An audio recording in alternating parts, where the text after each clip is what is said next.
Ashley said that Kate called you this morning. Yeah, that was Kate I was just talking to. Listening to her is more like it. What's the problem? Did you tell Justin he could ask Kate about drilling on the ranch property? No, but why? Well, that's what he's just done. Now, she told me that if World Oil intended to pressure her into drilling, she could have us tied up in court for the next 20 to 30 years. I've never heard anybody so angry, especially not Kate Marshall. Where are you running off to, Ryan? Well, I'm going out to the ranch to see Kate.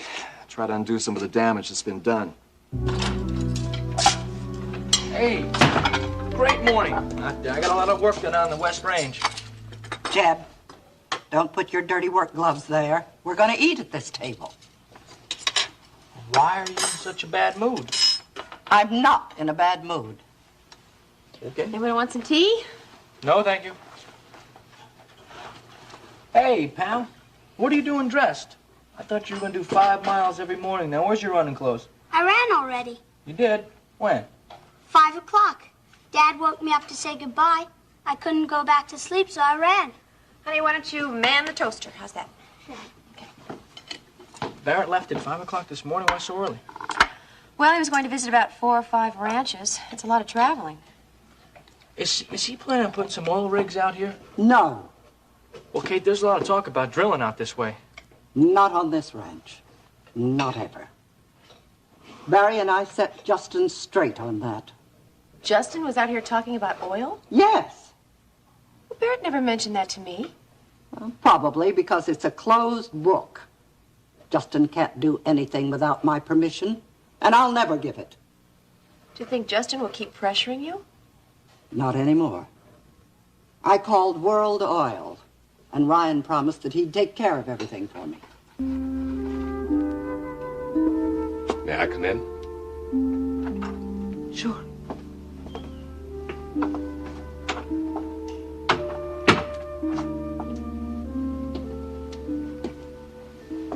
I didn't come back here last night after I left Iris's because I thought you and Dennis could work things out better alone. Paige, did you work things out? We talked. Dennis talked mostly. And? And he thinks we should separate. I hope I didn't upset you mentioning Ryan's name that way. No. I'm glad he's able to help you out. Well, here you are, Jeb. You're going to have to eat Steve's bacon. I'll make a sacrifice. Kate, aren't you eating breakfast? No, I'm going to go out in the garden before it gets too hot. Maybe I can weed out some of the unkind feelings I have toward Justin. Poor Kate. It was really thoughtless of Justin to do that, to come out here like that. Yeah. Oh, I forgot my tea. Ginny, are you all right? We always talk about Ryan. You know, it's funny. I never even realized until this morning that Steve even thought about Ryan. You know, he really seemed relaxed today. Mm-hmm. Do you think a lot of it has to do with the fact that Barrett's out of town? I'm afraid so, Jeb. Can't say that I blame Steve. I feel the same way. Barrett didn't say the reason why he left town, did he? No, I'm not sure. Yeah, well, he says it. You know, he told you about it before, though. Jeb, he never mentioned it to me. Last night was the first time I heard about any trip. Ryan, I think we should talk this out before you go racing off to the ranch. I think you better talk to Justin. You see, he's the cause of this mess with Kate. If he is the cause, then it's not our problem. What do you mean? Justin is a marshal. We cannot interfere in family business. But Justin used World Oil's name. Now that makes it our business. Did Kate tell you that? Yeah, look. He led Kate to believe that someone from World Oil was behind us talking to her, so he used the company as a front. Then I think we better hear his version about this. Wait a minute, Alex. Look. Did Justin never suggest to you about having World Oil approach his family? No, he never mentioned it. If he had, I would have said no. Then you don't think there's oil on the ranch, right? I'm sure there is. You know, years ago, I talked to Kate about this. She said no, and I promised never to bring it up again. Wait a minute. I wonder if Justin knew about that promise and decided to bypass your authority. Just use your name to get Kate to change her mind. Justin is not a devious man. Now, he's committed to the oil business, that's all, just as his father was. Now, whatever his reasons, he's got Kate all worked up, and I don't like it one bit. Then I think we better straighten this out right now. Ashley, I want Justin to come into my office immediately.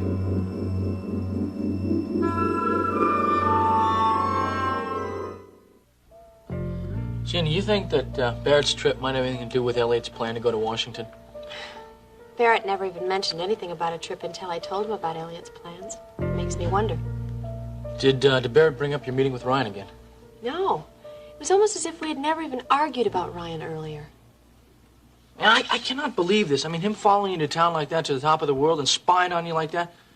I think that he's got to be crazy or something. Jeb, don't say that. He's jealous.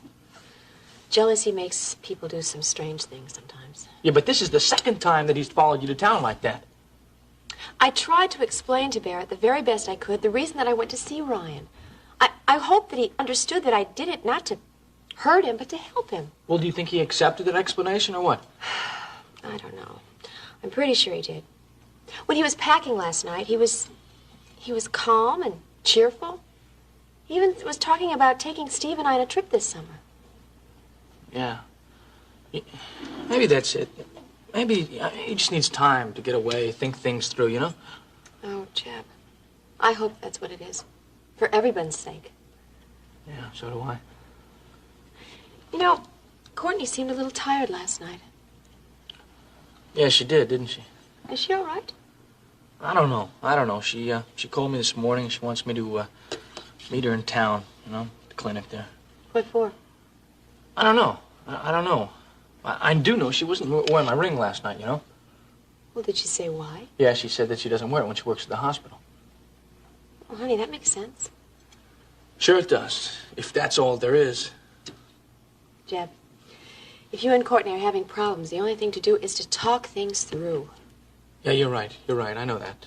I'm gonna go to listen, why don't you get Steve and jump in the pickup truck and we'll drive to town, huh? Thanks. But no, I don't think so. I'm gonna go for a nice long walk.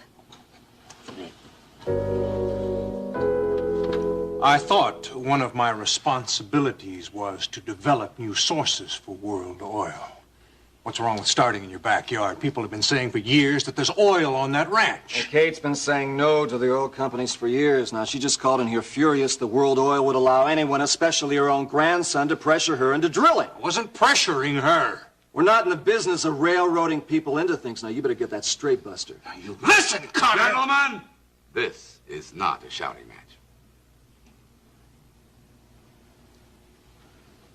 I didn't see anything wrong in talking to Barrett and Grandma. I also spoke to Rena Decker. Well, I tell you, Justin, the big problem is none of us knew about it until Kate called. Am I supposed to ask permission before I move on a new idea? If so, I am not interested. That's not what Ryan is trying to say. If I find a new lead, I want to be able to move on it without any hindrance from you. If I find a good one, I'll tell you.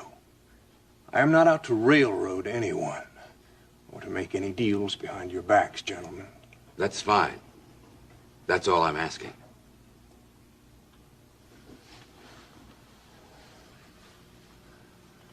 You've got it. Now, for the sake of your work here, you two fellows are going to have to learn to iron out your problems. I'm going out of the ranch and trying to reassure Kate. Now, are you sure you're worried about Kate, or is it an excuse to see Ginny? I'm worried about Kate.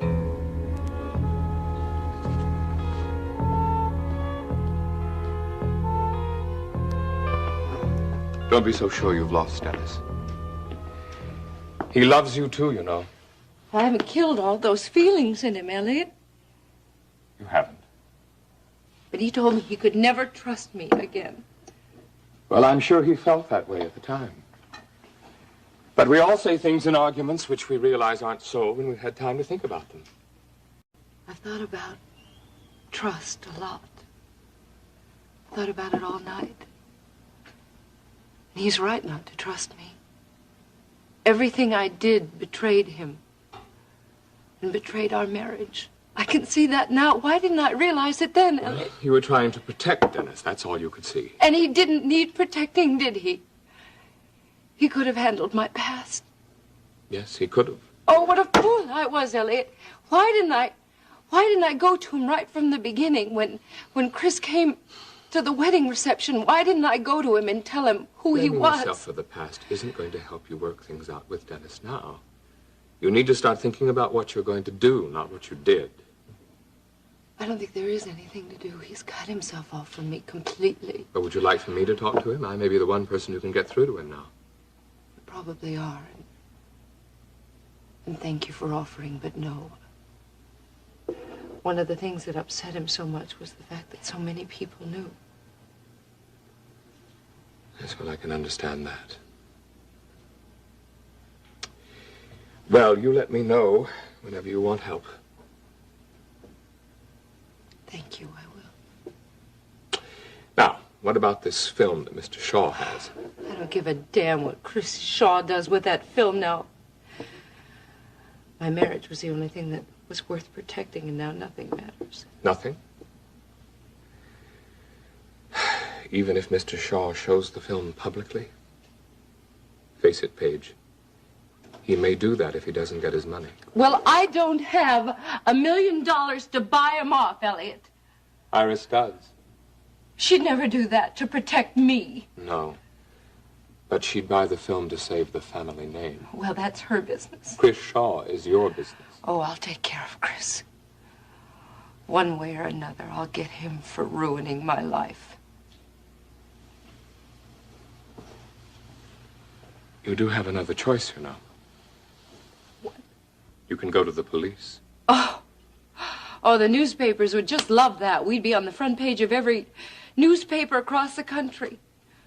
If there was any chance for Dennis and I, that would do it.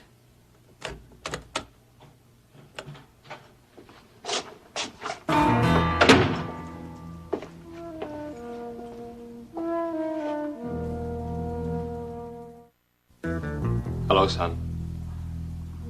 Dad? Hi, Paige. I just came by to pick up a few things. How you doing? Fine. Well, I guess I'll get started. If you need any help, No, I don't need any help. Dennis, you shouldn't be the one to stay at a hotel. If anyone should move out, it should be me. This is the way I want it, Paige. But Look, don't argue with me. All right, that's what you want. It is. You can take your time here. I'm on my way to work. Your blue blazer is in the closet. Honey, I got it from the cleaners. Thanks.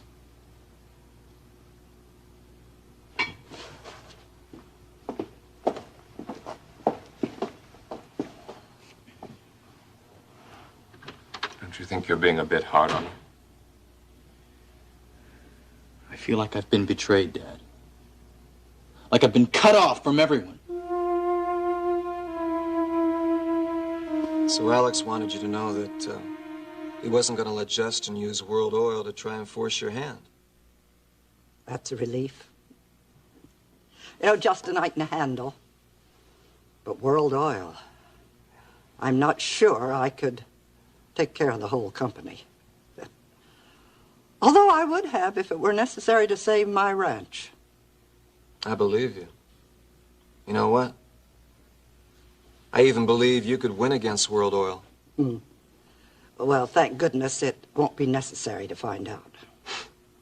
Well, I better get back to the office. Thank you, Ryan. How's Jenny? She's feeling fine. Steve asked about you. Oh, he did, huh? Well, say hello to him for me. I will. Did you tell Jenny I was coming out? Yes, after you called back. She was just going out for a walk. How long's Barrett going to be away? About 4 or 5 days, I think. It all depends on what success he has in finding new stock that he can afford. I see. Well, take care of yourself, huh? And give my best to Ginny. I will.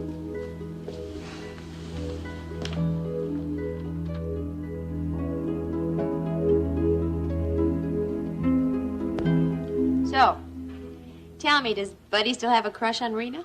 How'd you know about that? He told me. Oh. You didn't tell Rena, did you? Of course not. No. Did you ever have a crush on someone? Sure. More than once. Me too. You know, I've got a great idea. What's that? Let's go swimming this afternoon.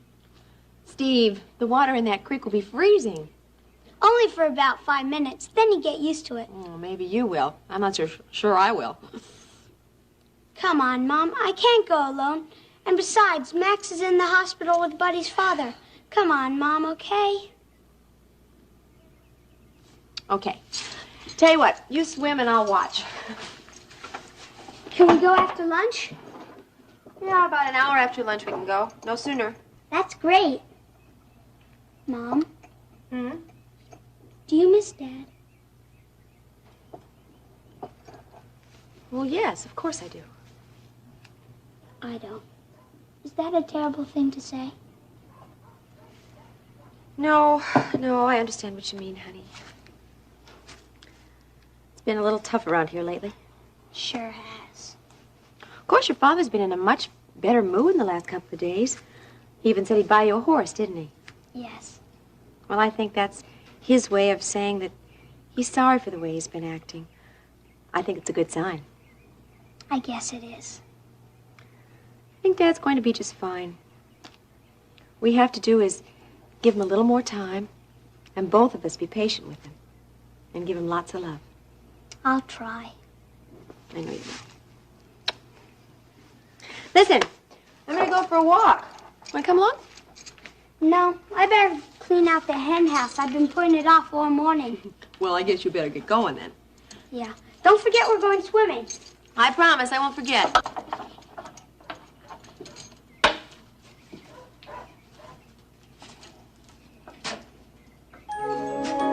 Hello, Ginny.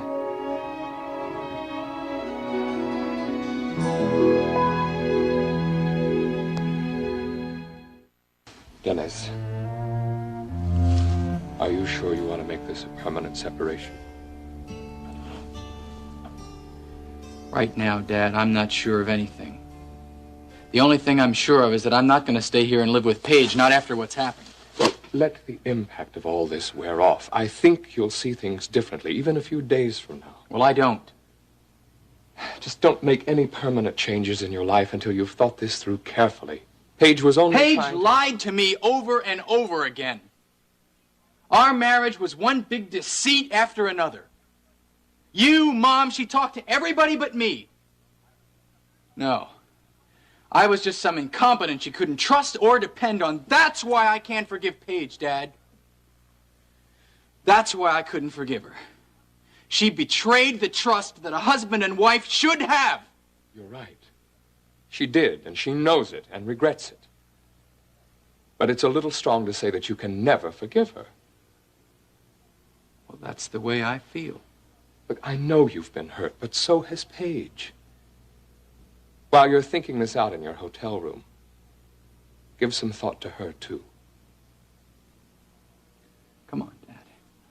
Don't you think Paige brought this on herself? I'm not judging her. Anyway, what I think isn't important. The important thing is what happens between you and Paige from here on out. I've made my decision, Dad. But Paige is suffering terribly. She feels responsible for all you're going through. She loves you. You and she need to talk. It's my business. Yes, I agree. Yours and Paige's. And you must work things out together. Even if working it out means you decide on living apart, the two of you must talk this out between you. At least then you'll know that your decision to separate isn't all made in haste and anger. I'm not going to talk to Paige, Dad. Not now.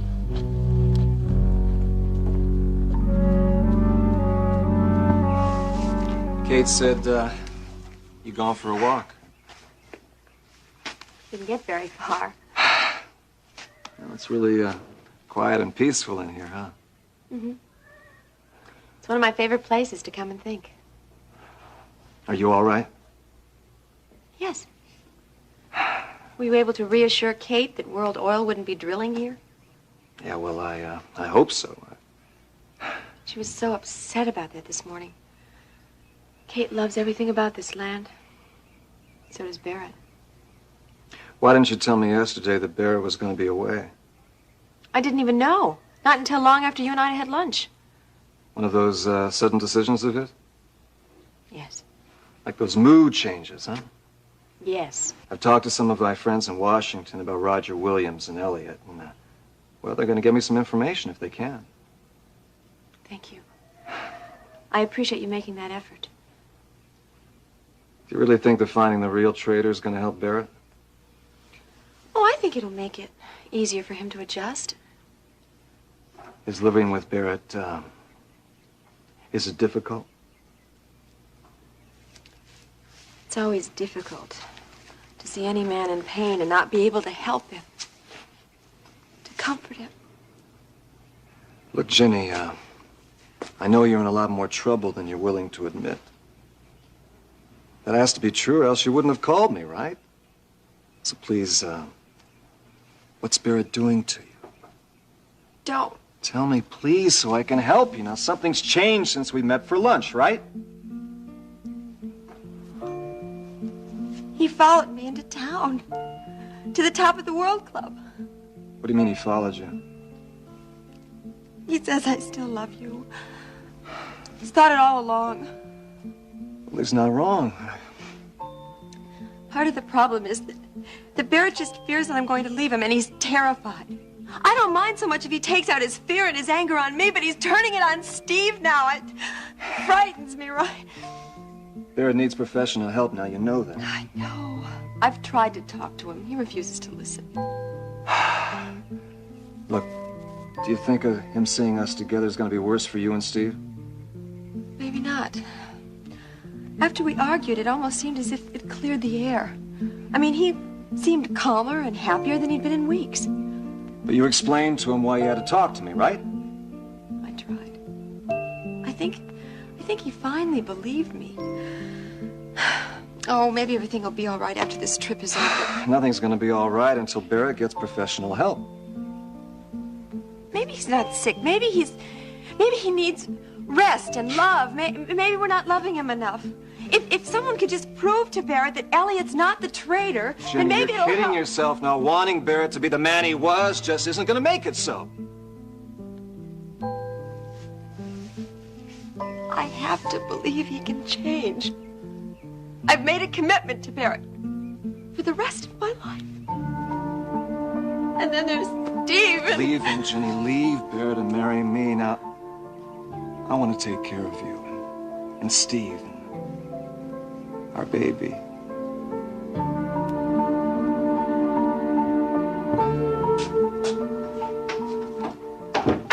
Hey, Courtney.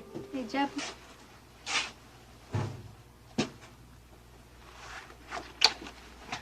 Hey, what's the matter? Come on. Did you smile? I was expecting a little smile there. Listen, I have an invitation from Ginny, all right? Come out to dinner tonight at the ranch. Okay, you don't want to drive out there? I'll come in and pick you up. Come on, how's that for service? I'm on call at the hospital tonight. Well, I'll tell you what. I'll come to the hospital.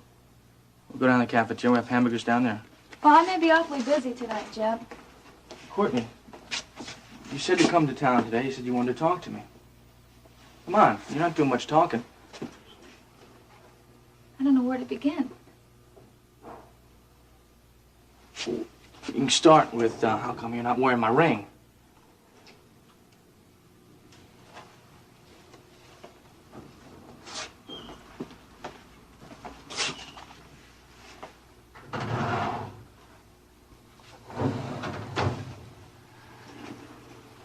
can't keep this.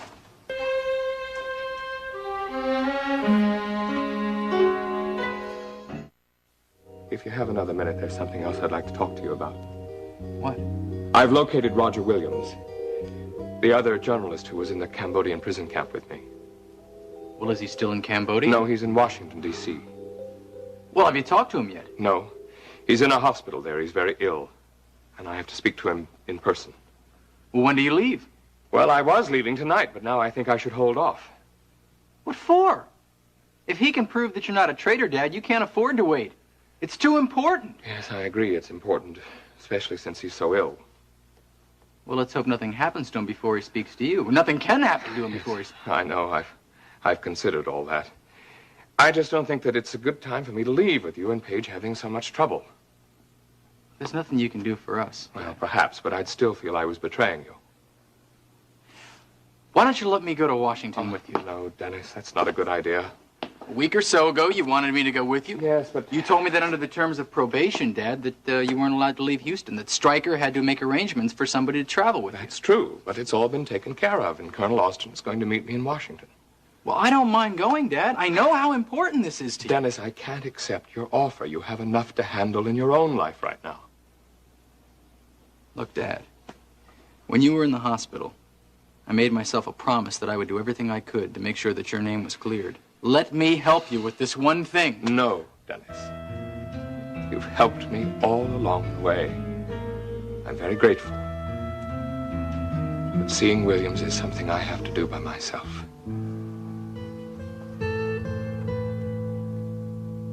And how is my favorite daughter? Hi, Alex. Fine. How are you? Well, I'd rather be off playing golf, but other than that, I'm all right. Well, your table is ready.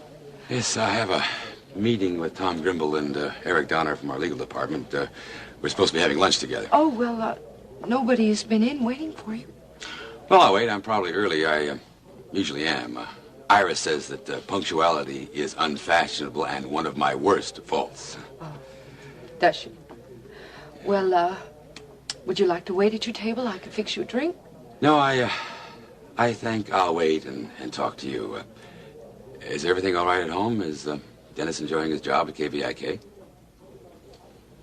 Yes, he likes it very much. Huh.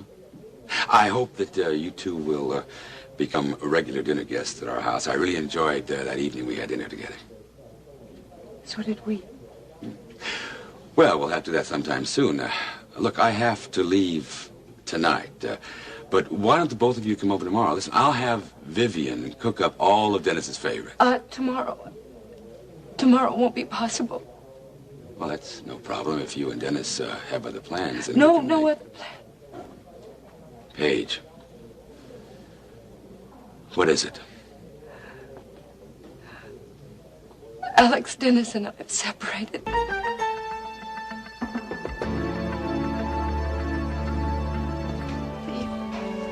Please, Ryan, don't do this to me.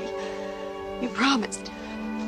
How can you hold me to that promise when I can see what it's doing to you? It's tearing you up inside. Look, I want you to be happy. I will be when Barrett's well again. If Barrett's well again, it doesn't even look to me like he's trying to help himself. There's no one to turn to. I have to help him. No matter what it costs, right? I'm married to Barrett. I made the commitment to him. I have to make this marriage work. If I leave him, it'll destroy him for sure. Here.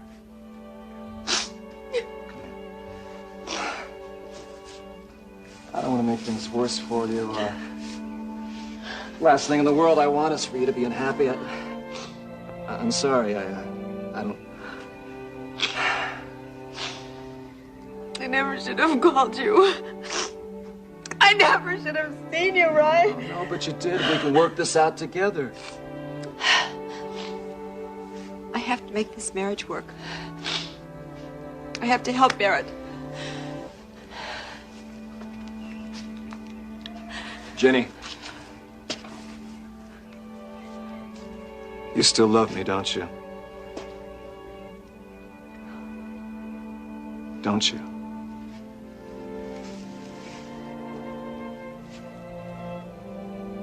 Yes. I love you, Ryan.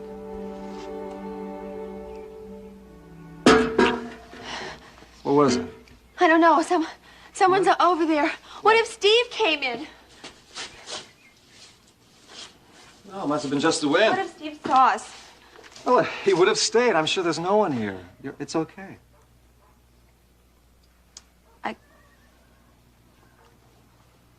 I think it's best if you leave now.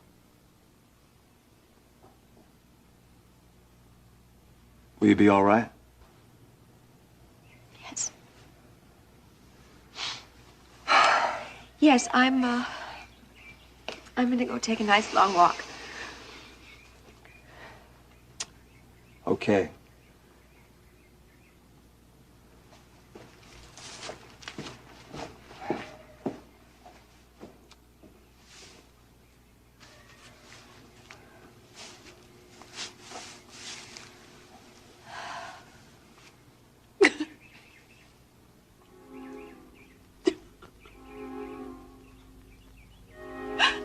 If we cleaned up that storm cellar, made it safe, it'd be a good clubhouse for Steve. I went down there earlier. There's water, food, blankets, sleeping bag. It's a big mess, dirty, cobwebs. You know, Steve and I could clean that up while you were gone on this trip. No, let's not tell him about it until we got it looking real nice. We could work on it while he's in school. Okay.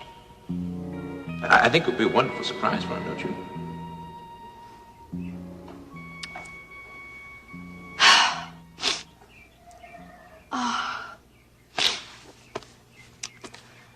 Strawberry preserves.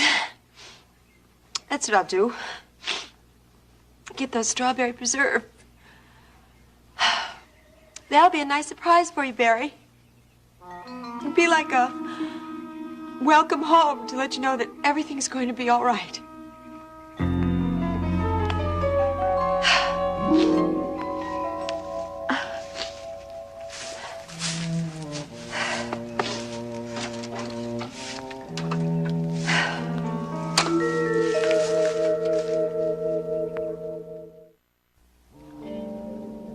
I'm sorry to hear that you're having trouble. I had no idea. Every time I've seen you together, you always seem to be so happy. We were.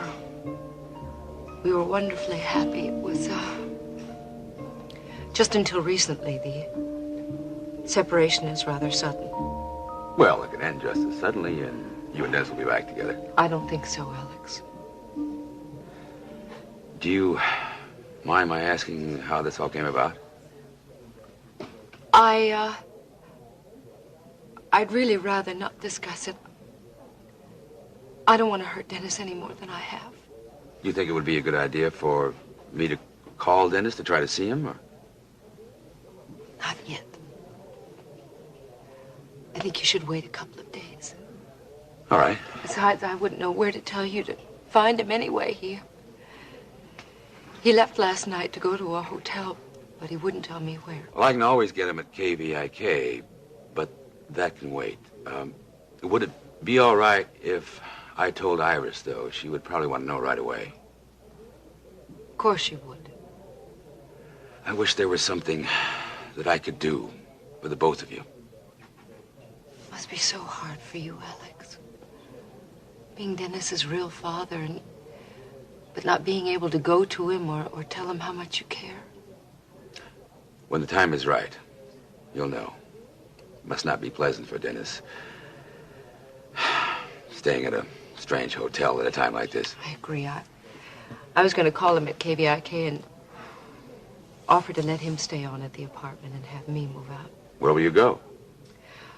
Oh, I could go out to the ranch or, maybe Maggie Decker has a spare bed. Now, that's ridiculous. There's a perfectly comfortable suite right here at World Oil. Oh, you take that. I Now, couldn't. if I offered it to Dennis, he would turn me down flat. Now, don't you do the same. Won't you please let me do this much for you? Well, it would help, at least until I find something permanent. Thank you, Alex. I hope you won't give up on your marriage with Dennis too easily. I've always had the feeling that you two were so good for each other. I haven't given up, Alex. Dennis is another question.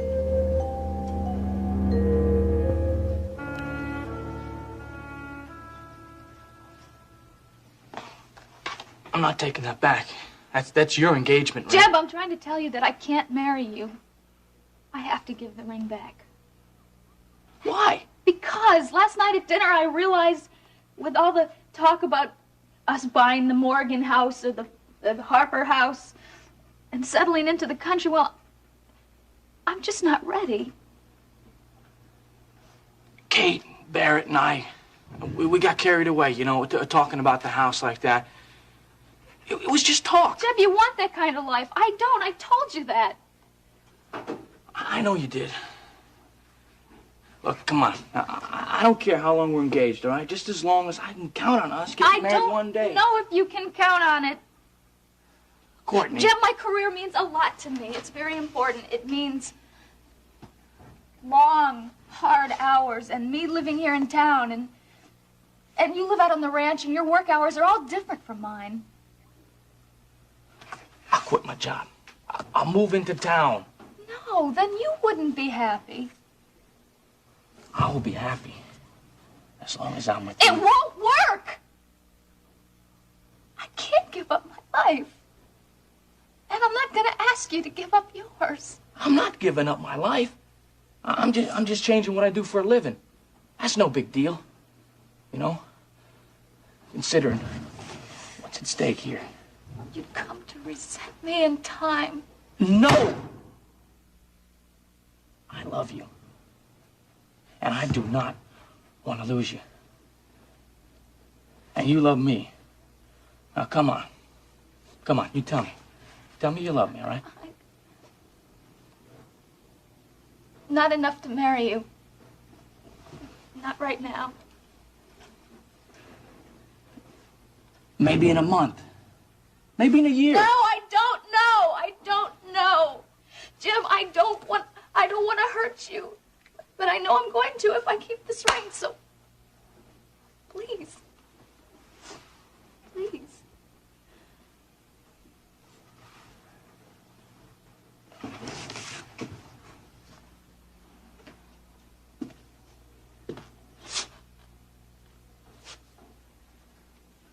All right, what is it? Wait a minute. Is it another guy? No, there's not.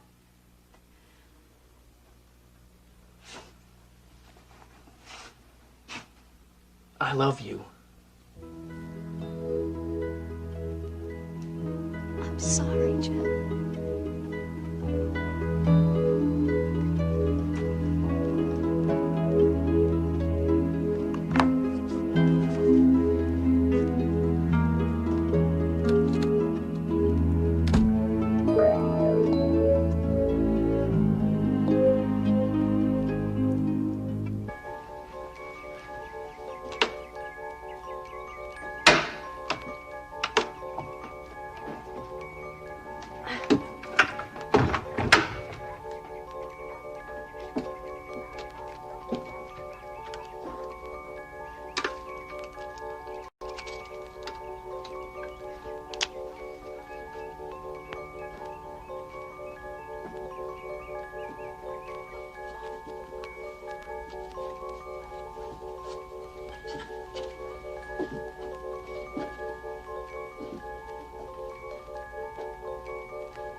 Come in.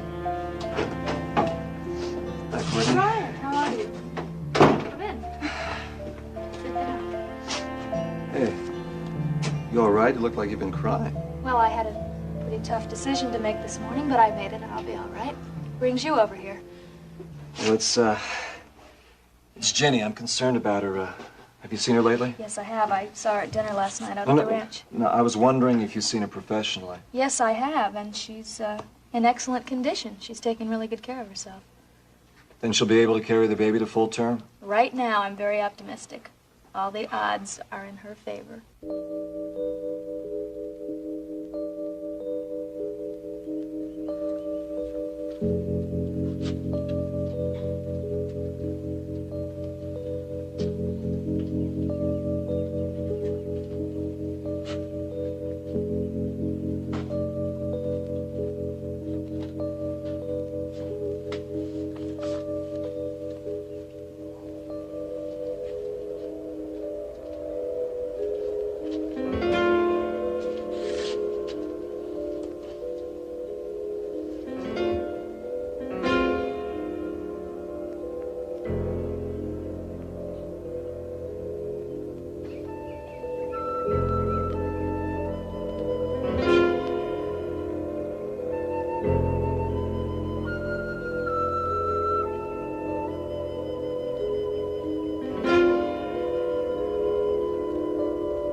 sweet, actually. I'd like to have you bring up some flowers. Rose would be fine. But I'll leave it up to you. Oh, here she is now. Look, I'll be back in the office in a while. All right. Thank you, Ashley. Well, you are in here. Hello, darling. Ashley said you were here, but I couldn't imagine what for. Well, I just wanted to make sure that the apartment, the suite was in order. In order for what? I was under the impression that Ryan stayed here. Don't tell me he's decided to leave Houston after all. No. Ryan very gallantly agreed to move into the guest suite so that Paige can stay here.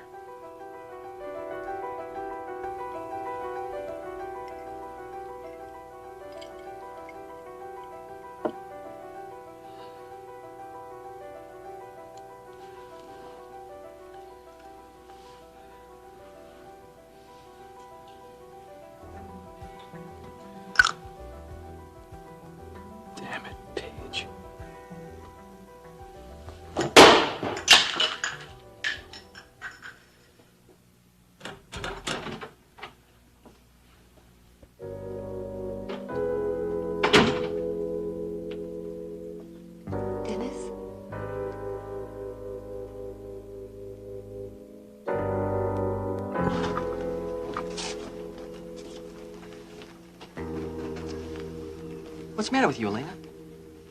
Nothing. I just don't think I can go back to that trailer, Billy Joe.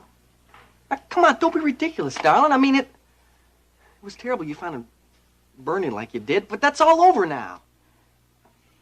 Yeah, well, it still gives me the creeps thinking about going back there. Well, then don't think about it. Put the whole thing out of your mind. It's over and done with. Now, darling, we gotta get down to business here. You have to use the trailer, Billy Joe? Well, sure we do. I mean, we're gonna need it when you start doing personal appearances, and it's gonna be a great dressing room when we start going on the road. All right, I guess so. So you're gonna have to start getting used to being there, darling. All right, I'm gonna try not to think about it. Good girl. What's wrong now? I was just thinking about Bernie.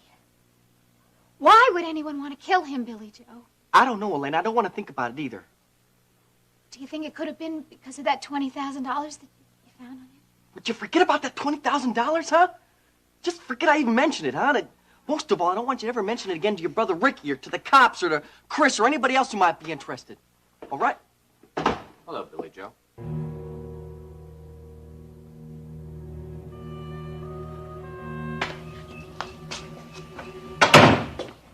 My goodness, but you're a mess.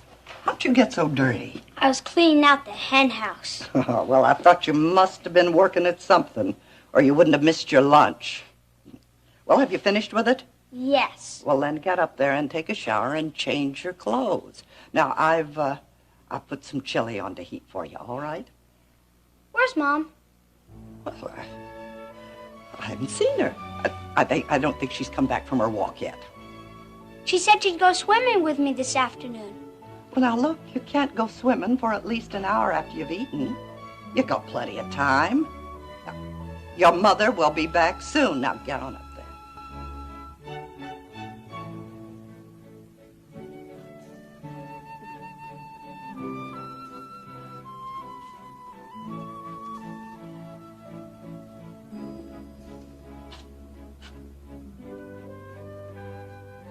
How did that door get closed?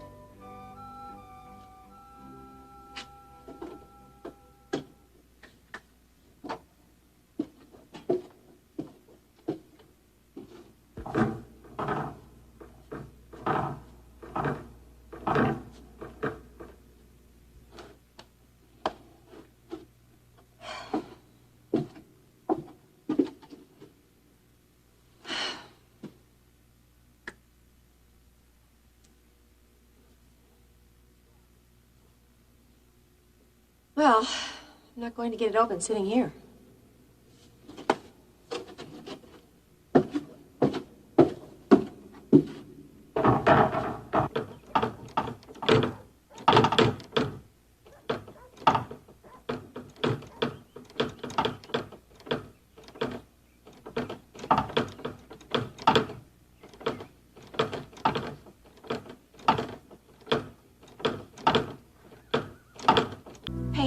staying here.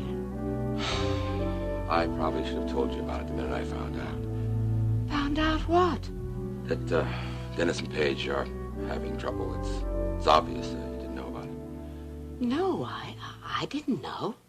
I ran into Paige earlier at the Top of the World bar, and she was practically in tears. She and Dennis quarreled over something? Yes. Last night, and Dennis moved into a hotel. How terrible. I feel helpless in regard to Dennis not being able to go to him. Well, did Paige tell you what it was she and Dennis quarreled about? Oh, you probably felt it wasn't your place to extract that information from her. No, I didn't. That was very wise of you, darling. Oh, poor Dennis. I must go to him. Where did Paige say he was staying? She didn't. Dennis didn't tell her. Oh, I see. Alex, I wonder if you should allow Paige to stay here. Why do you say that? Well, if Dennis is angry with her, he might hold it against you. Dennis is my chief concern. That's the one reason I'm having Paige stay here. I don't follow. Well, now, Dennis can move in to the apartment. I don't think it's good for him to, be in a strange place at all. Oh, I suppose not. What I don't understand is why Paige didn't think of moving back out to the ranch. She could be with her family. Well, she did think of it. I suggested that it would be more comfortable for her here. Look, I'm sorry that I have to be the first one to tell you this news. It couldn't be helped, darling. Well, did you stop by the office just to say hello? No, I wanted to talk to you about something, but it seems rather inconsequential now. What is it? You remember the necklace I mentioned the other day? Well, you said that you were going to look at it again, yeah? I have. It is a stunning piece of jewelry, Alex. You want me to buy it for you, then? Well, if you're sure that $500,000 isn't too much, it's coming up for auction in a day or two. Look, I will call your jeweler right away, and if you feel the price is right, then I don't think there should be any problem. Thank you, darling. Well, I better go help Ryan get the guest suite ready. Would you like to go? No. All right. See you in a few minutes. Mm-hmm.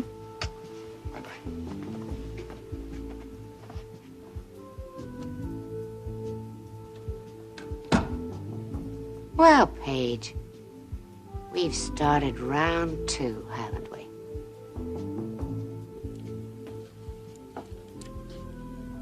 Dennis?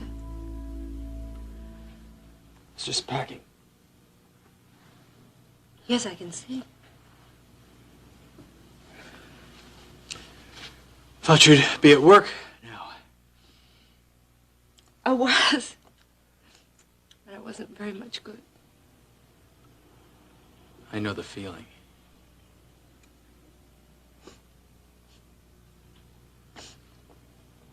Strange, I smell my perfume. Yeah, I just dropped it off the table by accident. I'll replace it. Not necessary. You bought it for me anyway. Oh, darling. Let me help you with this. You were never very good at packing. Yeah, well, I guess I just haven't had enough experience. Look, Paige. If you've got things to do here, then I can come back some other time. You've been drinking. Is that all right with you? You just never drank in the middle of the day before. It's always the first time, isn't there? I've hurt you, Dennis. I've hurt you deeply. Hey, don't worry about it, Paige. Because I'll get over it. I'll get over all of it sooner or later. Chris hadn't... Oh, Chris, come on. Chris had nothing to do with it. It's between you and me. If Chris hadn't gone to Iris, none of this would have happened, Dennis. No, what you mean is, I wouldn't have found out about it. He made it impossible for me to tell you. Well, don't you worry about Chris. I'll take care of Chris. No, His Dennis. time is due, Paige. Dennis, He's a Chris two-bit is crook. dangerous. Now, don't you worry about me anymore. Just don't worry. Because it's a little late for that. I love you. You have a strange way of looking at love. I need you, Dennis. I know we can work. I don't want it, Paige. Not now. I just want to be alone. All right? Now, if you're going to stay here, I'll leave. No, there's no reason for you to leave. That's why I came back here to tell you that Alex has offered me the executive suite at the World Oil Building. You told Alex? I told him that we quarreled over something. I ran into him at the club. He could see that I was upset. Well, I'll be fine at the hotel. No, you don't no, have to no. leave here, Paige. No, the executive suite is... It's more convenient for me as far as work is concerned. And what?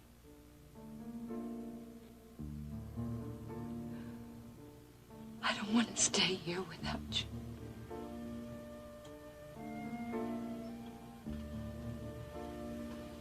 Is that all? That's all. I have a few things in the front closet. I'll take them with me. I'll send over a waiter for the rest.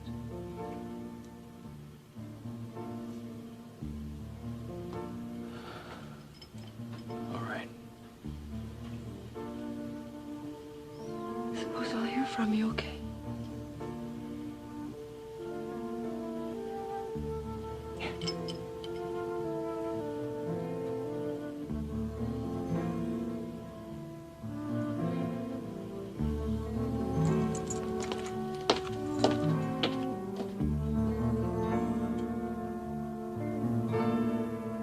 Did I hear my name mentioned, BJ?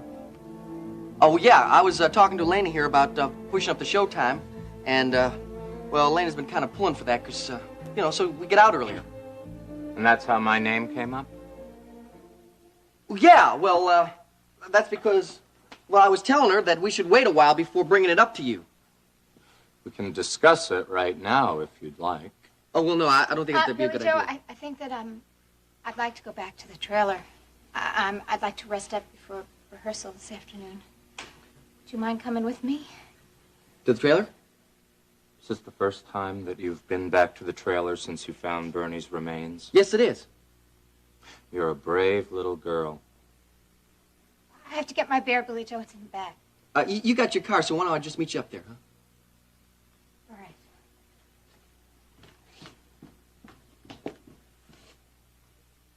Boy, I'd be jumpy, too. I mean, if I just found a stiff in the closet like she did before. She's coming around real good. She usually calms down just around showtime. Yes, I've noticed that.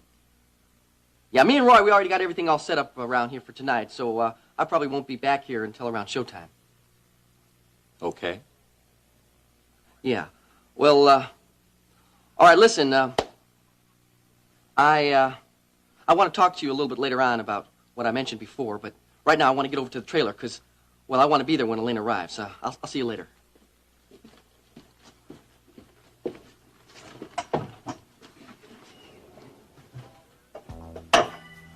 Is that the bear that Bernie gave you? Yeah? I noticed that you take it on stage every night. It's for good luck. I have to go, Mr. Shaw. Hey! You look a little jumpy. Jumpier than usual.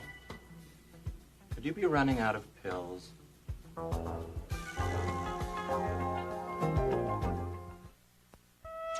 Where's Mom? Is she back yet? No, not yet. I wonder where she could be. She went for a walk.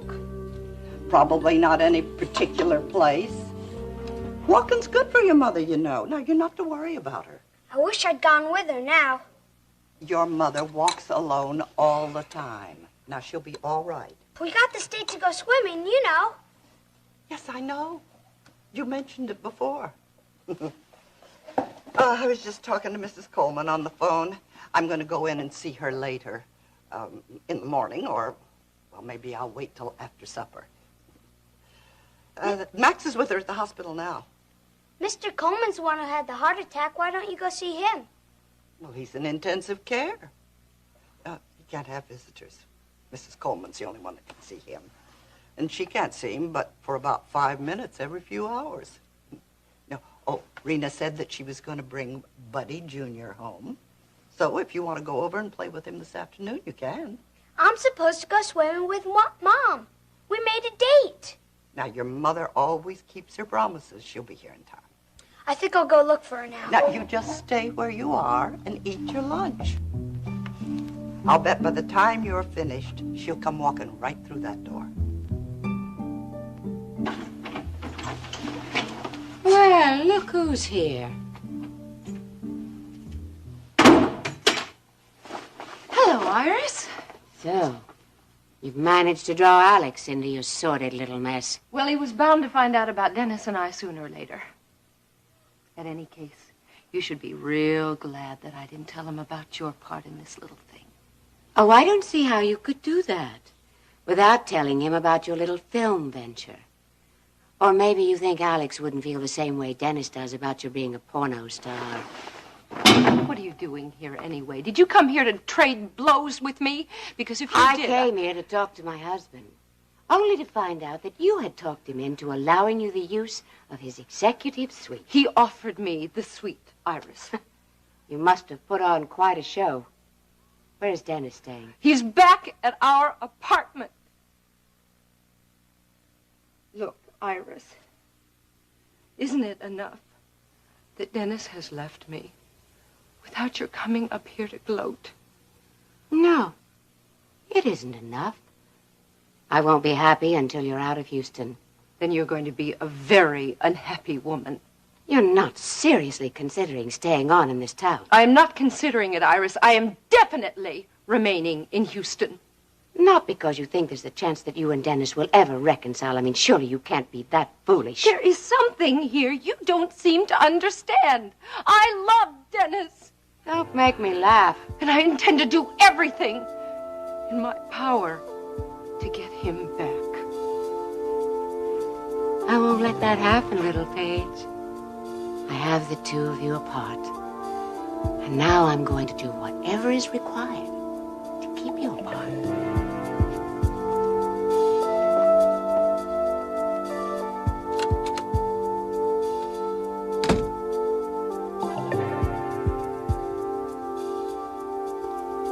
I already told you I didn't use any of those pills you found in my purse. Yes, I suppose you just carry them around for security, huh? Just in case you need a little something to calm your nerves. They're not strong anyhow. I know better, Elena. But even if I didn't know what they were, I could tell how strong they were from watching you on stage. Got through all my sets. I'm not having any trouble, Mr. Shaw. No, no trouble at all, because you hardly know what's going on up there, do you? You are wrong. Am I? How long do you think it'll take before BJ figures out what's going on? You promised that you weren't going to say anything to Billy Joe about those pills. I wouldn't dream of telling him, Elena. I just want you to know that I've got plenty more if you happen to run out. And you are running out. No, I am not. I am not running out because I am not taking those pills. According to my calculations, you should have 1, maybe 2 left. Am I right? I am not taking those pills, Mr. Shaw. Sure. But if you do happen to need some, all you have to do is walk through that door to my office.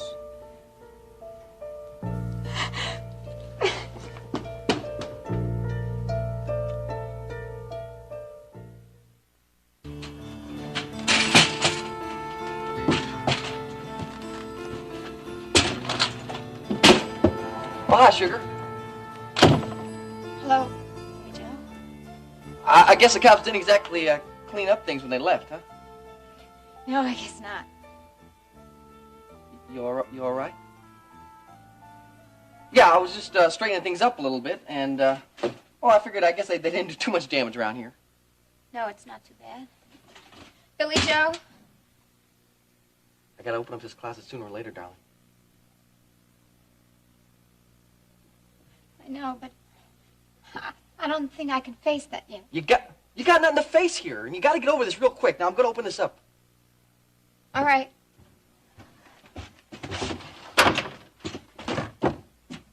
Have you opened it? Yeah, I opened it.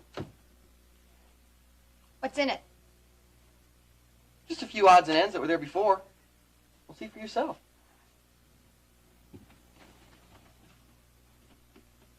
What's that, Billy Joe? It's a button that must have fallen off some of Bernie's shirts he had hanging in here. I wonder why the cops didn't find this. Close the closet, will you? Yeah, sure. I want to rest now, Billy Joe.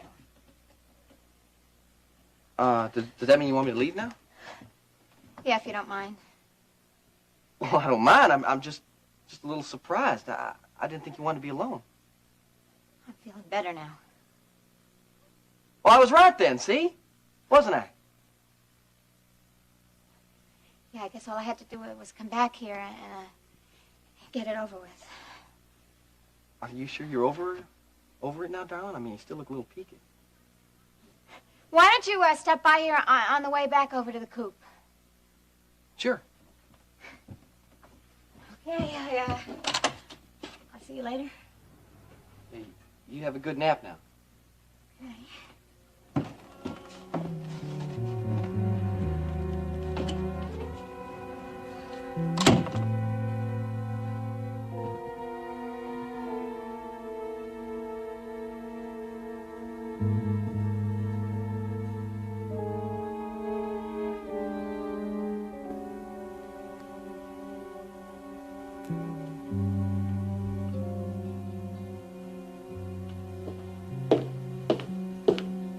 Hey, sorry, buddy, but we're closed. Yeah. I'm looking for someone. Yeah? And we're still closed. Where's Chris Shaw, the owner? At you? Depends on who you are. Joe Foster. Pete Parnell sent me. We got some business to take care of. I was expecting Parnell himself. He had other things to do. He's in town, then? Yeah. He's in town. Yeah, well, if it's all the same to you, I think He'll I'll be wait. in touch. In the meantime, I'm supposed to take care of a couple of things with you. Step into my office.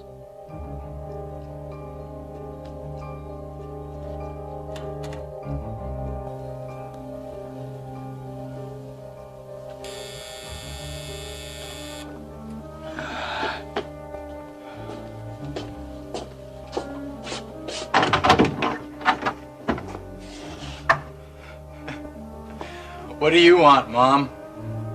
I've come to help you. Don't you think you've helped me enough already? Is it all right if I come in? Sure, come on in. It's not my home anymore. So, you've come to help me, huh? Yes.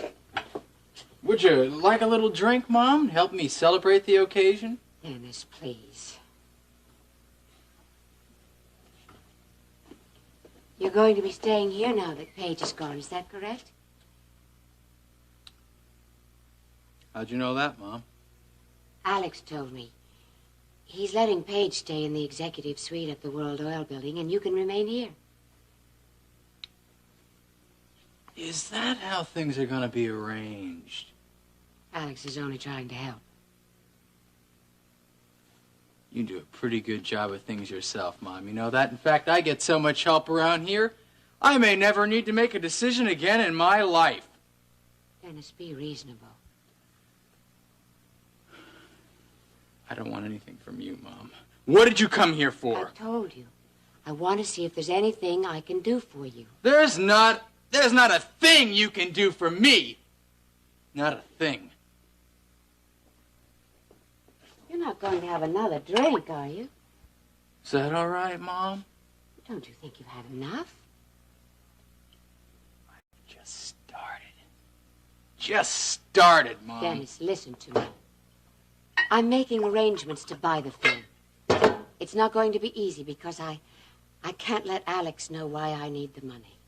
But I'm sure I'll be able to take care of everything. You don't understand. I don't care about the film. I don't care about Paige. And I don't care about you. So why don't you just leave? You don't mean that, Dennis. If Chris Shaw makes that film public, there will be a terrible scandal. Chris Shaw. If I get my hands on Chris Shaw, I'll kill him.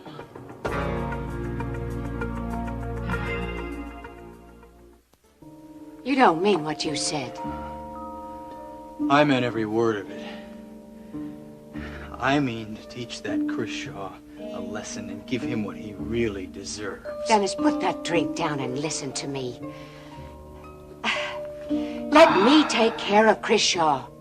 Once I've paid him off, we won't have to worry about him anymore. No, you listen to me. The guy is a blackmailer. You don't deal with scum like that, Mom. We have no choice. We have to buy the film. What if he has another copy of the film, Mom? It's a risk we have to take. You know, I don't know why Paige... Why she didn't come to me. Why she lied to me the way she did. Try not to think about it. I loved her, Mom. I still love her. No, Dennis, you loved what you thought she was. Why didn't she trust me? Did she think I wouldn't forgive her? You know, what she did wasn't so terrible. How can you say that, Dennis? The woman starred in a porno film. Oh, come on, Mom. We all do things we're not proud of. And if we love each other, we try to understand those things. We try to understand why we do them. I don't know why she didn't trust me. I would have understood. It's that Chris Shaw guy. Well, he was a friend of Paige's. He doesn't deserve to be in the same room with Paige. Dennis. I am going to teach that creep a lesson. You're not going to do anything of the kind. Mom, it is time for you to go home. No, Dennis, I said leave. What are you going to do? Now, Dennis, don't be foolish. I said go home. No! Well, if you won't, then I will. Because I have to settle with Mr. Shaw, and I'm going to do just that. Dennis! Dennis!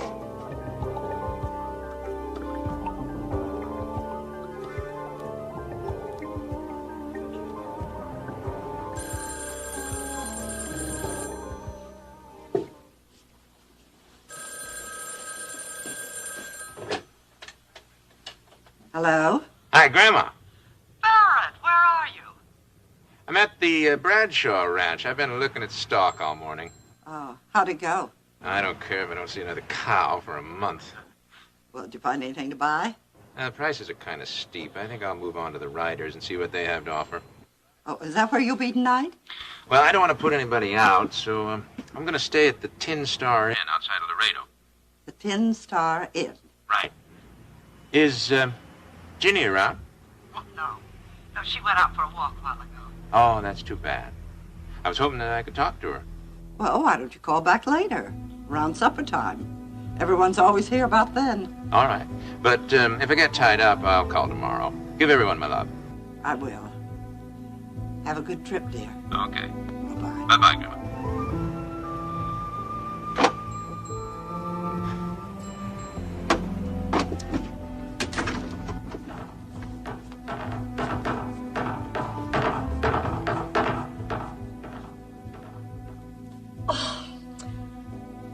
Stuck! I can't get it open!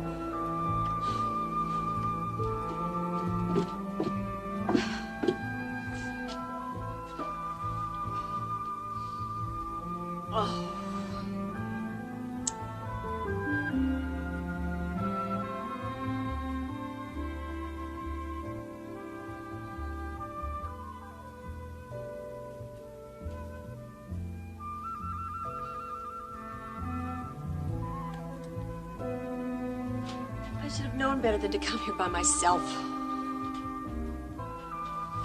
There must be something around here heavy enough to open that door.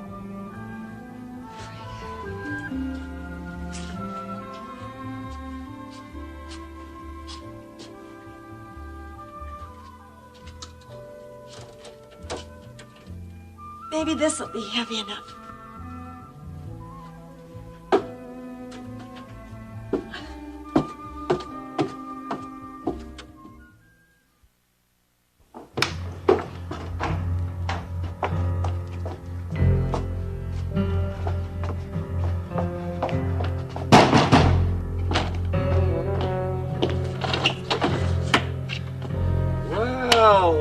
Well, what have we here? I want to talk to you, Shaw. Doesn't look like you're in any condition to talk to anybody. You coming out here and talk, or am I coming in there? I think you better go home. We don't serve drunks. You're not gonna get away with it. Hey, Steve, pal, how you doing? Hi, Jeb. Grandma, I've looked everywhere, but I can't find her. Well, now calm yourself, honey. We just don't know how far she went. Did you tell Jeb about Mom being missing? Now, your mother is not missing. We just don't know where she's gone, dear. Yeah, listen, Kate told me all about it. Now, listen, there's nothing for you to worry about, okay? Yeah, but suppose something's happened to her. Nothing's happened to her. She was supposed to go swimming with me, and when she never showed up, I knew something was wrong, because she never breaks a promise to me, not ever. Listen, when you and your mother ever go for walks and stuff? Sure, plenty of times. Where do you go? In the woods, down the bridle path. Yeah, But I've checked both places, and she's not there. Is there any place else you usually take walks? A couple of other places. Why don't we go check that out, all right? We'll be right back.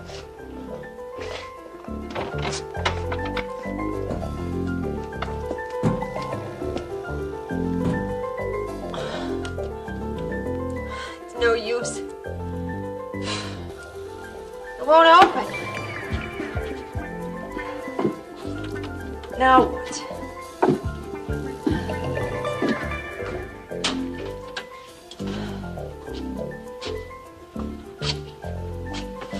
Oh, someone will find me.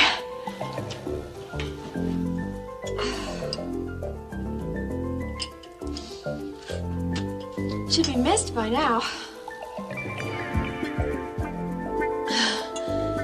They'll come looking for me.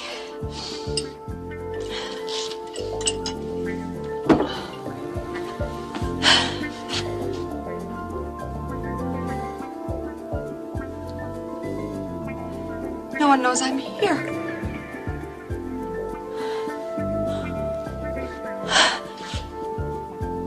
Okay. I've got to rest. I'm gonna take it easy. Just rest for a while. It's not good for the baby.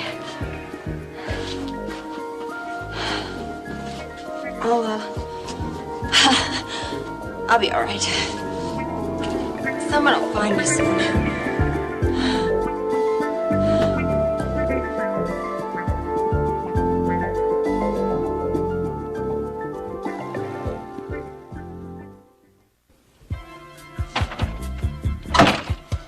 Hey, Joe. How'd it go? Not too good. Did you tell Shaw you're his contact? I tried to. What do you mean, tried to? He's not too hot on the idea. Why's that? The guy's convinced he's a big shot. He wants to deal with you. Is that right? Yeah. He doesn't like the idea that Lawrence brought you in when he left Houston, and now you're sending me. So he doesn't like the setup? He says it stinks. Well, we're not paying him to like it. We're paying him to do a job. Well, that's another problem. He doesn't like the money. Says he wants a bigger cut. Doesn't sound to me like this Mr. Chris Shaw is a very smart man. I told you. He thinks he's a big shot. Do you think he's going to be more trouble than he's worth? I think he can be brought around. What about that other matter? Shaw said he doesn't know anything about it. Oh, yeah. And what do you think? I think he's lying. Then maybe you'd better refresh his memory.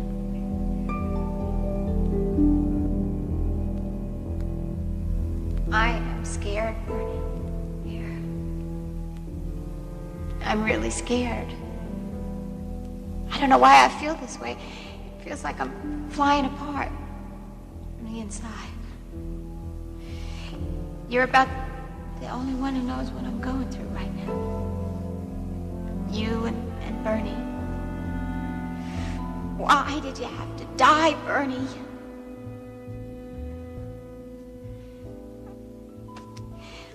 I wish Bernie had never given me those pills. I never should have taken them, but when I feel this way,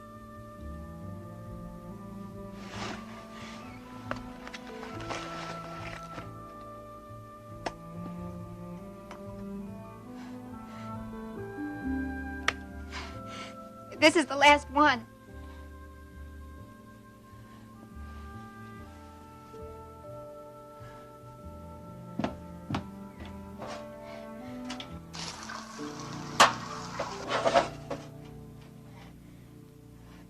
All right. I'll take this one, but that'll be it.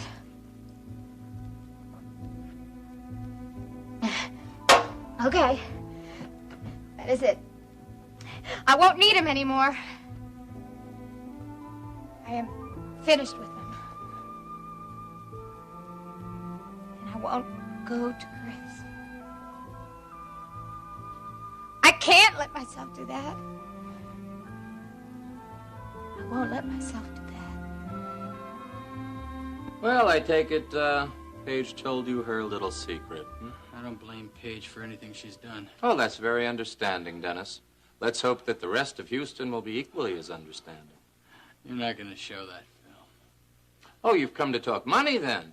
Oh, well, why didn't you say so? Why don't you have a seat? No, I'm not going to pay you a dime, and no one else is either. Is that so? I came here to tell you I love Paige, and you're not going to ruin her life.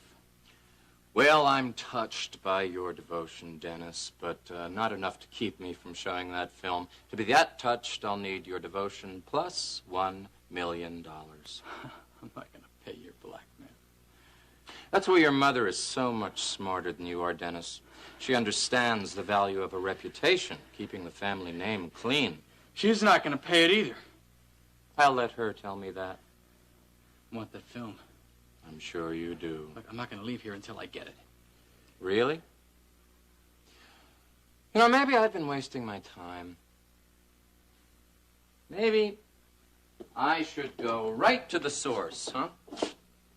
I'll bet that Alex Wheeler would be a lot more understanding than Paige's husband has been, especially once he sees an example of Paige's work. Your mother was very impressed. What are these?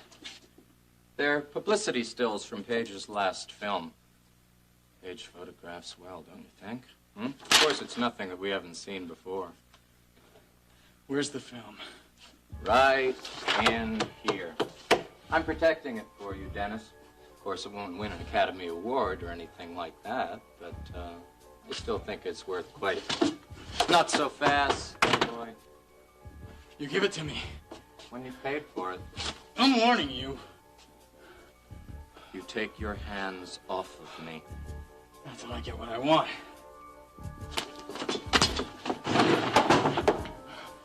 Very bad idea to make me mad, Dennis. Now, why don't you just get out of here while you can still stagger?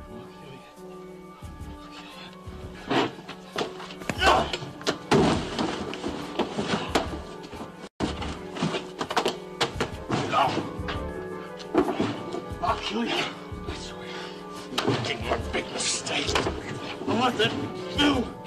I want that film. Darling, how long will you be gone? Well, just for the evening. I have a business dinner in Dallas in the evening and a breakfast meeting in the morning. Vivian, has John put Mr. Wheeler's bags in the car? Yes, ma'am, he has. Goodbye, darling. Now, I should be back before noon. If there's anything you want, you just give me a call at my hotel in Dallas. All right, sweetheart. Goodbye. Bye-bye. Bye, Mr. Wheeler. Have a good trip. Thank you, Vivian, and goodbye to you. Bye-bye. What is wrong, Mrs. Wheeler? You haven't been able to sit down since you got home. I'm worried. Well, I can see that. What you worried about? Dennis, He was drinking heavily when I was at his apartment this afternoon, and, well, I didn't like the way he was acting. He wasn't himself. You worry too much about him. This time I have good reason to. He's so upset over his separation from Paige that I'm worried about what he might do. Mrs. Wheeler, these things have a way of working themselves out. I'm sure Dennis is going to be just fine.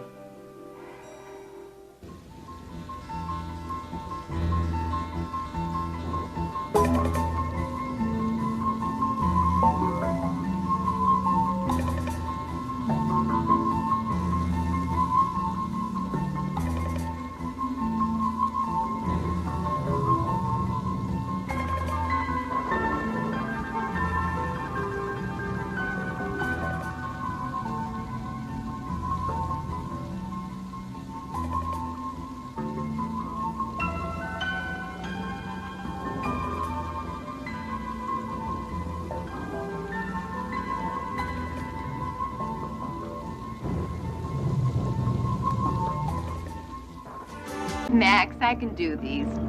Go sit down and relax. Oh, that's okay. I don't mind. Is that thunder, or did I just hear someone knocking at the door? I think it's both. Hey, Steve, what are you doing on a night out like this, huh? It's Mom, Max. I think she's lost. Honey, your grandmother called a little while ago looking for her. She said your mom just went out for a walk. So I did expect her back by now. Well, she isn't. Jim and I have been looking all over for her, but we can't find her anywhere.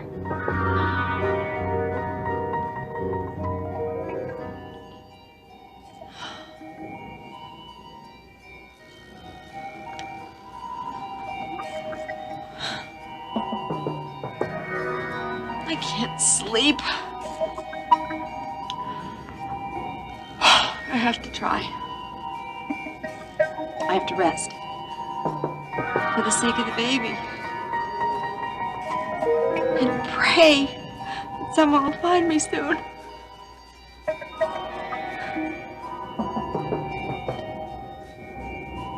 If only I'd been able to stop him from storming out of his apartment. Dennis knows how to handle himself. He'll be all right. Oh, you wouldn't say that if you had seen the condition he was in. He'd been drinking, and he was saying the most awful things. Why don't you give him a call if it'll make you feel better? I think I will. At least that way I'll know that he's home, and if he needs me, I can go over there.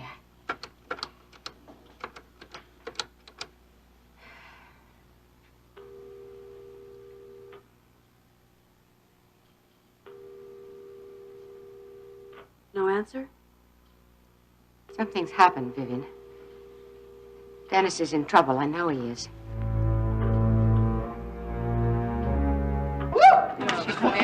Come on in. Yo, there, Roy, Bob Sue. Hi, Billy Joe. Hey, you helping out Roy tonight, huh? Well, just for a little while. Later on, I'm going over and have dinner with his parents. Well, I gotta tell you, it's about time you got some people in this place. Well, just be glad we made it here at all. You should see how it is out there, Roy. I mean, it's thundering out there to beat the band, and the wind is howling like a pack of wild wolves. Ain't it, Elena, huh? Well, what's wrong, Elena? What, the thunder make you nervous? A little. Billy Joe? What? Oh, yeah, right. Hey, Roy, is Mr. Shaw and I gotta talk to him? Well, I really haven't seen him, but door to his office has been closed. He might be in there. Yeah, well, good, good. Well, what are you waiting for? Go in and talk to him, Billy Joe.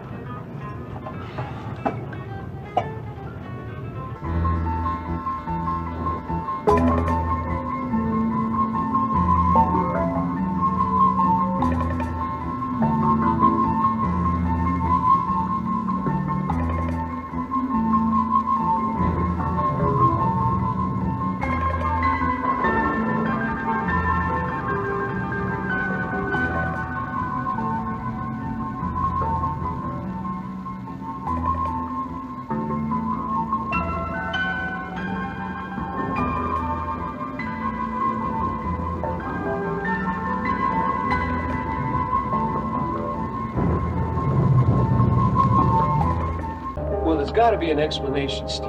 We'll figure out what it is, okay? I sure hope so, because I'm real worried about her, Max. Now, when was the last time you saw your mom? Do you remember? Just before lunch. She was down at the stable. Was she going riding? No, Aunt Courtney said she can't go riding till the baby comes. She's just fixing some tack.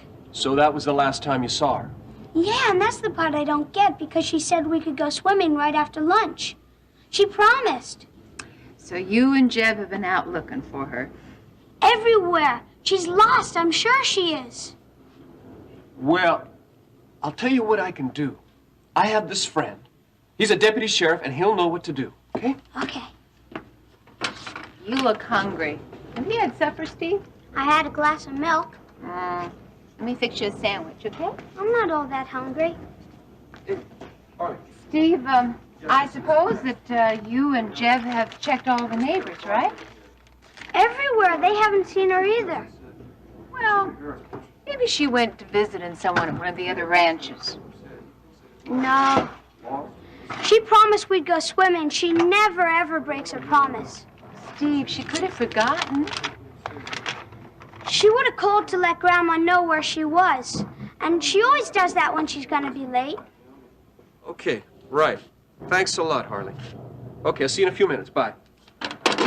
Just spoke to Harley. It's his night off, but he's coming right over. I'm gonna go down to the gate and meet him. I'm coming with you, Max. Now listen, Steve, why don't you and Rena drive on back up to the house? I want to go with you. Honey, it's pouring down rain. You don't have a raincoat, and I know that your grandma's going to be worried. She'd be a lot happier if you'd be here with me. All right. Okay, listen. I'll meet you back at the house as soon as Harley gets here. Okay. And you take real good care of Rena, okay? Huh? Sure. Rena? Yes, honey? Mom's gonna be okay, isn't she?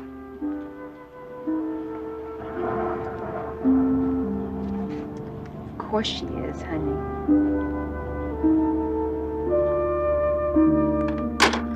Mrs. Wheeler, don't you think you should stay here and keep trying until Dennis answers the phone? Please, Vivian, there's no time to waste. Well, I don't understand why you're going over to his apartment when you know he's not there. I'm not going to his apartment. I'm going to that dreadful bar that Chris Shaw owns. The Chicken Co-op? Whatever it's called.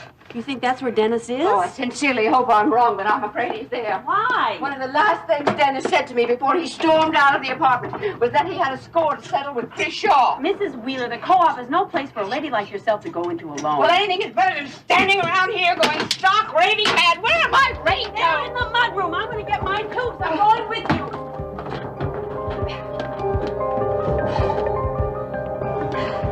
Hey, how about a little something to take the dryness out of my throat there, Roy, huh? Elena, you want a soda? No, I don't want a soda. I want you to go in there and talk to Mr. Shaw. Now. What's the matter, Billy Joe? You got a problem with the show? I'm not having problems with anything, but Elena here's been bugging the dickens out of me all the way over here in the car to talk to Mr. Shaw and get him to move up to showtime. Now, just wait a minute. It would be better for all of us, Billy Joe. We would get out of here earlier and we'd get home at a decent hour. Well, I can't leave till all the customers are gone anyway. Yeah, but I can. I mean, I am tired of not getting home till 4 in the morning. I'm tired of this whole thing. Elena just loves sitting out by the pool, sunning herself with a little reflector there, soaking up all them rays. That is not why I want to change the show times, and you know it. Well, fine, fine. I'm just trying to lighten up the mood here a little bit, darling.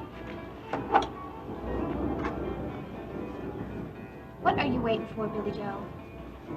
Well, all right, darling. I'm going to go talk to Mr. Shaw just as soon as Roy here gets me my drink.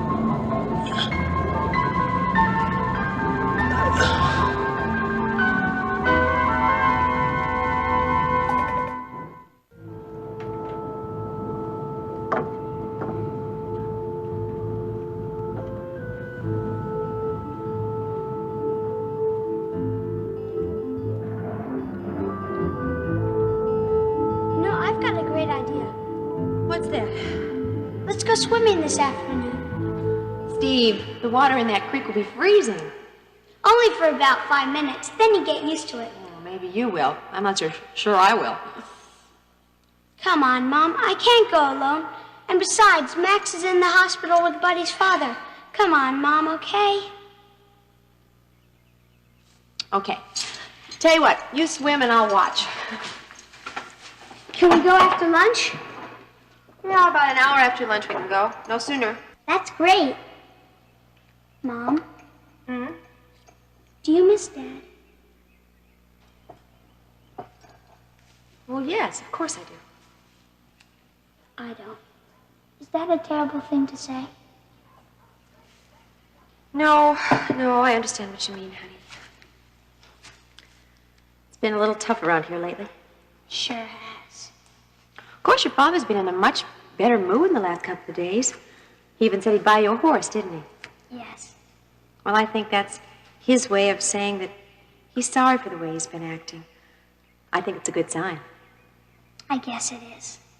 I think Dad's going to be just fine. What we have to do is give him a little more time, and both of us be patient with him, and give him lots of love. I'll try. I know you will. Listen, I'm going to go for a walk. Want to come along? No, I better clean out the hen house. I've been putting it off all morning. Well, I guess you better get going then.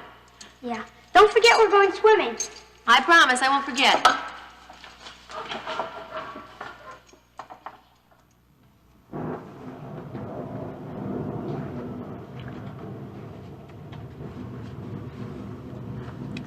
Don't tell me you've given up already, Mr. Marshall. Sir? No, but my mom never goes anywhere without telling someone where she's going. Steve, as soon as she gets back home, I'm sure she can explain. If she comes home. Oh, now come on. I'm sorry. My mind just keeps coming up with all these awful things that could have happened to her. Then we'll just have to give your mind something else to think about.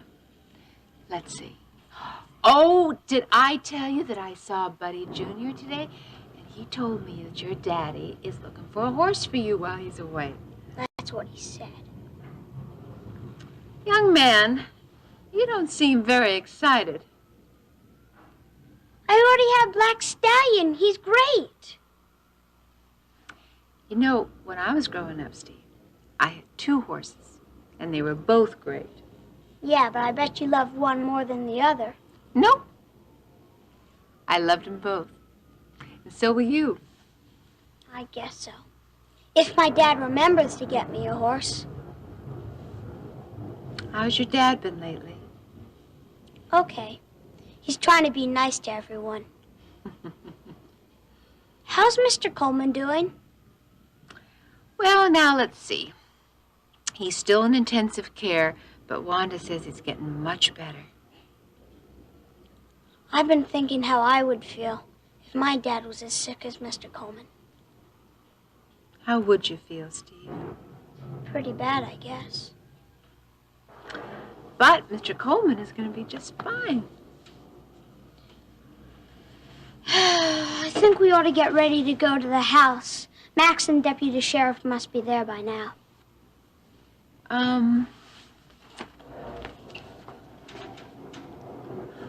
Okay. Better get my raincoat, though. It's supposed to pour down rain tonight. I sure hope it doesn't. Then it'll make things even worse for my mom if she's somewhere out there.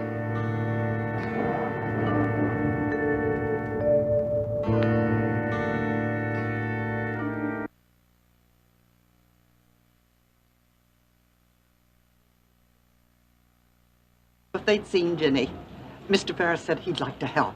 He should be on the way right now. Good, good. The more people we got, the faster we're going to find her. Okay, where's Steve? Well, he insisted on going over to Max and Rena's. I told him he should call first, but I guess it's better for the boy to have something to do. Right. Okay, listen. I've been thinking about calling the sheriff's department, telling them that Ginny is missing. Oh, I've been wondering about the same thing. As a matter of fact, I almost picked up that phone and called them myself just a while ago. But I don't know whether it's a good idea or not. It's the best idea we got at this moment, so let's do it. Chip, Kate, Steve was just down and he told us about Ginny. Where's he now? Well, Rena's going to be driving him up. Listen, Max, we were thinking about calling the sheriff, you know. I already done that. Listen, I called Harley Brooks. I hope you don't mind. Oh, no. No, what did he say? Well, it's his night off, but he said he'd be more than happy to come by and just do whatever he could, in an unofficial capacity.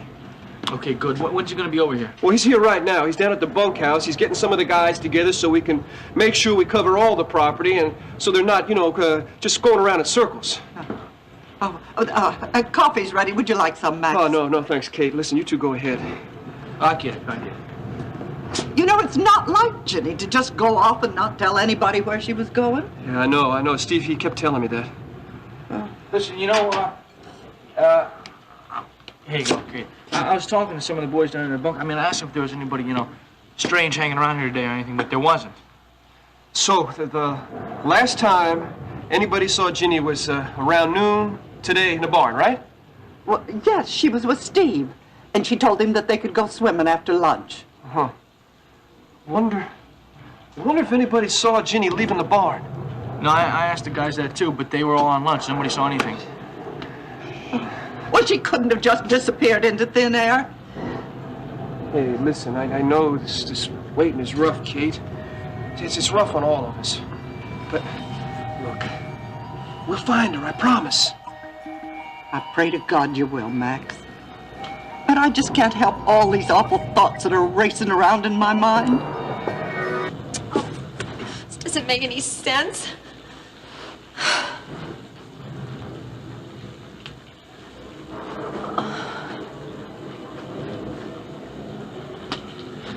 Couldn't even sleep if I had to.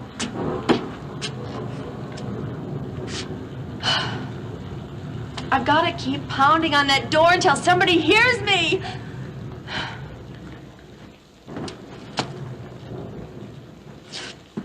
This is too heavy. Must be something around here that's lighter that I can use.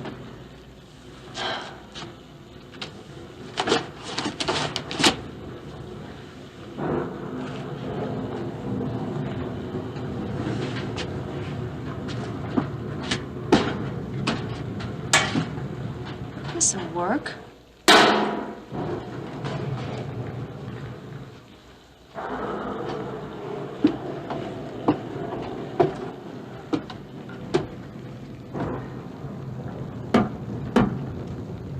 Help me!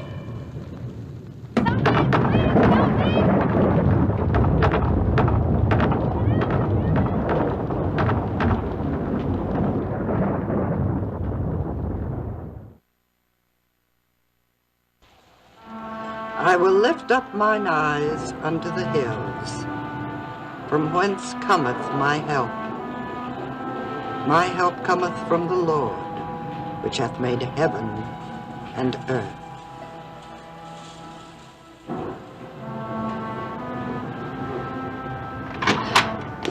Hurry up, Steve. We don't want to keep your grandma's waiting. Okay. Grandma's mom back yet? No, not yet, honey. Here, let me have your jacket. I'll hang it up for you. How you doing, Kate?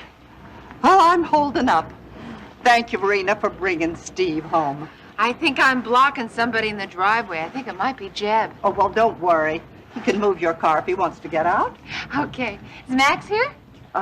Yes, he's in the study. He's trying to get through to the sheriff's office to see if they can't send a helicopter over here to help look for Ginny.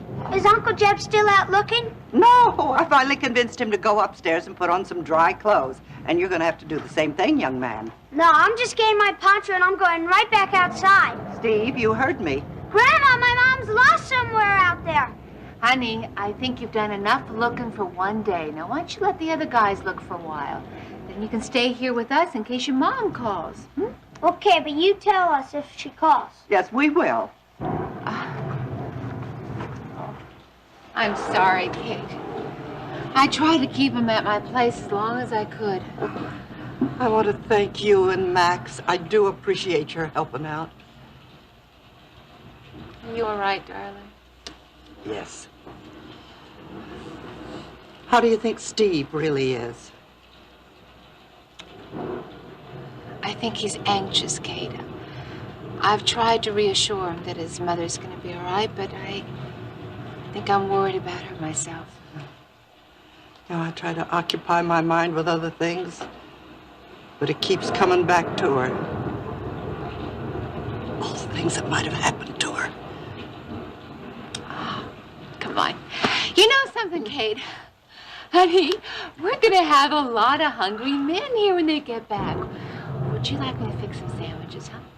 I've already done that, honey, but thank you just the same.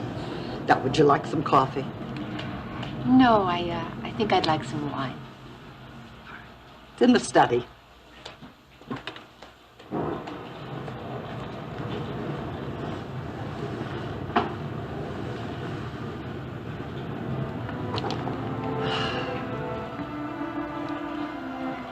He will not suffer thy foot to be moved. He that keepeth thee will not slumber. Behold, he that keepeth Israel shall neither slumber nor sleep.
Vivian, why can't you do as you're told? Mrs. Wheeler, I've got to know what you're going to do. I'm going to see if Dennis is with Mr. Shaw. Why didn't you just call here? Oh, Shaw can be trusted to tell the truth about anything. What if he won't even let you in? Well, I'll worry about that. You just go back to the car and wait for me. Oh, Mrs. Wheeler, I cannot do that. Vivian, I am telling you for the last time, wait for me in the car. All right, but if you're not out of here in 5 minutes, I'm going to call the police. You'll do no such thing. All right, then I'm going to come in and make sure you're all right. All right, I'm not going to do that either. I'll wait in the car. Mrs. Wheeler, just be careful, will you? I will, Vivian, I will.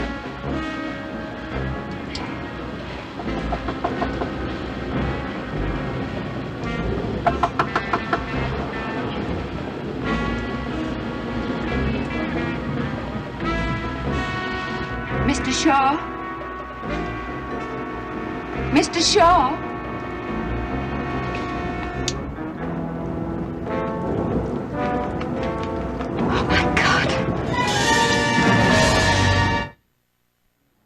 I understand completely, Sheriff. Of course. But if we can't find Mrs. Marshall tonight, we'll just call you back and we'll send somebody out in the morning. Right. Thanks again. Good night, Sheriff. They won't send a helicopter to help look for Ginny. No.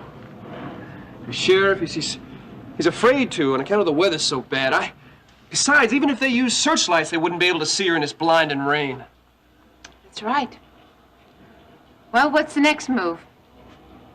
Well, we'll just keep on looking. That's all we can do. Just wish Barrett were here. I'm glad he's not. Why? Max, can you imagine how upset he would be if he knew that Ginny was missing?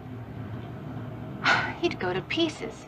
Now, you can't know that for sure. Knowing his moods these days, I think I do. You gotta understand, honey, that Barrett, he's under a lot of pressure. So is Ginny. Yeah, she's had a lot to contend with here, and she hasn't had the easiest pregnancy either. Oh, well, I don't know, maybe she's somewhere, someplace where she can be alone for a while. Oh, now that's ridiculous.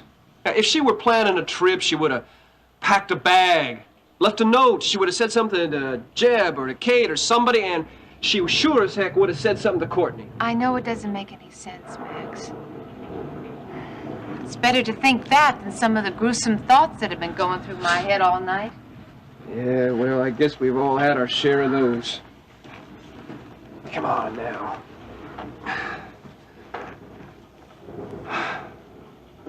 Rena, honey, when you were in the kitchen, did Kate say anything about getting in touch with Barrett, letting him know what was going on? No, she didn't. She was too upset, Max. I didn't want to ask her any more questions. I was afraid that she'd see how upset I was, and that was the last thing in the world I wanted to do to Kate. Hey, try not to worry so much. We're bound to find her eventually. But when? I just wish I could answer that. Well, I better get on back to Harley. Okay. Listen, if you see Steve, will you have him come back in? He must be exhausted, that poor kid. Well, I'll do my best.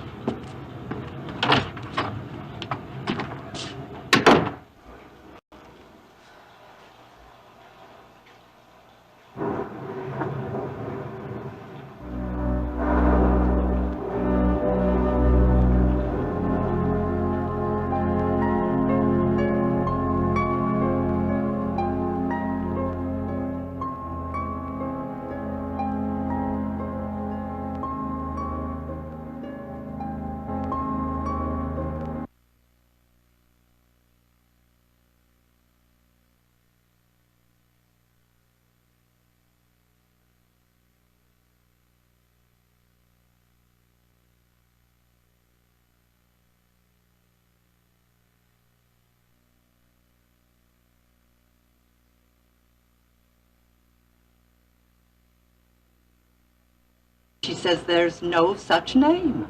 Well, maybe you just misunderstood the name. What name? Oh, well, Kate's trying to get the number of the motel that Barrett's supposed to be staying in Laredo, and, well, the operator just don't have any listing for it. You know, I could have sworn that Barry said the Tin Star Inn. I guess I just misunderstood. Look, if you really want to get a hold of him, we'll just get ourselves a telephone book. We'll start with the A's. We'll work our way right through until we find out where he is. Max, Laredo is not a small place. There are 20 or 30 motel and hotels in the area. So? So we'd be on the phone all night. There's nothing he can do anyway. Worry, that's all. Kate, if you'd feel better having him here, I'll try to track him down for you.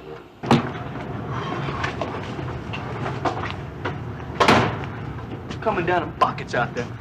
Harley, thank you so much for coming over to help us on your night off. I wished I could do more, Miss Marshall. Hey, listen, you organized all the guys. Yeah, when they're all out there looking right now. Is Stephen with him? Well, I saw Steve with some of the boys up on the West Ridge, and I told him to get on home, but you know, Steve. Yes, I sure do. Well, you both look like you could use a cup of coffee. And I made some sandwiches. Are you hungry? I'm what about you, Harley? I'm hungry. Well, when Max called, I was right in the middle of supper, so I didn't finish yet. Let me do it, honey. I don't want to keep the men waiting. Listen, have you talked to Barrett? Well, I tried just before you came in. Yeah, what'd he say? Kate couldn't get a hold of him, Jim. What? What? Why not? Well, I thought he said that he was going to be staying at the Tin Star Inn just outside of Laredo. But I must have misunderstood. Wasn't he registered there? Well, I called information, and the operator said there was no such name.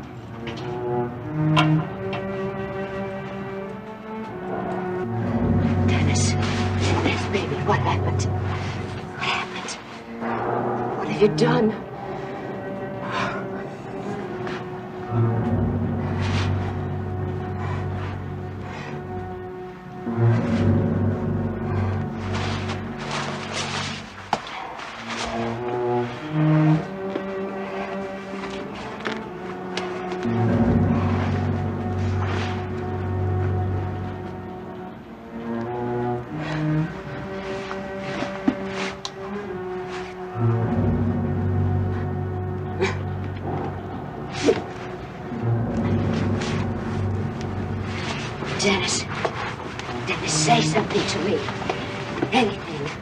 Darling, I'm here now. Don't be frightened.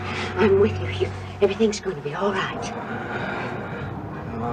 Yes, yes, darling. I'm with you. You're going to be all right now. Paige. You don't think about her now. You just keep your eyes closed and try to rest. Paige, why? You're right. Paige is the one who got you into this mess. Paige. I know, but don't you worry, because I'm here now, and I'm going to get you out of it. You just trust me, Dennis. Billy Joe, if you don't walk over and knock on that door this minute, I'm going to. Elena, how many times have I told you what happens when I go barging in on Chris Shaw like that? He gets real mad at me. He's told me over and over again if I step in there on him one more time, he's gonna... Well, I don't care if he gets mad at you, Billy Joe. I don't really care what he's told you. Yeah, well, that's easy for you to say, because he never gets mad at you. Okay, listen, Billy Joe. You don't have to barge in. All you have to do is go knock on the door, and he'll say, come in, and then you walk in, and you tell him that I want to do my shows earlier from now on. And what if he tells me to get the hell out, then what? Where do you think you're going, huh? Where does it look like I'm going? Okay, you win, all right? But if he boots us out of the only paying job we got, don't come crying to me.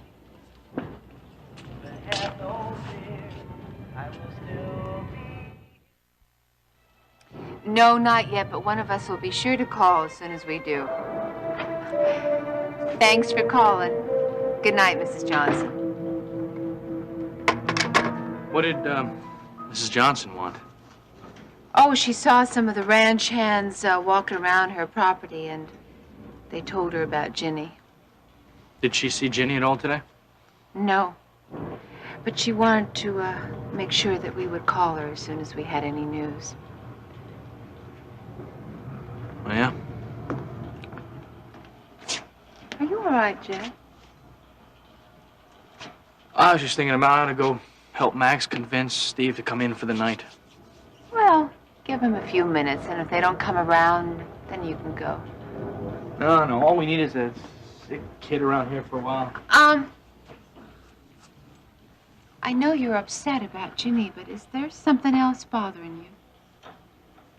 No, not at all. I saw a look on your face in the kitchen when Kate couldn't find that phone number of the motel that Barrett said he was staying in.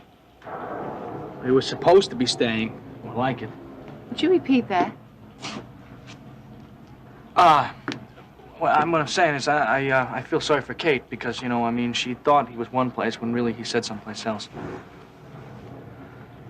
Is that all, Jeb? Yeah, that's all. I just thought I'd come in and see how you two were doing. Oh, we're doing just fine. How about you, honey? I'm fine. Kate, listen, I want to ask you something. Jeb, not now. Well, what time do you think it was when you saw Ginny last? Now, let me think. We were in the kitchen together. I think it was about 11:30. Because by the time Ryan got here, Ginny had already gone... Ryan was here today? Yes. Did he come here to see Ginny? No. He came to see me. He wanted me to know that no matter what Justin said, World Oil would not pressure us into drilling on our land. I see. That makes you feel better now, Kate? Oh, much better. Kate, did he leave after he talked to you? Well, yes, as far as I know. Why? Oh, a special reason. Just wondering. Well, I guess I'd better get back to the kitchen and make more coffee.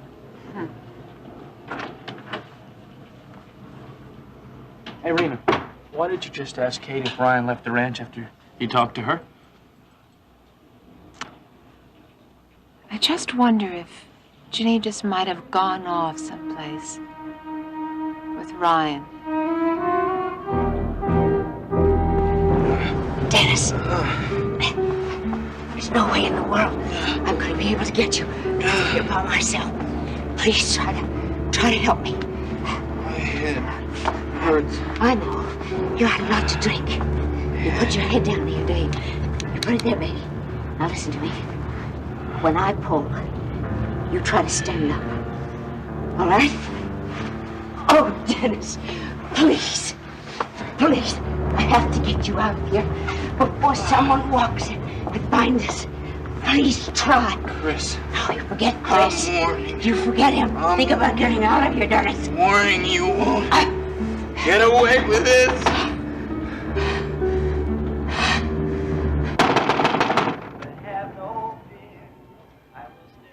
So, you satisfied? He didn't answer. So I was right all along. He ain't even in. Billy Joe, I was standing right here and I could barely hear you. Knock on that door again. This time loud. You've got to be kidding. Well, if you won't do it, then I'm gonna do it. You just cool it here, huh? These customers are looking at us like we're crazy here. I don't care. Listen here, I want to try one more time, all right? Now just calm down. But if you don't answer this time, I want you to go over to that bar and sit down and relax.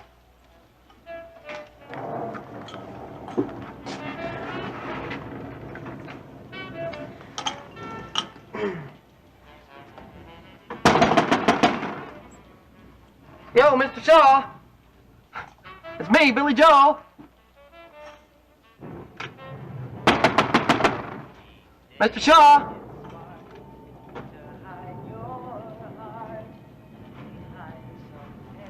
Let's go sit down. Wait, Billy Joe, I heard something. The next thing you're going to be seeing pink elephants if you're not careful. Now, come on over here. Let's go. That's it, Dennis. We are almost there. Maybe if you could just stand up and try to walk. Come on.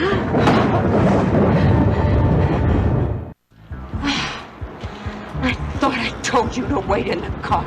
Sorry, Mrs. Wheeler, but you were in here so long. I was really worried about Don't you. explain. Get over here and help me with Dennis. What's the matter with him? He's not going to bite you, baby. He's just had a little too much to Mrs. drink. Wheeler, that's Mr. Shaw. That's that man who's... I know who it is, baby. I know who it is. Is he? Shh, shh. We'll talk about it after we get Dennis into the car. I don't want anyone in there to hear us. Come on. Push him over. Push him over. That's it. Come on. Where's he taking him? Back to my house. I want to take Dennis in my car. And I want you to drive Dennis's car back. Okay. Mrs. Wheeler? Hush. Don't ask me any more questions now, baby. Just do what I say.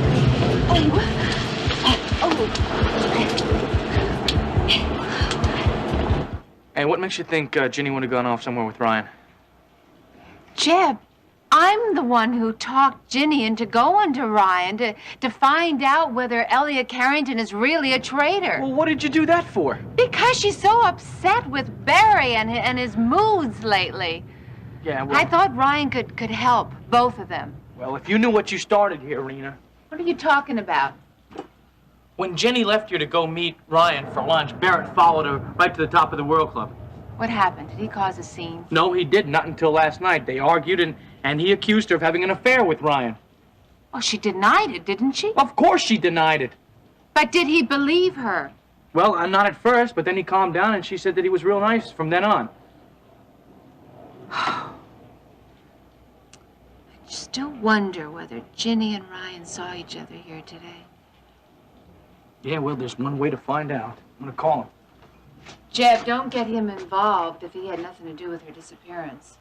Look, Barrett's out of town, so if that's what you're worried about, he's not gonna find out. Well, do you think that Kate might mind? If Kate thought there was a chance that he knows anything about Ginny, no.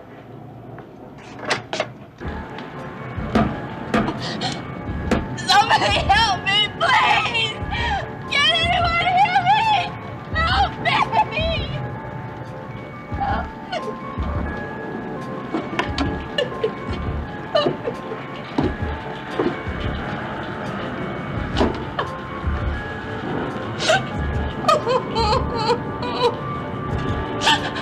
All right.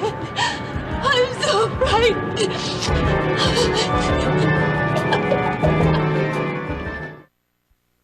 I'll be back later. Well, are you going to see if Mr. Shaw's in yet? No, I'm not going to see if Mr. Shaw is in yet. I'm going to go back and see if the boys are back. And the band, you know? Remember? Well, what is the difference, Billy Joe? I mean, you're not going to let me perform any earlier anyway. Look, I'll make a deal, all right, darling? We'll start in 15 minutes with or without Chris Shaw. But you gotta stop your darn fidgeting, all right? Thank you very much. You're welcome very much.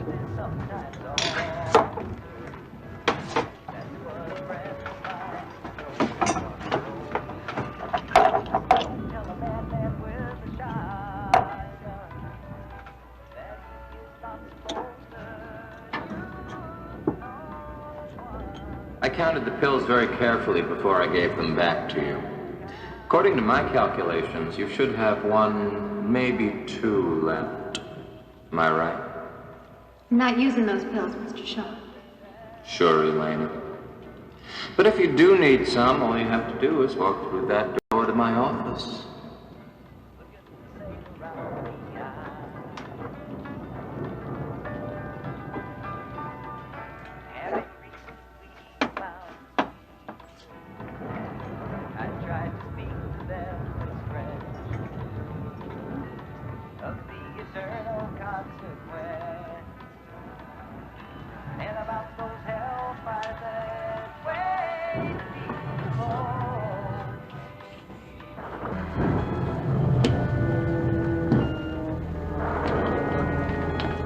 So how is Dennis?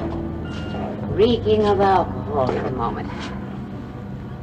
Finally convinced him to get into bed, try to sleep it over. You're certainly lucky Mr. Wheeler's in Dallas. He'd never understand this. I have a great deal to be thankful for. Including your help in getting Dennis out of that dreadful bar. Mrs. Wheeler, why did you ask me to drive Dennis's car back tonight? Why couldn't we go pick that up tomorrow morning? Vivian, I've asked you to do many things for me. But nothing more important than what I'm about to ask you now. What? I want you to forget everything you saw tonight. Everything.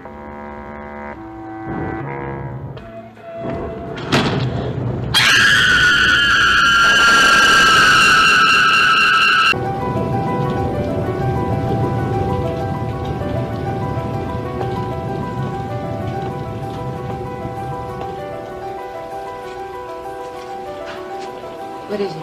It's brandy to calm your nerves. Oh, nothing will calm my nerves right now.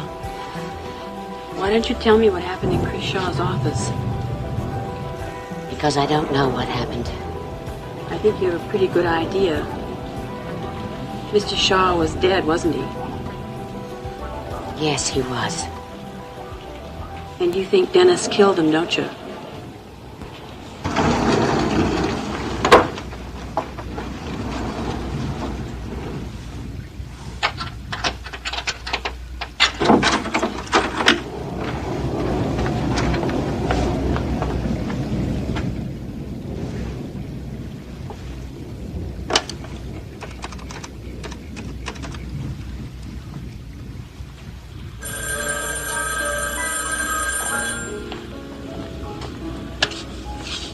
Good evening, top of the World Club. Alfredo, it's Paige. Mrs. Carrington, I'm sorry you were feeling ill this evening. I hope you're better. A little bit, thank you. How's everything going tonight? Well, there weren't as many people here as usual because of the weather, but things went fine. Good, I'm glad to hear it. Alfredo, Yes, Mrs. Carrington? if anyone asks about me, I've been in my suite all night, all right? Yes, ma'am.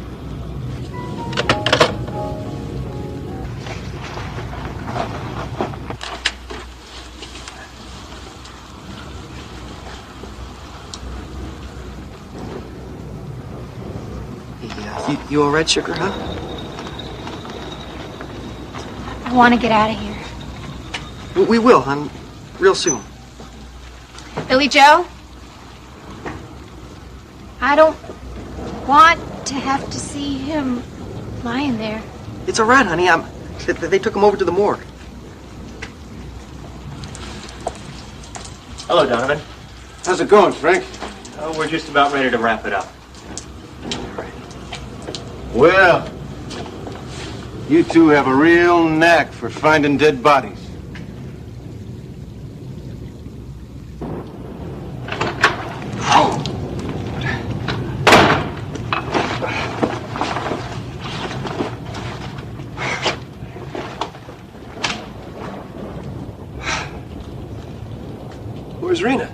Oh, well, Jeb sent her home after we got Steve off the bed. Is any word about Ginny? No. We're covering a pretty wide range, but we'll just have to keep on looking. Listen, there's a shack that's down on a passage. Yeah, we looked. Hello, Max. Kate. Jeb called me.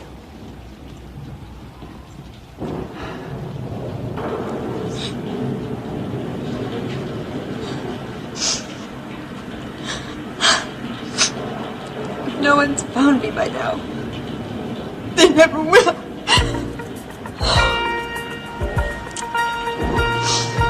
Oh, God. What am I going to do now? Look, Ryan might be able to help us find Ginny. I mean, if they were engaged, maybe there's some places that he was with her that we don't know about or something, you know? Kate, look, if you don't want me to be here, If you can be of any help, you're welcome. Okay, thanks. Where have you been looking, huh? Well, Harley Brooks, he's got a bunch of the boys, and they're searching out around the north countryside there. You know, where all the rugged ground and the brush is. Yeah, have you seen any clues? No. Listen, do you know maybe any special place that Ginny used to like to walk? Yeah, you know that path through the woods that borders on the north pasture that leads to the Colemans? No, we already looked there. Ryan, do you know of any other spot that Ginny was particularly fond of? Well, about a mile before you get to the Colemans, there's this dry bed where the stream used to run. She used to like to take that detour. That's real good. I'll tell Harley right now. Guess you already checked the hills, did you? Yeah, there's guys up there right now looking. How's Steve doing, huh? Well, poor Charles worn out with worrying and searching. We finally got him upstairs to bed. Kate, look, you look a little tired yourself. Why don't you go and try and get some sleep and let you know if we hear anything, okay? All right, I will. Okay.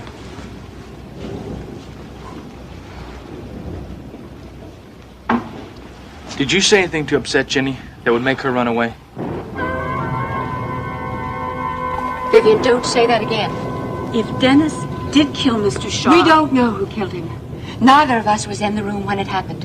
Mrs. Wheeler, I saw Mr. Shaw lying on the floor, and Dennis was the only other person in that room. Dennis was unconscious. I won't allow you to talk about this anymore.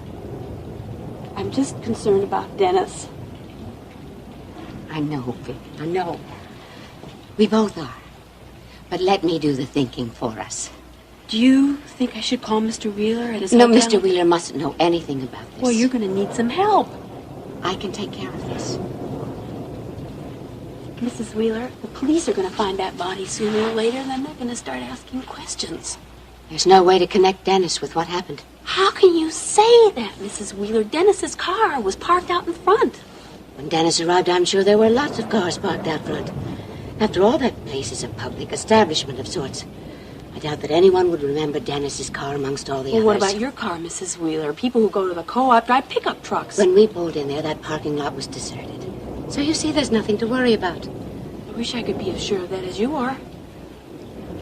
All we have to do now is make sure that Dennis understands the delicacy of the situation. You think he might not want to go along with you? Well, he tends to get honorable at the wrong time. But I think I'll be able to convince him.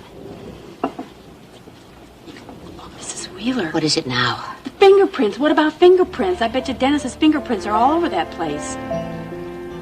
No, they're not. I've taken care of everything. No one will ever know that Dennis was in that office. Look, Donovan, we don't like this any more than you do. No, I'm sure you don't. It just feels like some kind of bad luck's been dogging our tails. I want you to tell me exactly what happened. Well, Elena came in here to talk to Mr. Shaw about changing her showtime schedule, and she found him dead. Were you with her? No, I heard her scream, then I came right in. That's when I saw him. Mm-hmm. Were either of you going near the body? We didn't touch nothing. What did you see when you came in? I saw Mr. Shaw on the floor, dead. Was he in the same position as what we found him in? I told you we didn't touch nothing. I'm asking the lady. It's okay, the body's gone.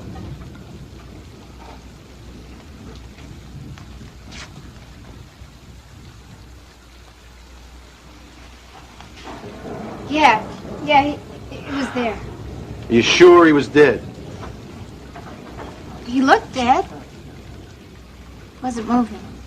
Okay, get your things together. What for? We told you everything we know already. I'm taking you down to the station for further questioning.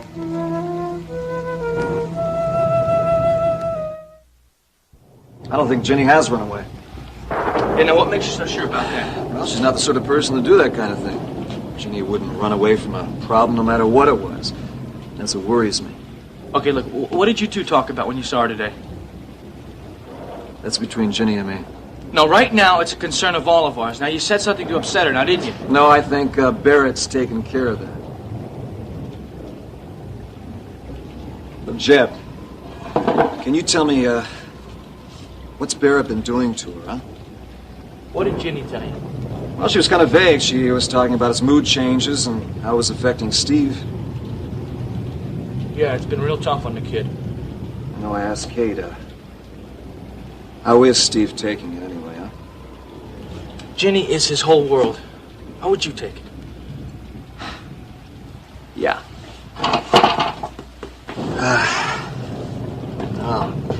Ginny did tell me that Barrett followed her into town and saw us at the top of the World Club. Did you ask Ginny to leave Barrett again? Yeah, but she refused.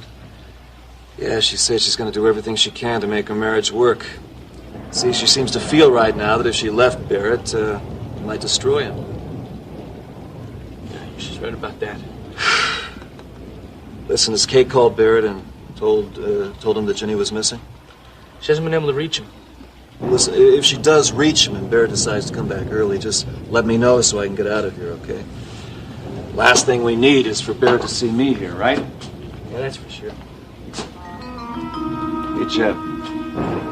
Yeah, well, I know Ginny's frightened for Barrett, but, is she frightened of him? yes. Are you saying that you wiped Dennis's fingerprints off of everything in that room? I had to make certain there was no trace of Dennis's having been there. Mrs. Wheeler, that's illegal. Illegal or not, I've done it. But you can't! I don't want to hear any more about this. Mrs. Wheeler, if the police find out about this, that makes you an accomplice to the crime. The police aren't going to find out, are they? Go, Rick. Dennis! Dennis, you're supposed to be upstairs and sleep. Oh, easy. Sleep. Hold on. Dennis, you're supposed to be going upstairs. Please, come on now. Terrible dream. What am I doing here?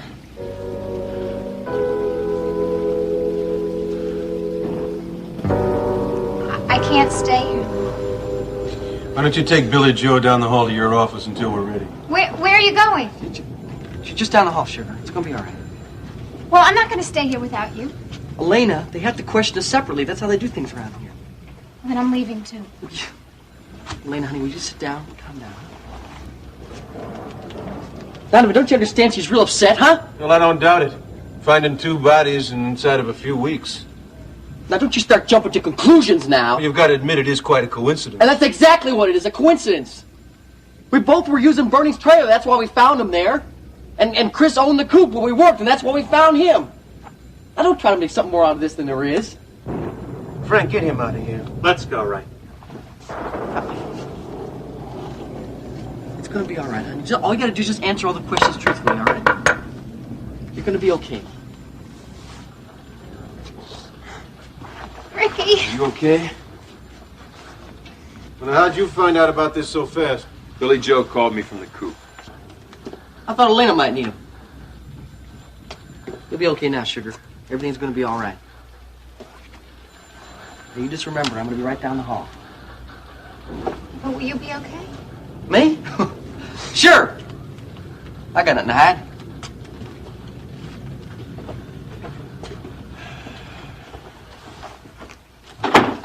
You mind if I stay here with my sister? It's okay with me, so long as you don't prompt her. I'll keep my thoughts to myself.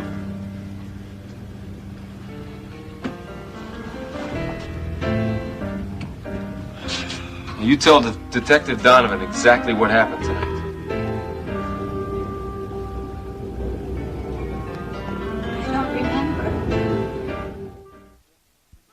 What do you mean you don't remember? She might be in shock, Donovan. Elena, Billy Joe said you went into Chris's office to talk to him about changing the showtime. Yeah, it's all a little foggy. I remember that. Did you see anyone strange in the coop this afternoon? Strange. No, not that I recall. Was the back door to Chris's office open or closed?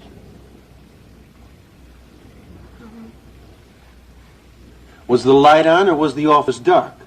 I don't know! Well, did you turn on the light when you went in? No! I don't think so.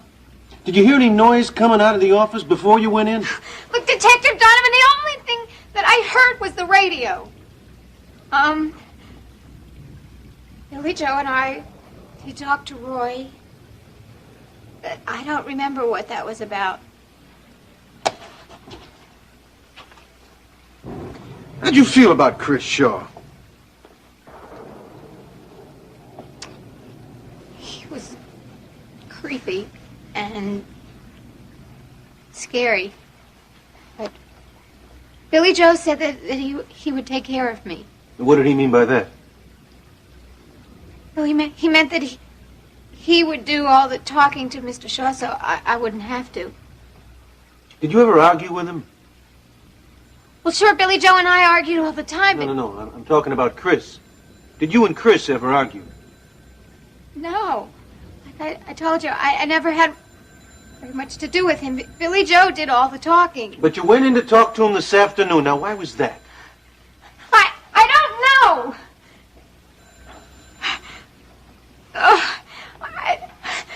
I can't think straight. Donovan, my sister is very upset. I can see that. Yeah, well, maybe if you lay off her for a little while. I need some answers now. She's going to have to settle down and give me some. Look, Elena, a man was murdered today at the coop. You were there, and you found the body. Now, I've got to know some answers. Donovan, wait a minute. You don't think that Elena knows anything about Chris's death, do you? Well, if she doesn't, she'd better start answering some questions.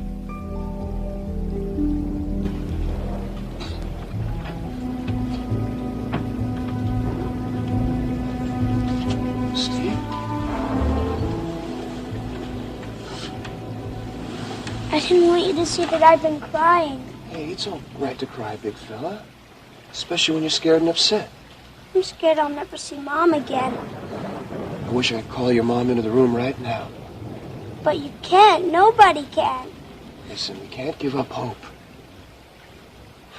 I wonder where she could be.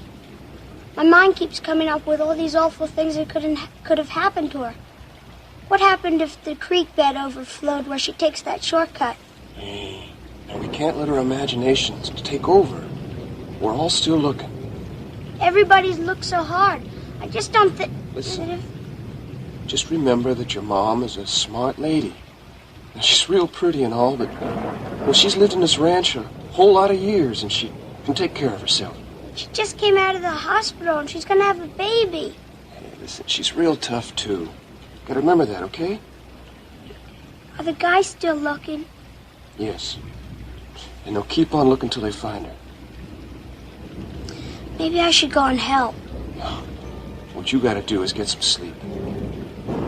I don't think I can. Yes, you can. Come on now, just lay down. Close your eyes.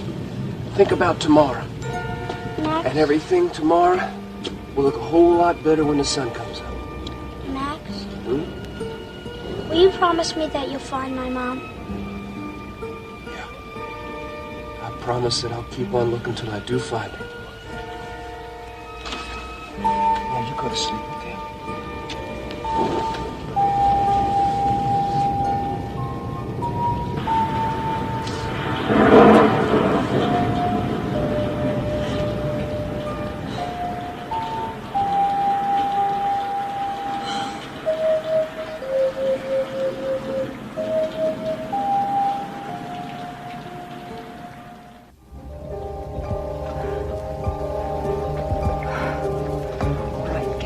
Dry.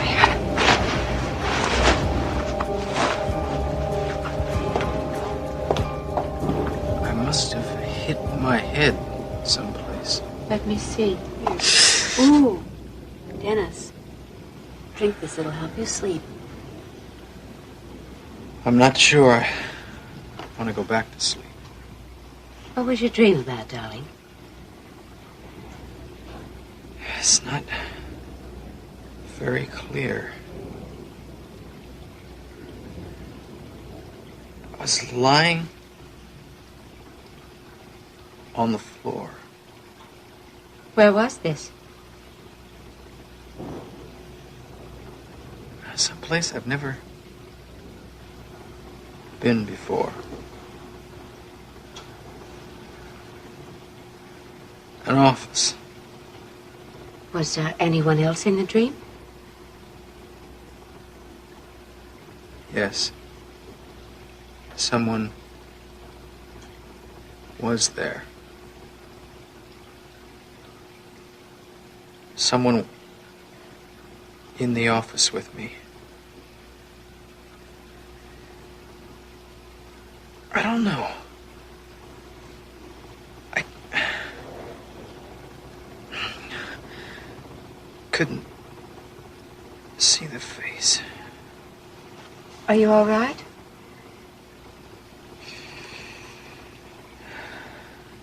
Hit my head somewhere, but I don't know where. Darling, why don't you drink this milk while it's still warm? Then you should go back upstairs.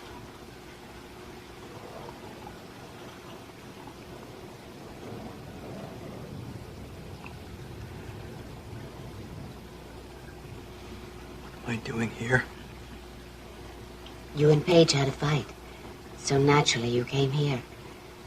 You'd had a little too much to drink, which might account for some of your headache. When you got here, Vivian and I put you to bed.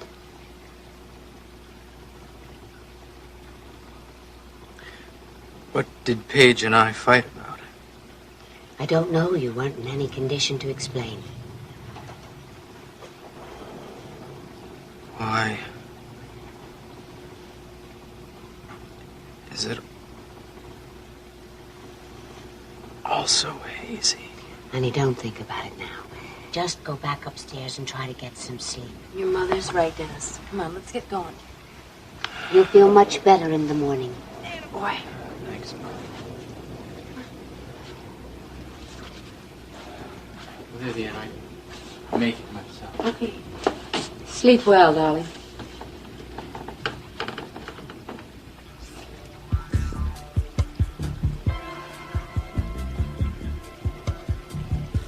Thank goodness we got through that. Oh, well, what about tomorrow morning, Mrs. Wheeler? What if Dennis remembers everything and wants to go to the police? I'll cross that bridge when I come to it.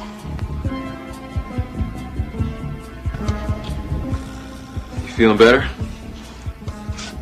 No, not really. I don't think I will till I get out of here. Well, we'll be going as soon as they finish up with Billy Joe. I don't understand why Detective Donovan thinks that Billy Joe is a suspect. Because Billy Joe had a reason to kill Chris. What reason? If Chris found out that Billy Joe was the one who tipped off the police to that porno raid. You think he did that? I'm just telling you what the police might be thinking. No, I know Billy Joe better than that, and he wouldn't do anything like that. And besides, Chris didn't figure that it was Billy Joe who told the police. He thought it was one of his cameramen. Well, if Chris did figure it was Billy Joe and he and Billy Joe fought... No, I would have known if that had happened. Ricky, I spent almost all of my time with Billy Joe. I know everything about him. Almost. Yeah, well, it's that almost that matters. You know, there's some things that a person doesn't tell anybody else. Why is Detective Donovan asking me all these questions about Bertie Stokes? I thought I answered all those questions when Bertie was killed. Well, one of the theories might be that there's a connection between both murders. Do you think there is? Well, sure. The same guy could have easily killed them both. I'm sure that Bernie knew a lot of Chris's friends. Yeah, and that reminds me, Ricky, you weren't supposed to say anything to Donovan about the money that was on Bernie.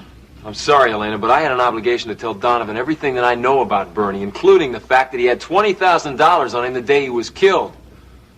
Not to mention the fact that they never found the money on the body. Maybe he was murdered for that money? Maybe. Or because of the source of the money. What do you mean? Well, the police seem to think that Bernie might have been involved in selling drugs. And Chris Shaw, for that matter, too. Are the police, just guessing about that, or do they know for sure? Right now, they're just guessing. Have you heard anything about any drugs around the coop?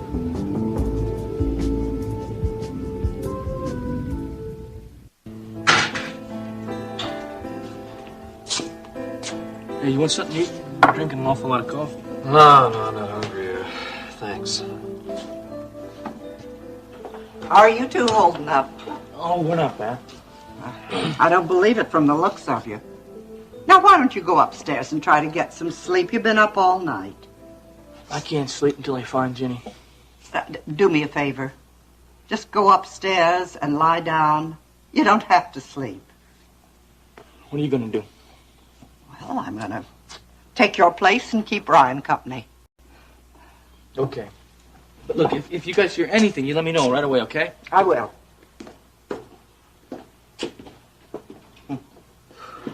You look exhausted, too.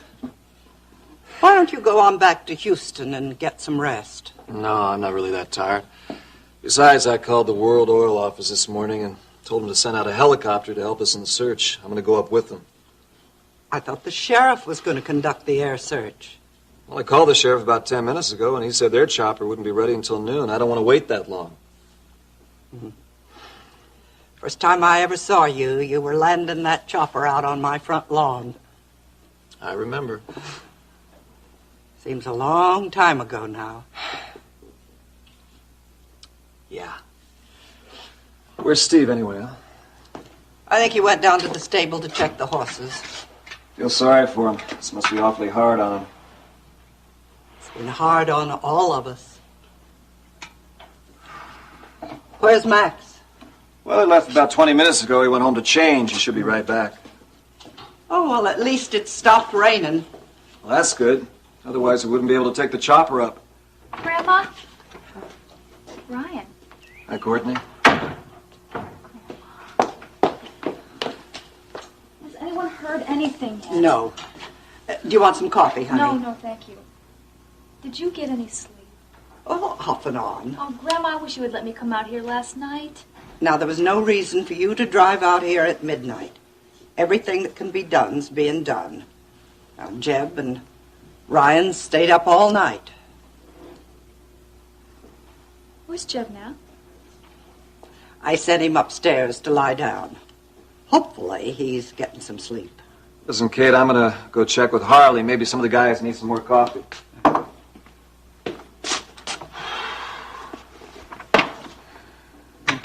Grandma, does Ryan's being here bother you?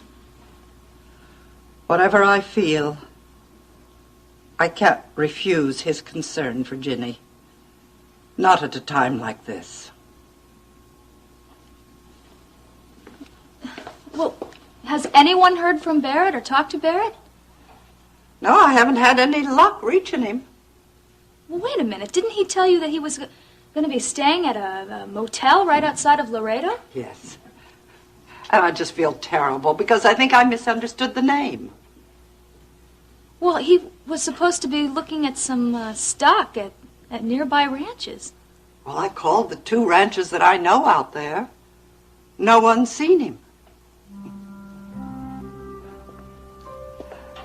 I just don't know where he is.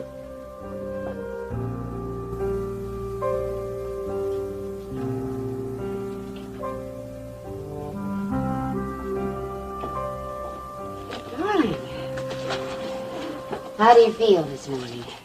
Like I got hit by a truck. You had a great deal to drink last night.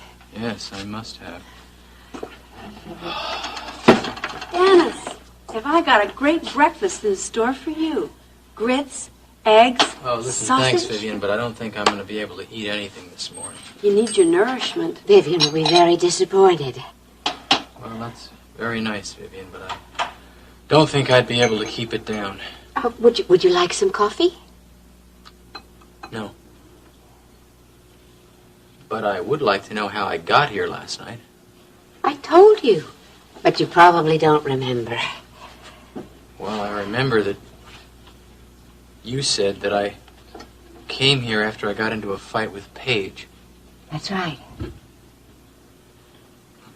But I also remember going to the coop to see Chris Shaw. Isn't that strange?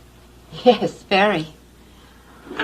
The only thing is I don't remember leaving his office. Or how I got from there to here.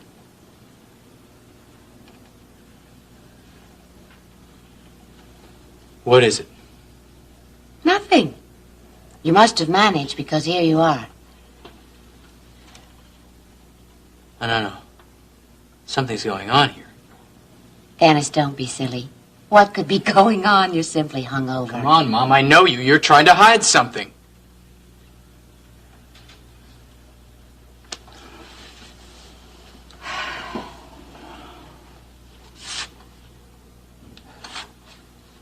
All right. You're going to find out sooner or later. It's in all the papers. What are you talking about? Chris Shaw is dead. He was murdered last night.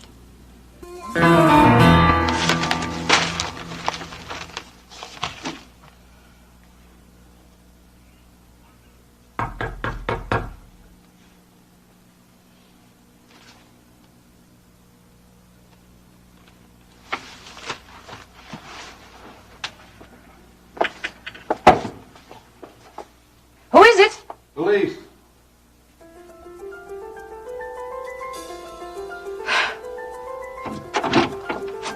Ah, Mrs. Carrington, we meet again. What do you want? I came here to talk to you about your friend, Chris Shaw. I thought we'd taken care of that a couple of weeks ago when I came down to the station, Detective. Oh, well, this is a different matter. You see, this time Chris Shaw has been murdered.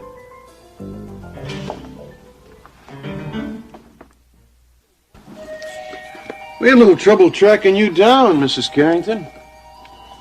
There's no answer at your apartment. I don't live there anymore, Detective.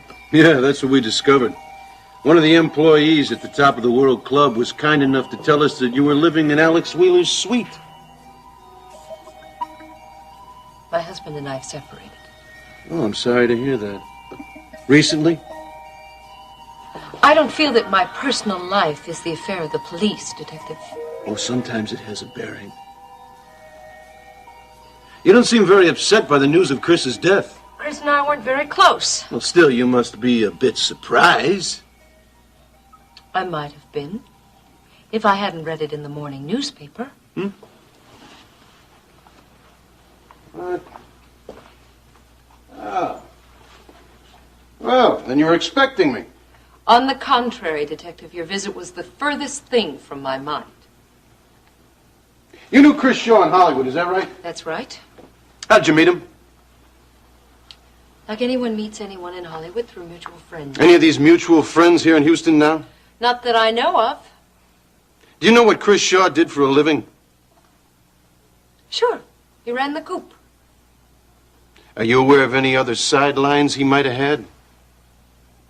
No, I'm not. I don't know why you're asking me these questions, Detective. We're trying to get some information. Well, you're asking the wrong person. I've already told you Chris and I weren't good friends. This is a murder investigation, Mrs. Carrington. Now, as part of the investigation, we've got to question everyone connected with the crime.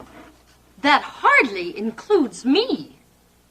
Is there some reason why you'd rather not answer any questions? No. No. I'm sorry. It's just that I haven't felt very well the last couple of days. That's why I wasn't at the club last night. I didn't sleep very well. I'm a little touchy. I'm sorry to hear that. Well, actually, we've asked pretty much all the questions we need to right now. But we'll be talking to you again.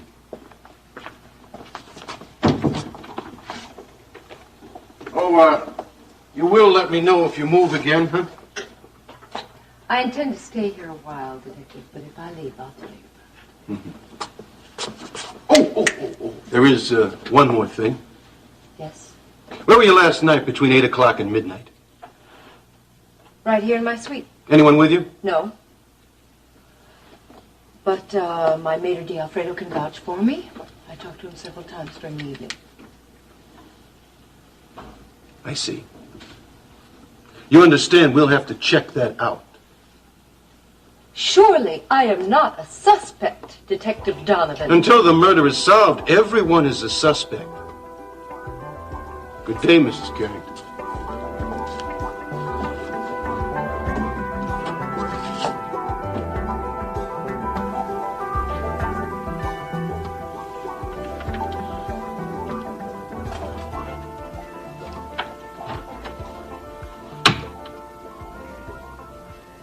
Courtney? Hi, Jeb. Kate told me you were here. Did you get any sleep? No, I couldn't. I'm trying to figure out where Ginny is. Yeah, I was just thinking the same thing. Yeah. I guess you gotta get back to the clinic soon, huh? No, Bart's covering for me. Did you find another doctor to work there yet? No, not yet. Yeah. I guess you're still pretty busy then, huh? Jeb, does my being here make you feel that uncomfortable? It's your house, too. Yeah, I know, but you live here too, Hey, it's fine. I'd like to see more of you, Jeb. I thought your career took up pretty much of your time. Well, it does, but I thought things were going pretty well the way that they were. No, things were not going pretty well the way they were. I love you, Jeb. You're not enough to marry me, though, huh? But that doesn't mean that we Listen, can't... what that means is that you told me to hit the road, so it's about time that I get on with my own life, Hey, if you want to be a part of that life as my wife, that's fine. That's terrific. And if not, Courtney, we're going to just end it, now.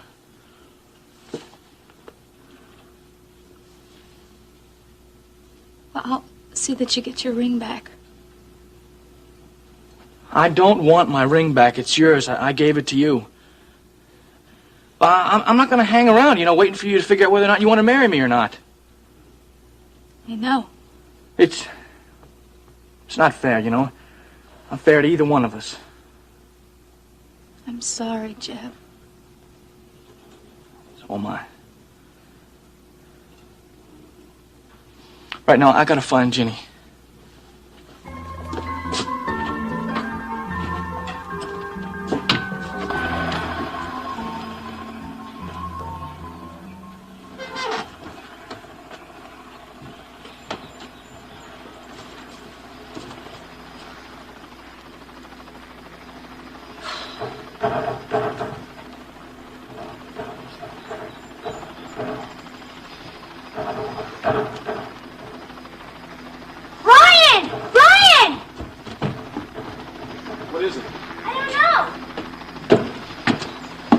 Oh, you mean the helicopter? Yeah, they're here for me. Not that, over in the storm cellar. What is it?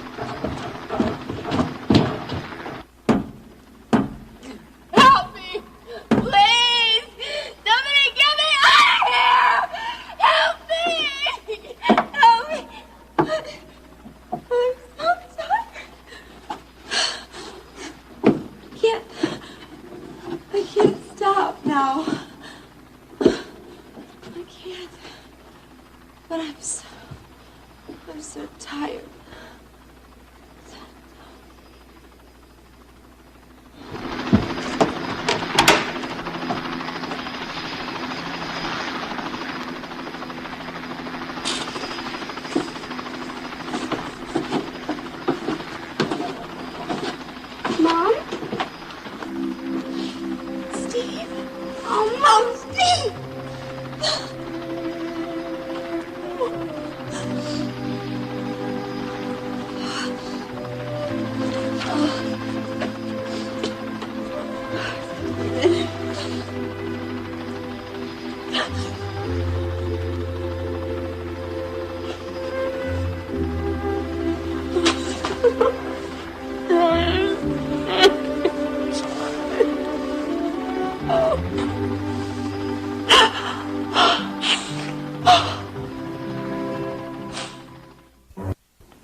What did you just say?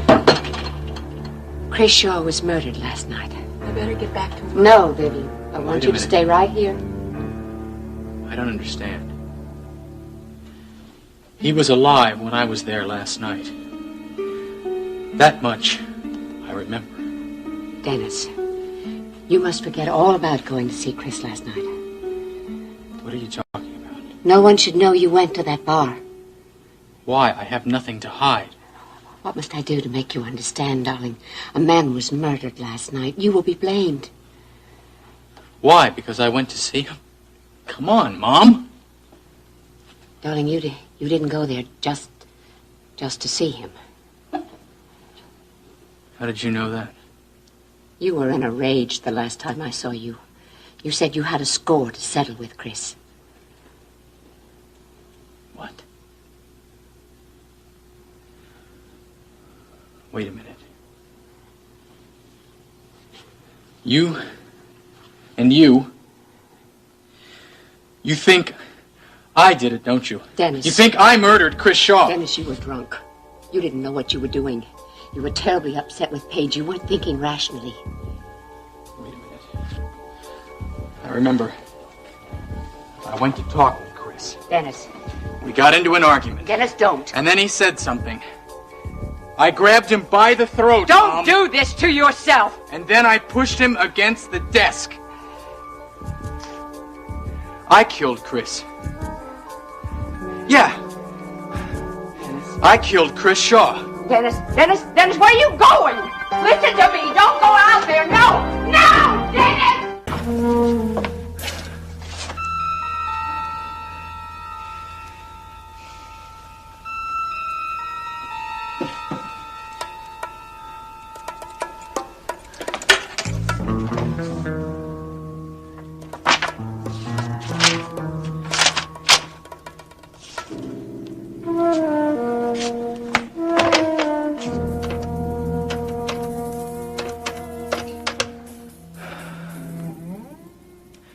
Hello. Ellie? This is Dennis Carrington. Yeah, could I please speak to Stryker? I see. Well, could you have him call me as soon as he gets back in? Have him call me at the apartment. It's very important. Thanks. Oh, Dennis, you had me so worried. Why did you go running off like that? Mom, I had to get away. I had to think. Well, at the moment, you can't be thinking very clearly. Well, last night's events aren't too clear, but they're starting to come back. We have to talk. Look, right now I don't want to talk. Darling, look, I hope you're not planning to do anything foolish. Now, you can't tell anyone about last night. Well, you're too late, Mom. I've already called Stryker. How much does he know? Nothing yet, but as soon as he calls back, I'm going to tell him everything. No, you can't do that, Dennis. There's too much at stake. You have to call him back, tell him it was a mistake, that you don't need to talk to him after all. No, Mom, I can't do that. You have to. If you don't, you will be making a terrible mistake. I've already made that mistake, Mom. I murdered a man.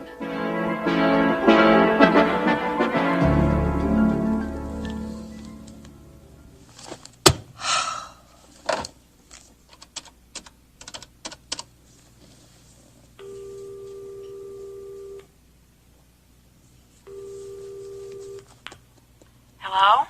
Oh, Vivian, is Iris back yet? No, Mrs. Decker, I'm sorry. Mrs. Wheeler is still out. Can I take a message? When do you expect her? I don't know. Now, Vivian, you must have some idea. I don't. Not any more than all the other times that you called. I don't mean to bother you, Vivian, dear, but it's very important that I see Iris. I just don't know how I could help. Okay, I'm coming over and I'm going to wait for her there. All right, Mrs. Decker. Bye, Vivian. Hi, honey. Hallie said you were here.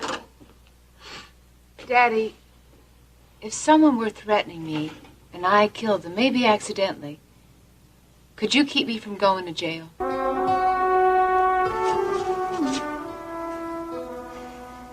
Honey, you haven't eaten anything on your plate. Oh, I'm not hungry, sugar. I fixed you another taco. Usually gone through about 3 by now. We'll save it. I'll eat it later. Honey, you still worried about last night? Yeah. You better go to bed and get yourself some rest. You didn't come in from the police station till about 4 o'clock in the morning. Then I don't think you slept a wink. I couldn't sleep now, Nita. Come on. Billy Joe Jr.'s daddy needs to take better care of himself. Well, Billy Joe Jr.'s daddy's going to do just fine. Oh. Wish there's something I could do.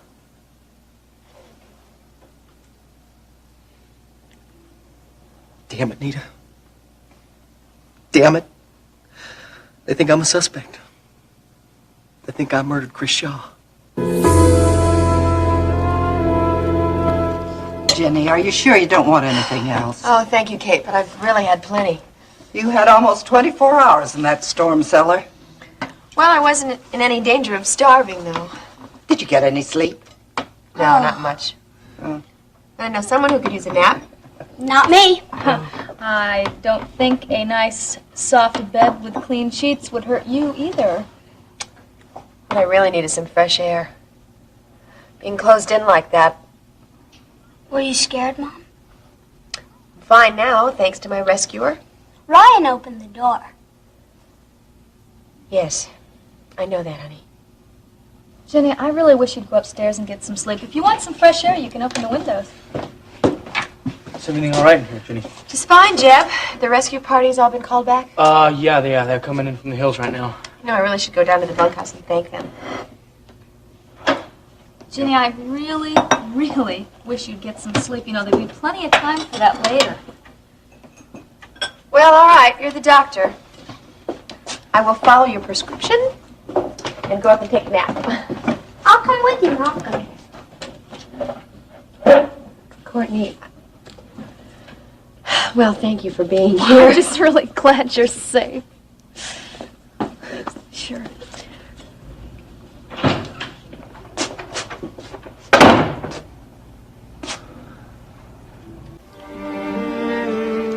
I didn't realize you were still here. Yeah, I've been out with a helicopter. How you feeling now, huh? Between Kate's cooking and everybody fussing over me, I'm almost 100%. Courtney, how's the medical report? Huh? I think she's going to be just fine. And the baby? Well, the fetal heartbeat's nice and strong. I don't think there's anything to worry about. Is the helicopter still here? No, I'm afraid the pilot had to take it back to the airfield. Oh. Hey, I'm sorry, Steve. Should have kept it here and taken you for a ride, huh? That's all right. Some other time, okay? Okay. I'm sure glad you're all right. Ryan, would you like a cup of coffee? No, thanks, Kate. I better not. Have to be getting back to town. Is there room in the helicopter for 4 people? Well, there sure is. Why? Well, I was thinking maybe we could take Buddy along.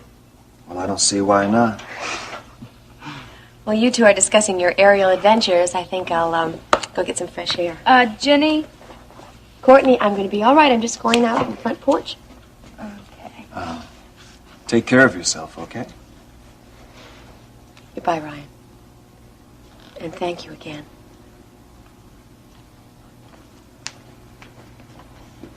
Hey, Ryan. Thanks a lot. Uh-huh. I appreciate your help. Thank you, Jen. Hey, Ryan, can you stay for lunch? Well, I'm afraid not, Steve. There's a lot of unfinished business back there at World Oil. Well, you have to eat. And if you stay, I can show you the new fall. Wow. Well, I sure wish I could. Okay, now, but only for an hour, no more, all right? Why on earth Would you ask a question like that?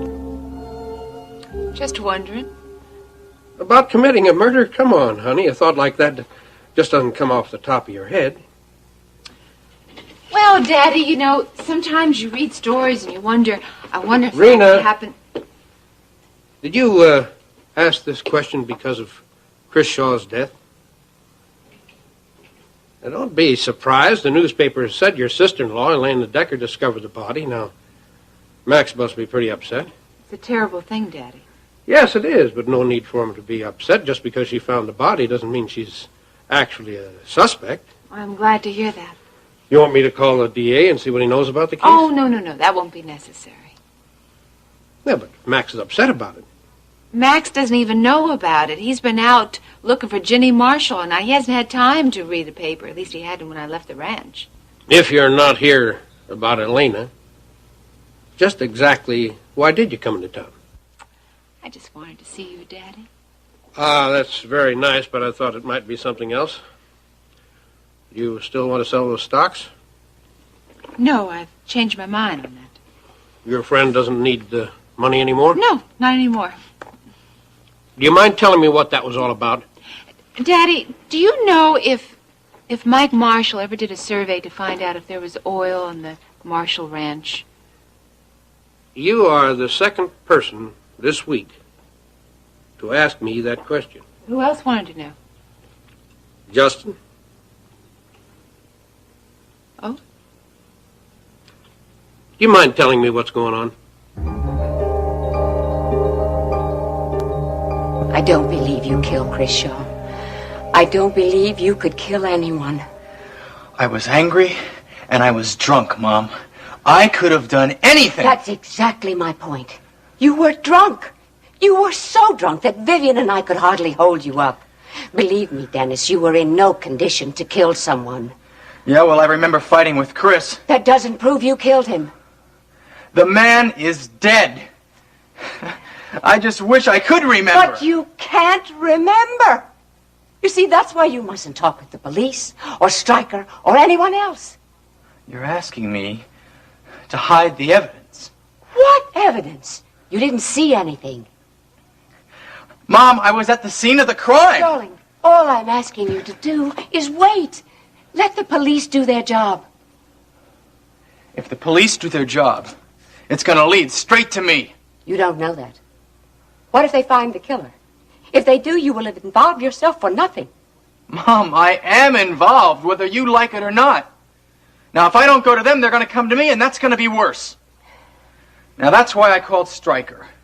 He's an attorney. He knows how to handle these situations. Dennis, if you go to Stryker, it will be the biggest mistake of your life. Now, listen to me. Once you tell him that you were there in Chris's office, he will be forced to go to the police. And once he does that, the police will stop looking for the real killer. Mom, I have got to tell the truth. Not yet, Dennis. There will be plenty of time for that later. Right now, I'm asking you to wait. Just wait and see what happens.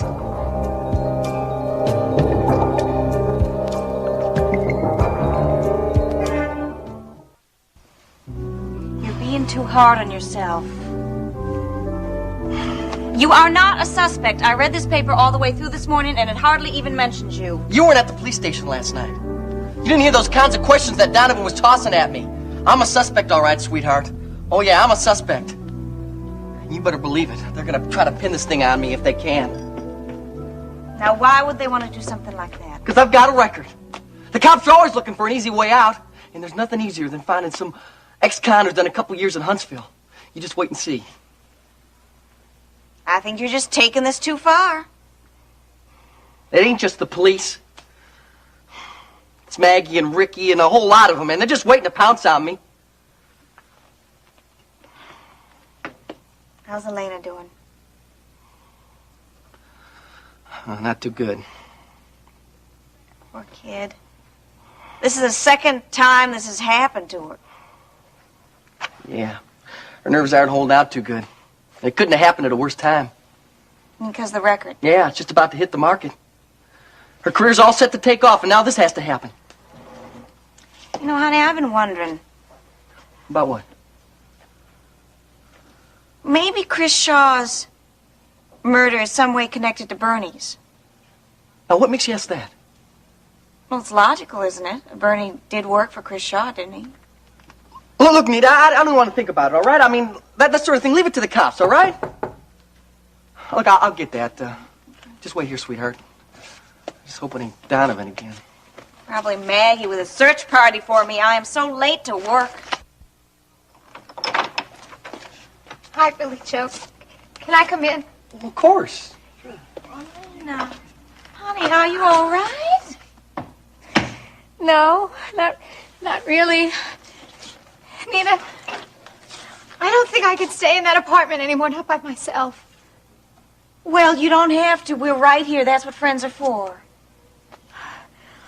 I'm sorry, Nina, and I'm sorry, Billy Joe. Well, what for? For fouling up everybody's lives. I mean, I really didn't mean it, but somehow everything just got all messed up. Darling, that's not true. Come on. Of course it isn't. You couldn't help what happened. Now, Max is right. Maybe I am just no good. Hey, come on, slow down. You're just going to get yourself all bent out of shape. Now, come on over here. Come on. Relax, huh? Oh, I gotta get back to Maggie's. Elena, you gonna be okay? Yeah, I think so, Nina. Well, yeah, sure she is. Anita's got some tea on the stove. We're going to sit down and talk this whole thing out.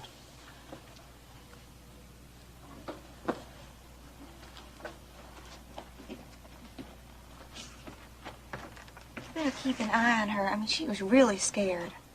Oh, yeah, I will, sweetheart. Bye. Okay, bye-bye. Bye-bye, Elena. Bye, Nina.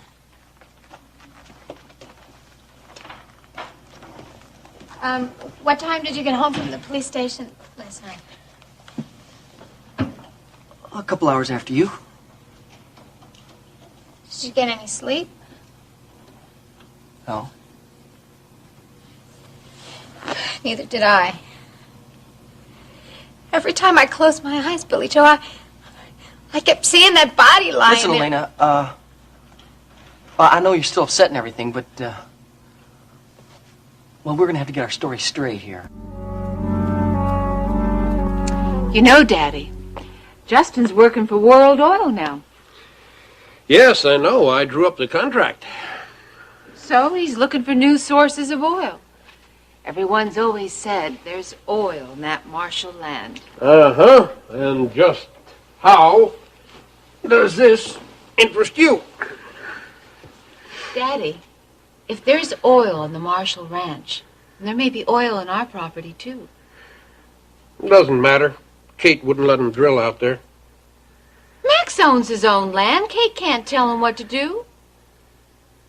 He did buy the mineral rights, too, didn't he? Yes, but I'm sure that Kate sold them to him, knowing that he wouldn't drill for oil. Suppose he wanted to. Could Kate stop him? No, but she'd probably never talk to him again. But she couldn't stop him. Who put this idea in your head, Justin? It's not such a bad idea, is it, Daddy? Max might think it is. I already asked Max to think about it, and he said he would. Whew, it surprises me. Well, maybe he's learning to compromise. You know, Daddy, if Max has his own money, all of our problems would be solved. Don't you think you're oversimplifying a bit? No. All of our arguments are over money. Me having it and Max not having it. Well, that's true enough. Daddy, don't you see? If there is oil on that land, we could Hold buy... on, honey. Max hasn't agreed to drill for oil. He might, if you put in a good word. Oh, no, don't get me involved in this. This is your problem. You settle it. What about the survey? Did Mike Marshall ever have one done? He talked about it. Whether he ever had anything done about it, I can't say. Where would the records be if he did have one done? In his personal papers. Kate has them.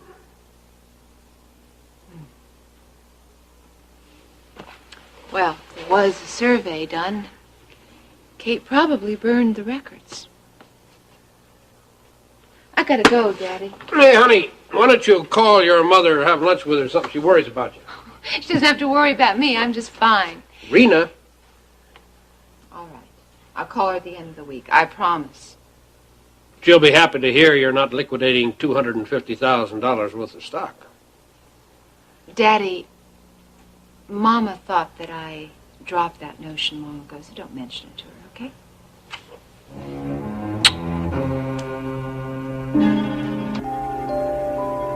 Dennis, you have to cancel that call to Stryker. I can't, Mom. Even if I thought you were right, I can't. I'm probably Stryker now. Dennis, don't!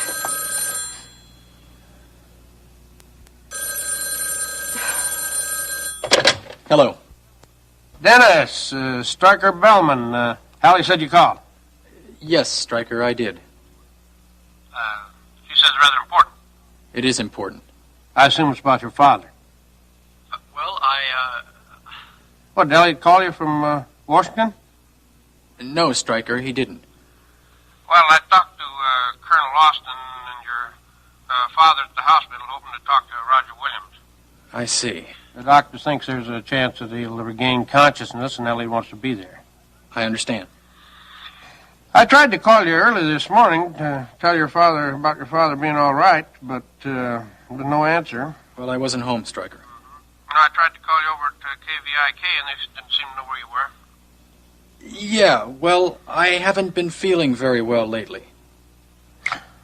Oh, that's too bad. It's probably a virus, one of those 24-hour things. Stryker, Hey, Dennis, I tell you what, I got a great home cure.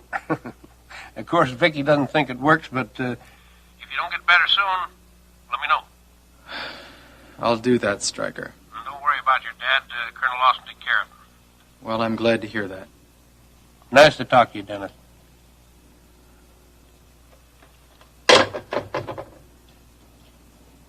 You won't regret this, Dennis. You did the right thing. Now we have some time to plan what we should do. Or time for the police to discover that I'm the one that killed Chris Shaw.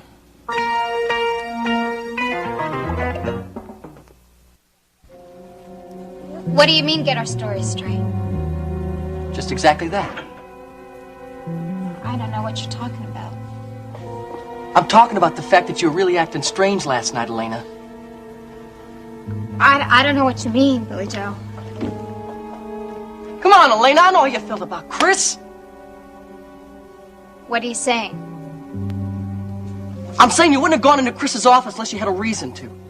Yeah, I had a reason. I already told you, Billy Joe. I wanted to talk to Chris. Now, I was trying to get him to move up the show time so we could get out of the coop at a decent hour. Yeah, that's what you told me. And that's what I told the cops.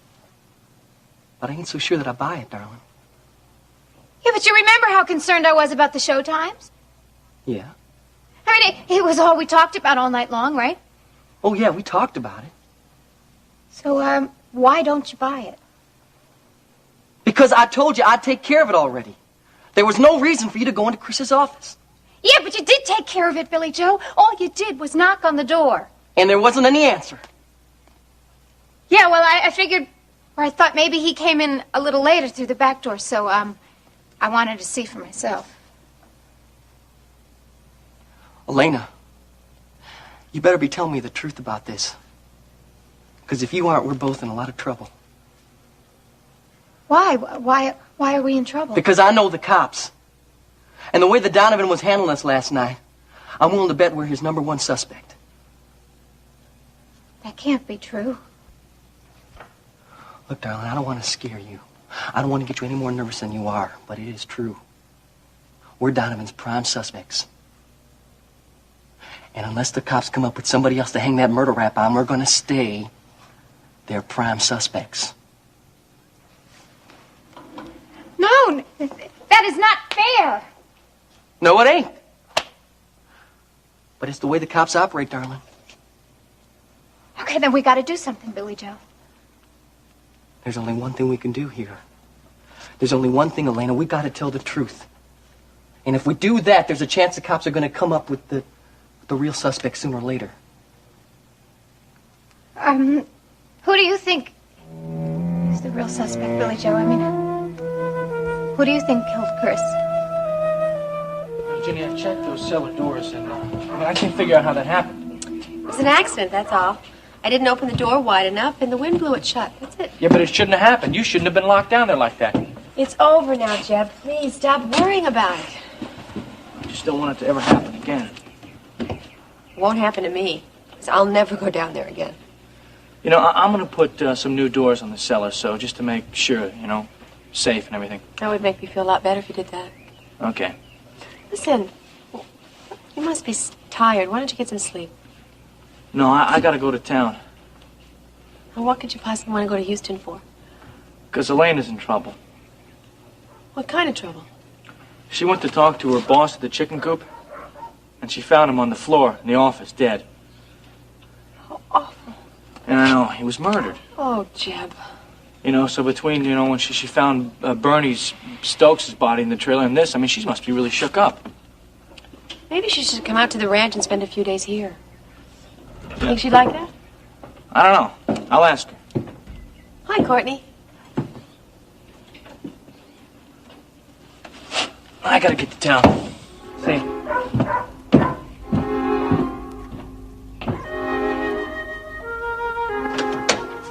Mrs. Wheeler still isn't back yet. If you don't mind, I'd like to wait. Oh, no. Go right ahead. Make yourself to home. I think there's a recent issue of a conservative periodical. Vivian? lying around in one of these. Could we talk? Oh, I would love to, excepting I got a lot of things to do in the kitchen. Honey, what's going on here? Nothing too interesting. I'll be cleaning the kitchen cabinets over the sink. You know perfectly well what I'm talking about. Now, you're a nervous wreck, and I don't think it has anything to do with the kitchen cabinets. I'm not nervous, Mrs. Decker. I don't know why you say I'm nervous. Where's Iris? I can't tell you that. You told me on the phone that you didn't know. Well, I know, but I can't tell you. Now, Vivian, Iris and I are very good friends. I know that, but I still cannot tell you. Honey, I I'm worried about her. Is she all right? I'm fine, Rena. What's going on between you and Jeb? He seemed awfully anxious to get out of here just now. You two haven't fought, have you? I gave him his ring back. Why? Because it was an engagement ring. There is nothing binding about an engagement ring, Yes, Courtney. there is. It's a promise that you're going to get married, and I don't know if I want to marry Jeb. Not just yet, anyway. Jeb is very patient. Yes, I know. He'd wait forever if he thought I'd marry him, but... Well, I just want things to go on the way they were. No commitment? No commitment. Do you think that's very fair to Jeb? No, it's not. But for me to marry him just to please him, well, that isn't very fair to either one of us. Do you love him? Yes. But not enough, I guess. I'm sorry. I know how very much Jeb loves you. Ginny, you know something? What you really need is some rest. And if you would just go upstairs and get some sleep, not only would you make her very happy, but your doctor will drive herself back to the clinic. Well, you go ahead, because I really would like to stay out here for a little while longer. Ryan's still here, you know. Ryan? I thought he left some time ago. Well, he tried, but Steve talked him into staying for lunch. Steve is very fond of Ryan. And Steve's very hard to say no to. Yes, I guess he is. You know, if you'd like, I can suggest that I drive Ryan back to town with me. Unless you want to see him again. No. No, I don't want to see Ryan again. It's just too difficult for both of us. I don't know who killed Chris or Bernie. Well, you don't think that I did, do you? Well, of course you didn't. How could you even ask me something like that? Well, you don't seem to think that I'm telling you the truth about Chris Shaw. I'll believe you, darling. It's just I don't want to take any chances. We've got to have an airtight alibi, or the cops are going to come gunning for us. Yeah, well, if you don't believe my story, the police are never going to believe it. So what are we going to do? The main thing is not to panic, darling. If we start running scared, we're just going to draw attention to ourselves. Yeah, but I am scared. But you can't let it show. You gotta act like nothing has happened. I don't think I can do that, Billy Joe. Sure you can. We gotta go into the chicken coop and do our job just like nothing's wrong at all. No, I am not going back to the chicken coop. I don't want to set foot in the chicken coop. Elena, I'm not asking you to go in there and sit in Chris's office. I'm asking you to do what you do better than anything else. I'm asking you to go in there and sing your little heart out. I can't. Well, sure you can. No, look, that's easier for you to say. You did not find the body, Billy Joe. Look, darling, I am sympathetic. I've got a good idea of what you're going through, and I know it ain't easy. But, honey, you gotta do this. If you really want this career, if you want to be that superstar that we talked about, then this is something you're just gonna have to do. Look, Billy Joe, I know you think that you understand, but you don't understand what's going on inside of me, Billy Joe. Look, darling, you'll get over it just like you do it every night. You get over your stage fright just before performance. You'll do it. I don't think so, Billy Joe. Now, look. Remember, you didn't want to go back to Bernie's trailer when Bernie died, but you did it. No, this is different, Billy Joe. Now, how's it different, huh? Look, it's just, I don't know. I'm feeling so alone. I'm feeling so frightened all the time.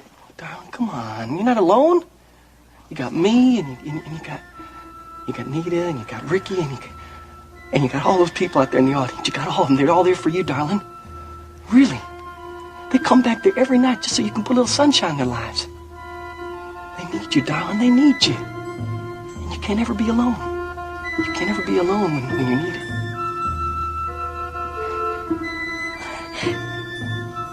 Why am I feeling so alone?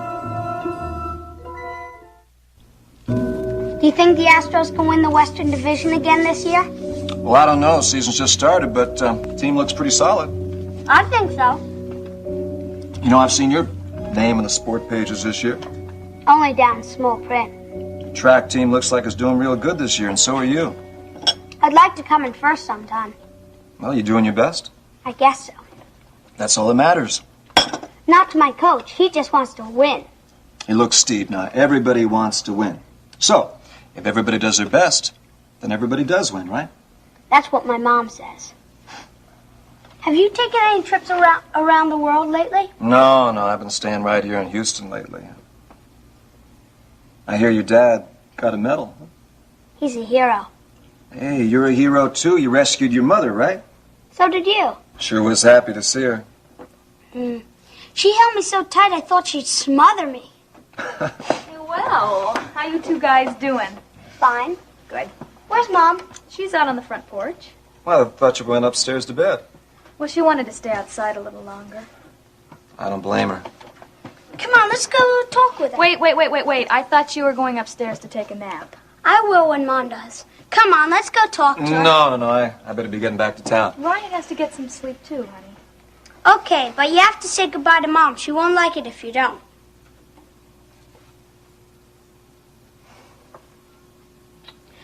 Come on, let's go. Steve, wait a minute. You know, you never showed me that solar energy music box that you made for the science fair.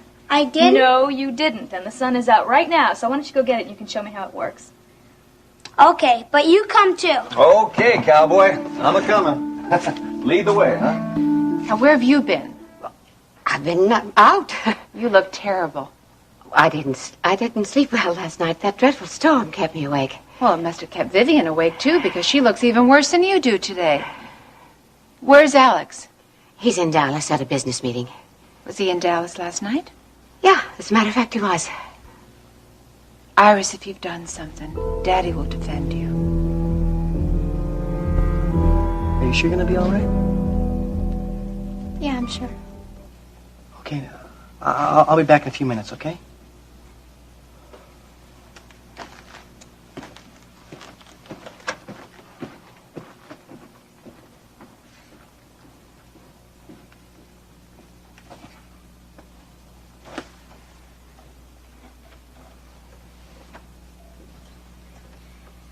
Talk to me, Bernie Bear.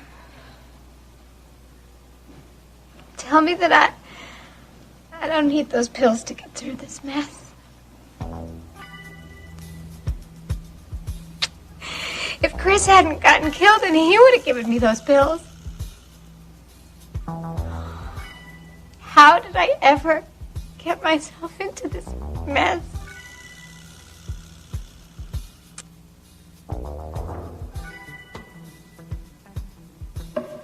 I wish I knew who killed Chris and Bernie.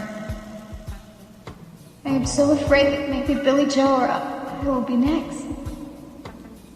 Maybe it's somebody who's after everybody connected with the coup. You're a magic bear. You're supposed to protect us. It's got to have something to do with that money Bernie was flashing around. Oh, if only you could talk, little Bernie bear.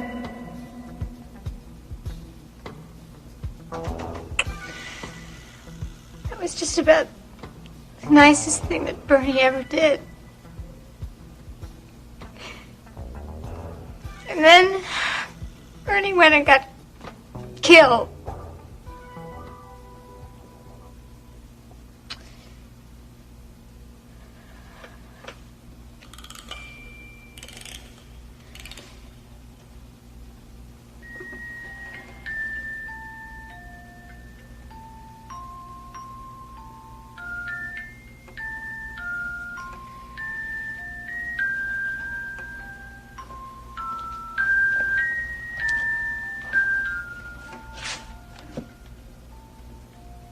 You look sad.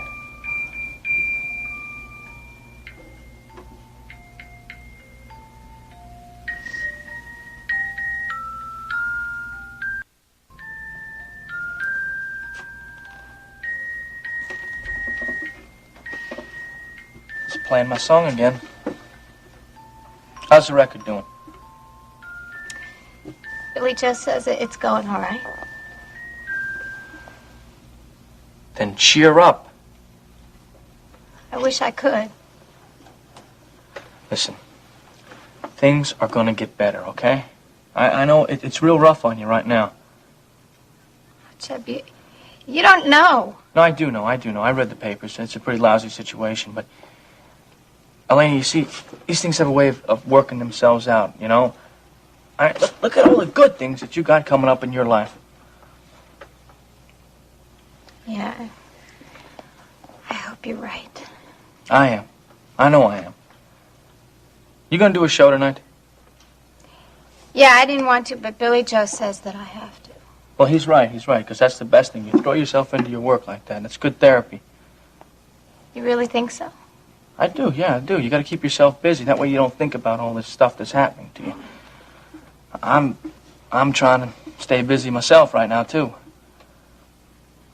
Why? Nita told me that you had given Courtney a ring. I would think that everything was going really well for you now. She gave back to me. Why? Because she's not ready to get married right now. I'm really sorry, Chet. Yeah, well. So you see, look, we're in the same boat now, you know? Maybe we can help each other out.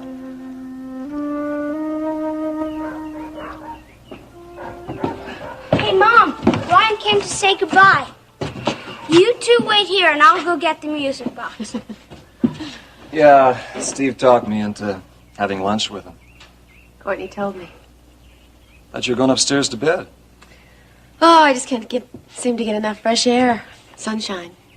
Well, I sure understand. You know, everybody feels pretty terrible about not thinking about the cellar. No one's been down there in a long time. We made it off limits to Steve a couple years ago. Why'd you go down there anyway? To get some strawberry preserves for Barrett. He talked about them before he left on his trip. You did it for Barrett, huh? Yes. We also talked about making that into a clubhouse for Steve. Jenny, I'd give anything if I could have kept you from having that experience. If anything had happened to you, or our baby, It's over now. Baby and I are just fine. I thought about you a lot last night. Rena, I did not kill Christopher Shaw. I loathe the man, but I did not kill him. Then why are you in such a state? Well, I told you the storm last night. I don't believe you. I've always been frightened of thunder. You're in some kind of trouble. Rena, I can't discuss it. I've involved you in enough of my problems. One more isn't going to matter.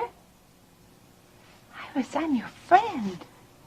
Darling, I'm very grateful to you for offering to loan me the $250,000.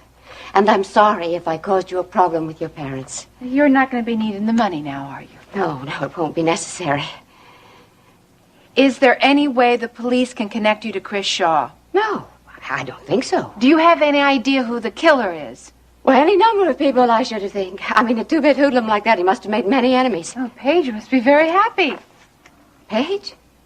Honey, she's the reason you're being blackmailed in the first place, or have you forgotten? Now what's wrong? Nothing. Nothing, really. I just wish you'd excuse me, Rena. I suddenly find that I'm very tired. I want to help you, Iris. Yes, I know. But there's really nothing you can do. At least not now. Will you please tell me if there is something I can do? Yes, of course I will. Don't worry about me, Rena. I'll be just fine.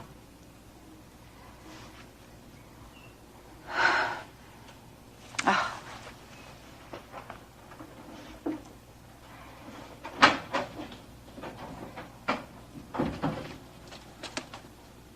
Mrs. Wheeler, what's wrong? Vivian, the film. The porno film that Paige made for Chris Shaw. Where is that film? Ryan, I'm more convinced than ever that I've got to make a go of this marriage with Barrett. Ginny, did you consider leaving Barrett? Yes, I thought about it, but I just can't. Sure you can if that's what you want to. Ryan, I'll never really know the hell that Barrett endured in that prison camp. Not knowing if you're ever going to see the sunlight again or breathe fresh air. Ryan, it's a terrible feeling. And Barrett went through it for 5 years. I could hardly go through it down there for 5 more minutes. I thought I was going out of my mind. Look, you went through an awful emotional experience.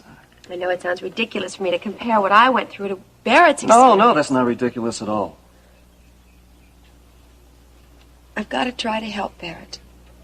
I've got to be more patient and more understanding. Maybe I have the key. Maybe this time I can really help him. I have to try. And if you fail, will you admit that? I don't intend to fail. Okay, I'll wait. I'm gonna wait for you, no matter how long it takes. I'll always be where you can reach me if you need me, okay? Well, it sure was nice seeing Steve again and spending some time with him again.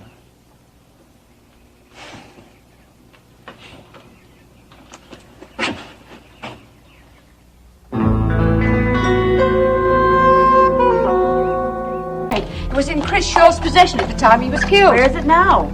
I don't know. Do you think maybe the police have gotten hold of it? Oh, if they have, it will be the end of us all. Vivian, have John bring the car around again. Where are you going? I'm going to find out where that film is. Can I come? No! Look, I'm sorry, Vicky. I know I should have called you sooner. Yeah, I'm feeling better, but I don't think I'm going to make it into work today. You talked to Stryker. Yeah, he told me about his home remedy. If I'm not feeling any better, I'll give him a call, definitely. Thanks a lot.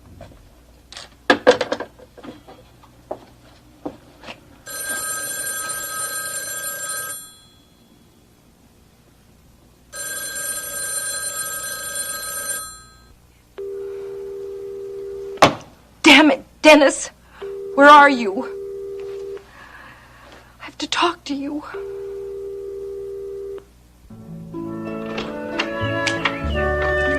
feed Steve? Yes, Grandma, I did. What's going on out there? Is Courtney's car still stuck in the mud? No, we finally got it out with the tractor. Oh, that's a relief. Courtney's a terrific doctor, but she sure can't drive. Oh, honey, she was the third person to get stuck in that ditch. We've had so much rain lately, nobody's used to driving in the mud anymore. Where's Mom and Ryan? Out on the porch. I have something that I want to talk to Mom and Ryan Steve. Don't you think it would be a good idea if you went out back and picked a lot of flowers? It would be nice to have them in here to put all around for your mother to look at, don't you think? Later, I want to talk to Mom and Ryan. It sure is nice having Ryan around, isn't it? I'm gonna wait for you, Ginny, no matter how long it takes. Ryan. And I'll always be where you can reach me if you need me or want to see me. Sure was nice seeing Steve again and spending some time with him again. Barrett? Barry, I didn't realize What the that hell are you doing in my house? Did you see Kate or Jeb? No. I parked the car in the stable and walked up to check the pond. Why? Ginny had a real bad experience. She got locked in the storm cellar yesterday afternoon and nobody found her till this morning. What? Jeb called Ryan to help look for me. He and Steve were the ones who finally found me. Are you all right? So you thought you'd take advantage of the situation, is that it, Ryan? You just step in and make the most of it. Oh, Barrett, please. Why don't you calm down? I don't want to hear anything that you have to say. Ginny's been through enough already, and I don't want to see her upset anymore. Oh, you don't want to see her upset. Well, then you'd better leave, Connor. Now. Ginny, why don't you go upstairs and lie down? I'll get things straight with Barrett. That's a wonderful idea. You go get some rest. Not unless the two of you promise me there won't be a knockdown, drag-out fight. No, we're just going to talk things out, I promise. Barrett? Okay, I'll go upstairs. So, you're a big hero, are you? No, I just happened to be around at the right time. Steve heard a noise coming from the cellar, and then And then I he came and got suppose me. you and Ginny had a tearful reunion. Yes, as a matter of fact, we did. And I suppose that you took it from there. Well, I don't know what that means. What does it It means that you asked Ginny to leave me, didn't you? You asked her to go off with you. No, Barrett, I didn't ask her that. Don't pull that innocent act on me, Connor. I know you love my wife. And I'm warning you. Stay away from her.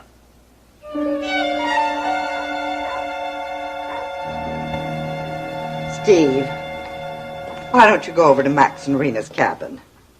Rena went to town, so she won't be back till dark. How do you know that? Max told me. Where is he? I think he went to the cabin to get some sleep. You could use a nap, too. Why don't you go on up? You were up all night. What's going on that you don't want me to know about? Nothing's going on, honey. Then why are you trying to get rid of me? Is there some reason I shouldn't go talk to Mom and Ryan? I think they're having a private conversation. It wouldn't be polite to interrupt them. I guess you're right as always, Grandma. What's Grandma right about, honey? Oh, I was just talking about Ryan. He hasn't left yet, has he? No. Why? Well, I have something I have to ask him. Just 1 second, Steve, okay?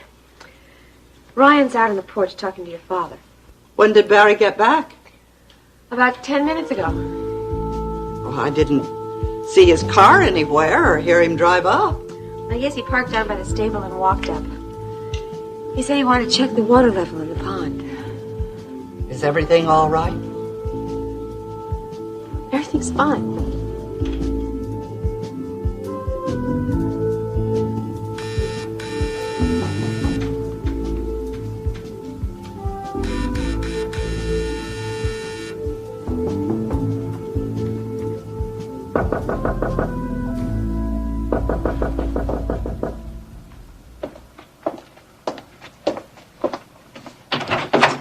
I'm busy. Dennis, I have to talk to you again. I have to ask you about last night. I don't want to talk about Well, last no, I'm night. sure you All don't. I want to I do is don't be left either. alone. Can't you understand Well, that? of course I can, darling, but there's something we haven't thought about, and it won't wait.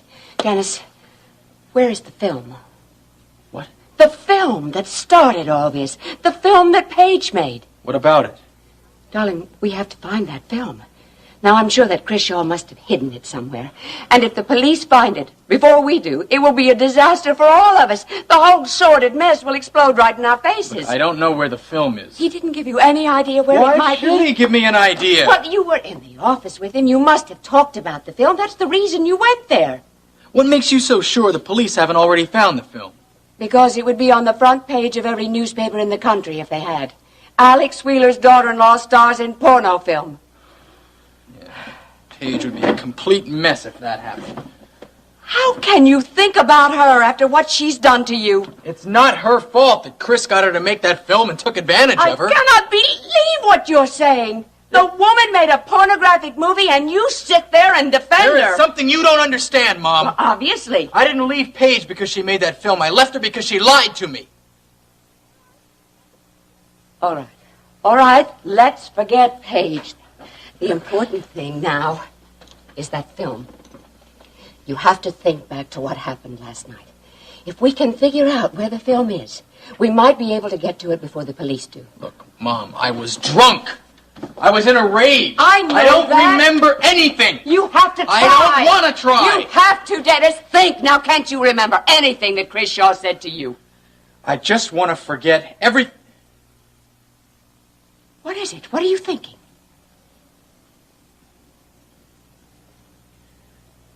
I remember. Remember what? The porno film. Yeah. Yeah. It was right there in Chris Shaw's office. Ginny's determined to make her marriage to you work, and I have to respect that. You expect me to believe that? That's right, I do. I want to ask one thing. You have no right to ask anything of me. I'm asking you to believe that Ginny really wants to stay with you, Barrett. She doesn't want to leave you. Now, if you don't believe that, you don't have a chance in hell of making her happy. I don't need any lectures from you. I'm not lecturing. That's how it sounded to I'm me. telling you the truth. You're not telling me anything, Connor. Go back to World Oil and tend to your own business. No, you have to understand what happened between me and Ginny. Now, she thought you were dead. So she had to get on with her life, and that happened to include falling in love. Come on, Barrett, you can't blame anybody for that. Certainly not me or Ginny. You made her give up on me. Barrett, she waited for over 5 years for you. Now, if you thought that Ginny could never come back to you, wouldn't you try to start a new life for yourself and for Steve and find somebody who could love and care for you? Ginny is the only woman I've ever loved. Or ever will love. She loves you enough to stay with you. Please, Barrett, don't make her life miserable with your jealousy.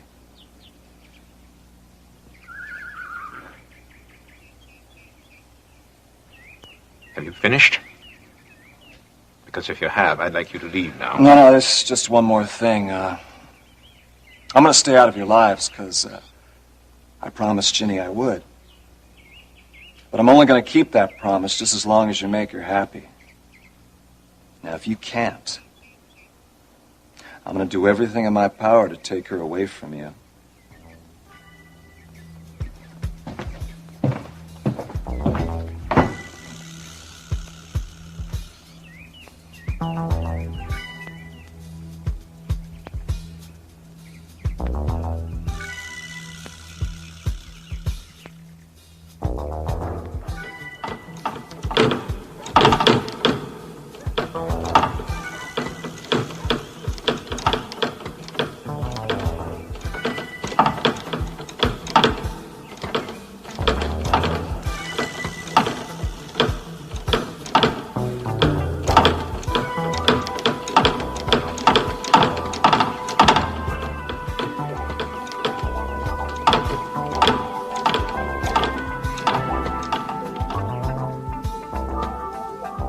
Just try to take Ginny away from me, Ryan Connor.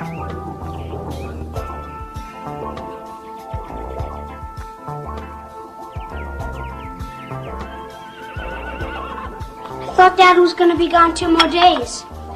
Well, he finished with his business early and he decided to come home. Steve, come and sit down over here with me. I want to talk to you. Come on, honey.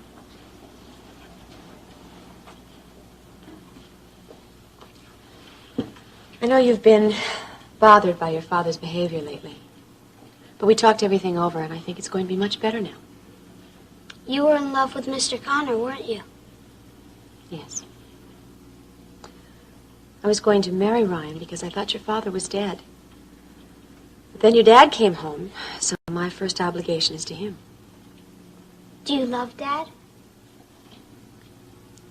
I loved him for 12 years. That's a long time. Now he's going through a very rough period, and it's up to us to help him through it. I don't think I can help him if he keeps snapping at me. I don't think that's going to happen anymore. Give him another chance, okay? Things were going just great when he wasn't here, until you got locked in the storm cellar. Things will be great again. I promise. Hello, Steve. Hello, Dad. I have got a surprise for you. Aren't you going to ask me what it is? Yeah, I bought you a horse. that's great, Dad. Thanks. I got some heifers, too. Maybe they can be friends with Morning Glory. Oh, that'd be wonderful, huh? You know, I think I'm going to check up on Max. All right, honey, but don't be gone too long, all right?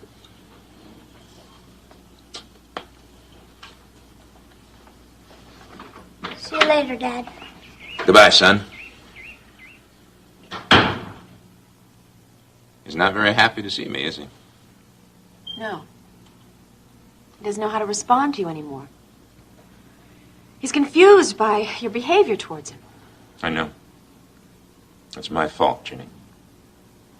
My moods have been so unstable lately. But that's all going to change. I promise. I promise I'm going to make both of you happy. Are you certain you saw the film in Chris's office? Dennis? I saw the film. Where was it? Chris said he had some publicity pictures of Paige that he wanted to show me. The same ones he showed me. Yeah. He said they were previews of coming attractions. He was taunting you. Well, he went to open the safe. The film was in the safe. Are you sure? He said he wanted to keep it in a safe place for me. That's when I got mad, and I went for him, and... Oh. It must have been terrible for you. You know, it's possible that the police haven't been able to open the safe yet.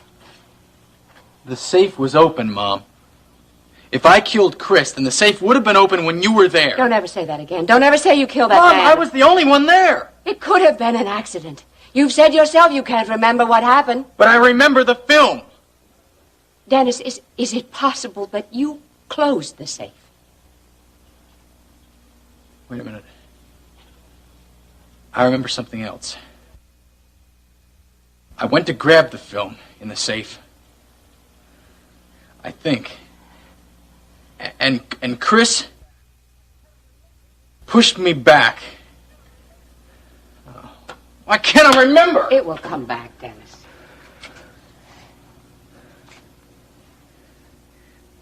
The safe was open. The police had to have found that film. Why didn't they say something about it? Maybe the safe wasn't opened. Maybe you didn't fight with Chris. You see, that's why you can't talk to the police. Memory plays tricks.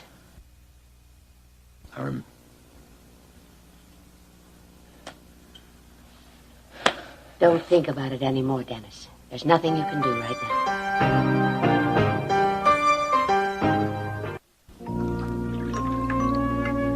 Did you and Ryan argue? No. And once I got over the shock of seeing him here, I came to my senses. I realized that if he could have been helpful in locating you, then he should have been called. I hope you told him that. I did. I guess what I reacted to most was his being here when I wasn't. I felt terrible about that. And Ryan was the most handy one to take it out on him. But I apologized to him, and I must say he was very gracious about it. Oh, I'm glad. I certainly wouldn't blame the man for being worried about you. I mean, after all, he does love you. Barry, I feel so foolish getting myself locked up in that cellar. Could have happened to anyone, honey. It was just an accident. It's best if you forget all about it. Could you help me to do that? I'm afraid I can't, sweetheart. If I could, I'd be in much better shape myself. But Barrett, you were locked up for 5 years. I don't know how you stood it. After 5 hours, it doesn't make much difference, does it? No. I won't leave you alone again. Certainly not until after our baby is born. And I'm going to do my best to help you forget this terrible experience you've had.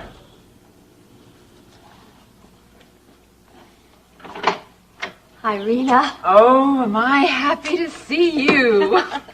Oh, Barrett. Hello, Rena. I thought you wouldn't be home for a couple of days. Well, I was able to get my business out of the way sooner than I thought I would, and I'm glad I did. Yeah, that was quite an experience Jenny went through, wasn't it? How you feeling? I'm fine now, thanks. Well, you must be worn out. I think I'll go and... No, please, I'd rather visit with you. Where's Grandma, do you know? I just ran into her outside. She was picking flowers in the side yard. I haven't seen her since I got back, so I better pay my respects. If you'll excuse me. Kate says you were quite a help, especially with Steve. I don't know how I'd ever thank you for that, Rena. Don't try. We were happy to do what we could.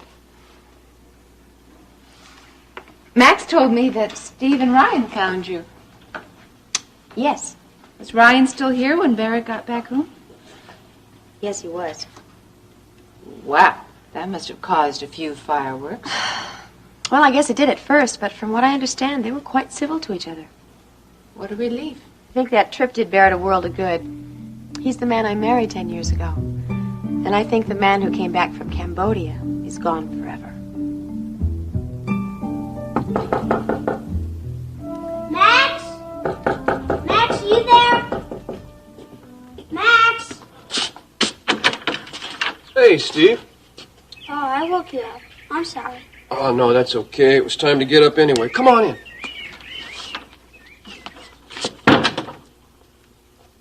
What's the matter? Nothing's wrong. I mean, your mother's all right, isn't she? Yeah, she's fine. Well, you seem kind of upset about something. No, I just came up to see how you're doing. Well, I'm kind of thirsty, I'll tell you that. How about you? You want a soda? Sure. Okay. So, how's everything going up the house? Pretty good. My dad got back. Yeah? Bet he was real upset to find out that your mom was locked up in that cellar all night long. He didn't seem too upset to me. Well, maybe he just didn't want to worry her any more than he had to. So, how'd his trip go? Pretty good, I guess. He bought me a horse. He did? Hey, that's terrific. Yeah. I guess he's just trying to make up to me for the way he's been acting. Well, there's nothing wrong with that, is there? No, I guess not. Give him a chance, Steve. I mean, let him know that there's no hard feelings on your part. Maybe it'll help. I mean, it's worth a try, isn't it? Yeah. Maybe it's a good idea. Is Dennis certain he saw that film in Mr. Shaw's office? Under the circumstances, Dennis can't be certain about anything. Do you think it was there? Yes, I do. Then what happened to it? I suppose we have to assume that the police have the film in their possession and that they're waiting to take action.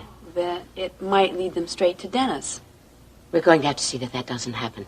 What are you going to do? Well, I haven't quite figured it out yet, but I will. I'll get that with you. Okay, Mrs. Wheeler, I'll be in the kitchen if you need anything. Okay. Oh, what do you want? I'm looking for Dennis. I tried to call him at the apartment, but there wasn't any answer, and KVIK told me that he wouldn't be in today. I see. Look, would you just please tell me where I can find Dennis, and I won't take any more of your time, Iris. On the contrary, Paige, I was just about to give you a call. Come in, I'd like to talk to you.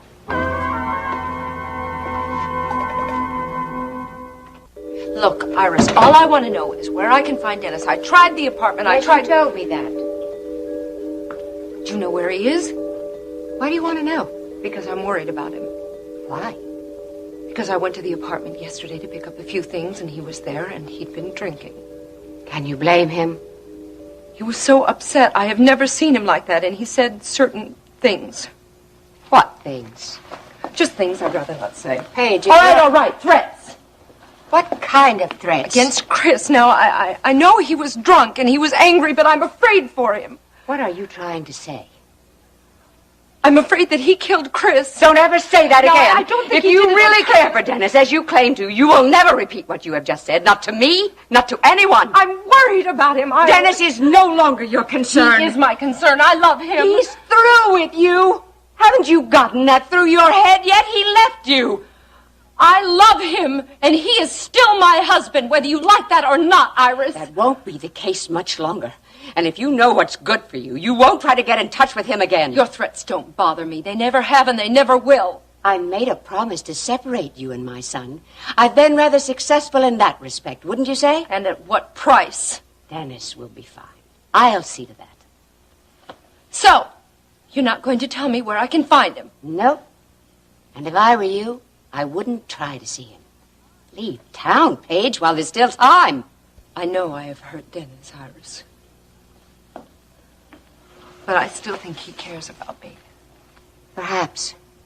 But what little feeling he might still have for you will disappear once you're arrested.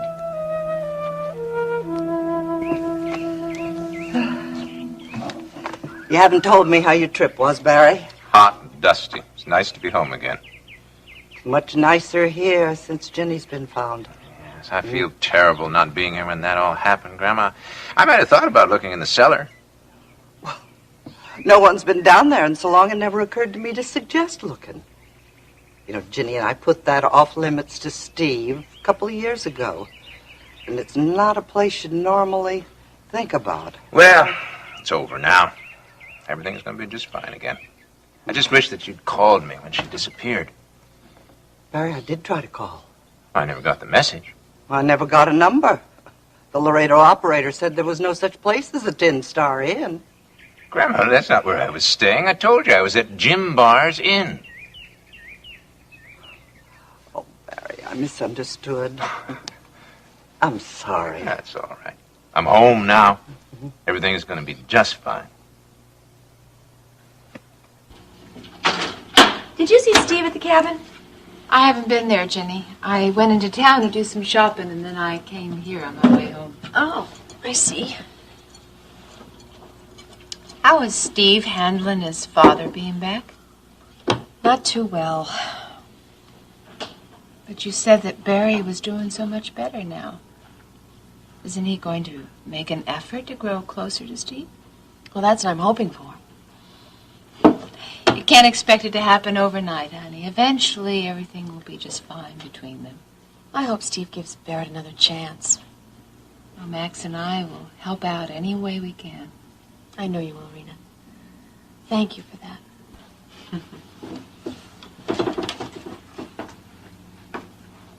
Jenny, is Barry going to close off the cellar so that no one else can go down there?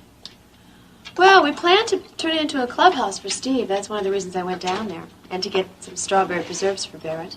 Do you think the place can be made safe? I'll have to let Jeb and Barrett decide that. I don't think I want a cellar when Max and I get around to building our house. You think that'll be sometime soon?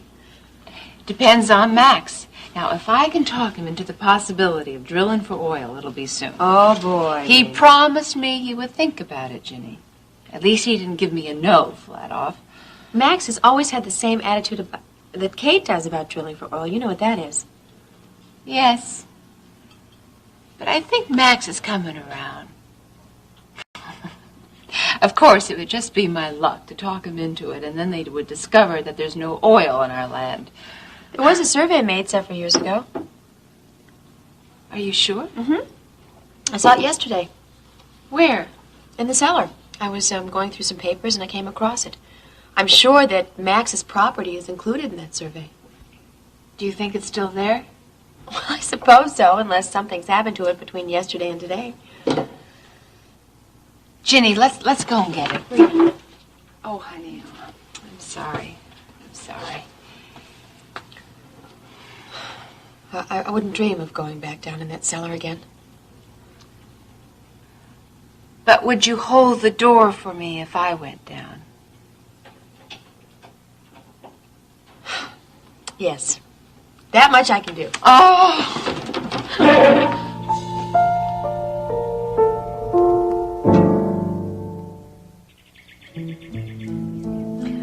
I just hope you haven't ruined your shoes, Rena. Oh, I don't think so.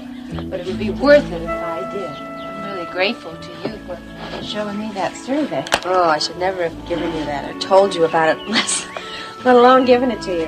Considering the way Kate Marshall feels about drilling for oil around here, I would really be in hot water if she found out what I did.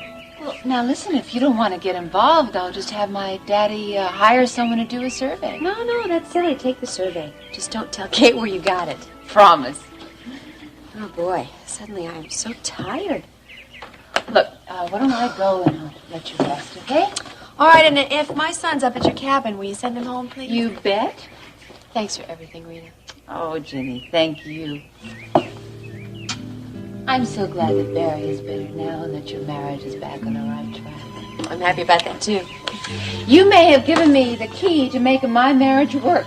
Yippee! Bye.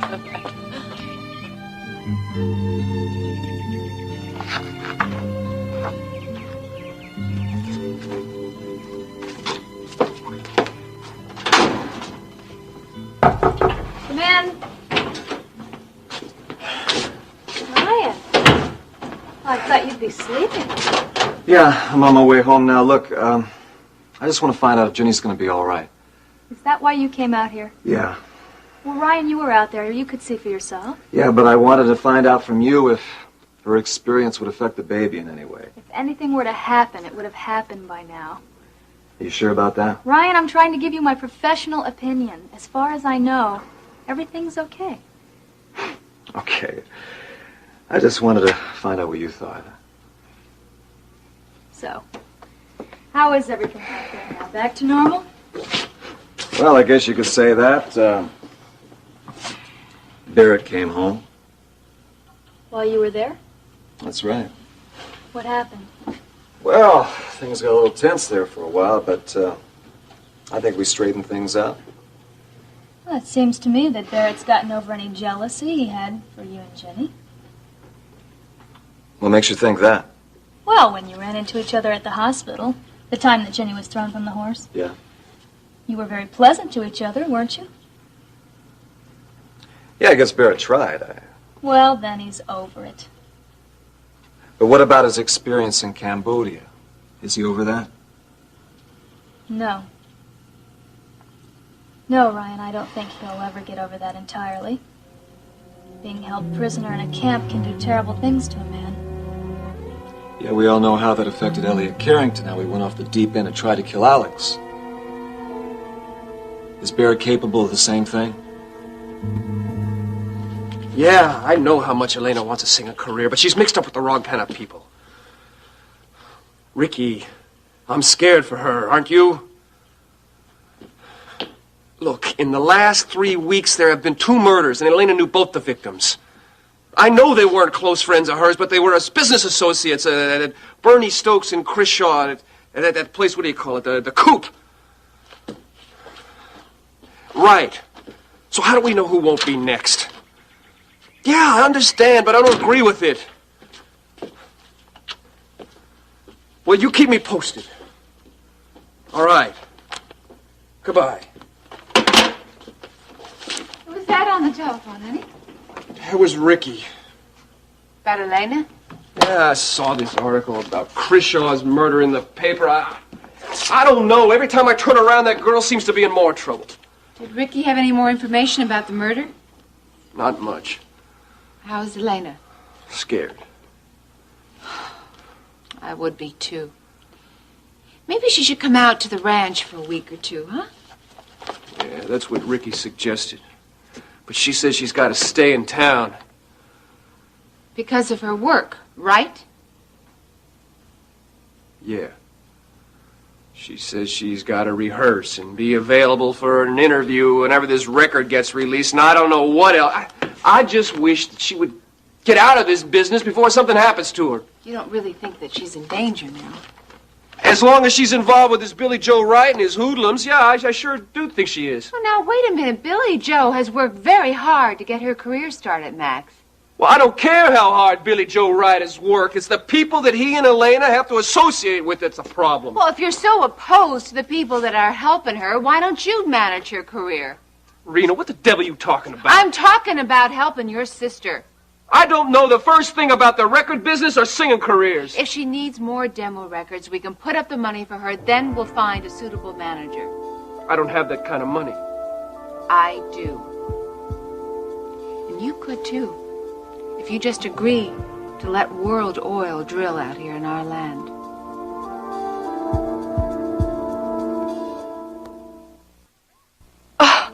Arrested? For what? I have done nothing wrong, Iris. Aside from making a pornographic movie.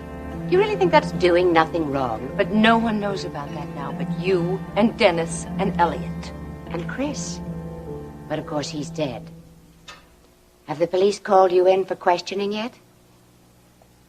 And what makes you think the police want to see me? Drop the innocent act, Paige. We all read the papers. Chris Shaw was murdered and he was your friend. And what makes you think that the police know that? Well, you know they have a way of finding out those things. All right. They did come to see me today. When? This morning. What did they say? They asked me a lot of questions. They were all very general. How long have you known Chris? Where did you know him? That sort of thing. How did they connect you to him? They found my name in his address book. Did they say anything about the film? They don't know anything about the film, Iris. Don't they? Well, they didn't mention it to me, and there was nothing in the papers about a film. Well, I imagine they don't want to tip their hands. They're probably waiting until they have more information or until they've had a chance to view the film, see what it is and who's in it. And, what if Chris destroyed it? Something he hoped to make $1 million on. No, that's not very likely, my dear. No, I'm quite certain that the police have the film in their possession. I'm telling you, Paige, the best thing for you to do is leave town. Leave the country, even. Yes, that would make you happy, wouldn't it? Don't you understand this situation? You mustn't talk to the police. And right now, you're free to go anywhere you like. Iris, isn't it enough that Dennis and I have separated? No! No, it isn't. I made you an offer once. A financial offer. I would like you to know it still stands. You are the second person to ask me that question. Jeb said something about it to me last week. Now, is there something going on that I don't know about? I was asking about Barrett because, well, I've been kind of involved with Elliot lately. In what way?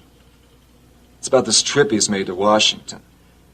You see, he went down there to talk to a man who escaped from the same prison camp as Barrett and Elliot. So naturally, I've been thinking about their experience in Cambodia. And naturally, you've been wondering what the possibilities are of Barrett going off the deep end like Elliot? That's right. They both went through the same experience. But they're two different men, Ryan. Now, I don't know all the facts about Elliot's case, so I can't make any judgment on him, but I do know about Barry. And what do you think about Barrett? I think that he's fairly stable and will remain that way. What do you mean by stable? Look, there's always the possibility that something might trigger a response in him that will set him off, but I don't think that'll happen. Is there any guarantee? Of course not. Ryan, Barrett's doing a lot better than anyone expected. Yeah. Maybe Barrett's keeping his problems to himself. I don't think so. I just think he's been very fortunate. He hasn't had to deal with a lot of problems that other men might have. He's home with people he loves. He enjoys running the ranch. And it's very peaceful and quiet out there. Now, those are all things running in his favor. I don't think that there's any reason for undue concern. Think of the kind of life that Elena could have if you got behind her, Max. Get behind her with what? Money I don't have? Money you could have. Rena. Max, now you listen to me. Elena wouldn't have to sing in honky-tonks to make money to live. She could have nice clothes. She could go to Nashville. She could... Yeah, and we could build a real big house for her to stay in when she's back here from Houston, right? We could build a comfortable house for you and me to live in. Now, what's so terrible about that? Nothing. But I'm just not ready to start building so soon. Max, I'm 80% sure that there's oil on this property. Well, it doesn't matter. Why not? Because I've been giving that whole idea a lot of thought like I promised, and I'm not going to do it. Why can't you? Because I'm a rancher, not an oil man, and it goes against everything I believed in since I was a little boy. You've grown up, Max. It's silly to cling to old-fashioned notions. Now, there's nothing old-fashioned or childish about holding on to your beliefs. That depends on what they are. Well, I believe in the land. I believe in protecting it and taking care of it and having some land to give to your kids so they can give it to their children. You could leave your kids half of Texas if you strike oil. And you'd want me to drill another well. No, there'd be no end to it. I'm talking about a couple of oil wells, maybe 3. And I'm talking about the destruction of the land. Rena, I'm sorry. I just won't do it. And you said you were going to compromise with me.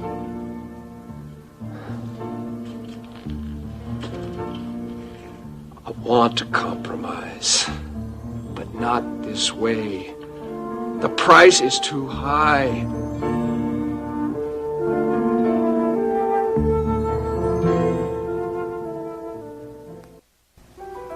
I am not leaving Houston. If you love Dennis, as you say you do, you will reconsider my offer and get back to me. There is no reason for me to get back to you, Iris. It's your funeral. I am leaving now, If you stay in Houston, all you will manage to do is drag Dennis down with you. Is that what you want? Mrs. Wheeler, Miss Carrington. Hello, Vicky. Think about what I said.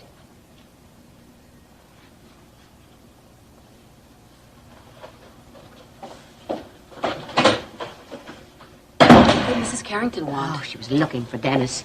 He's not answering his phone.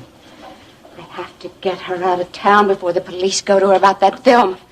If she tells them about being blackmailed and about Dennis's being so upset, they'll put 2 and 2 together. They will know he had a motive. The film. What about it? That's what I came to tell you about. I just saw a report on the news about Mr. Shaw's murder, just now. What did they say? According to the news, Mr. Shaw's safe was open. Everything in it was gone. So they figured that the motive for this killing was robbery. Would you repeat what you just said? The police think that the motive... No, about the safe. It was empty. But Dennis told me this afternoon that he saw the film in the safe. Are you sure? Vivian, someone has that film. And it's not the police.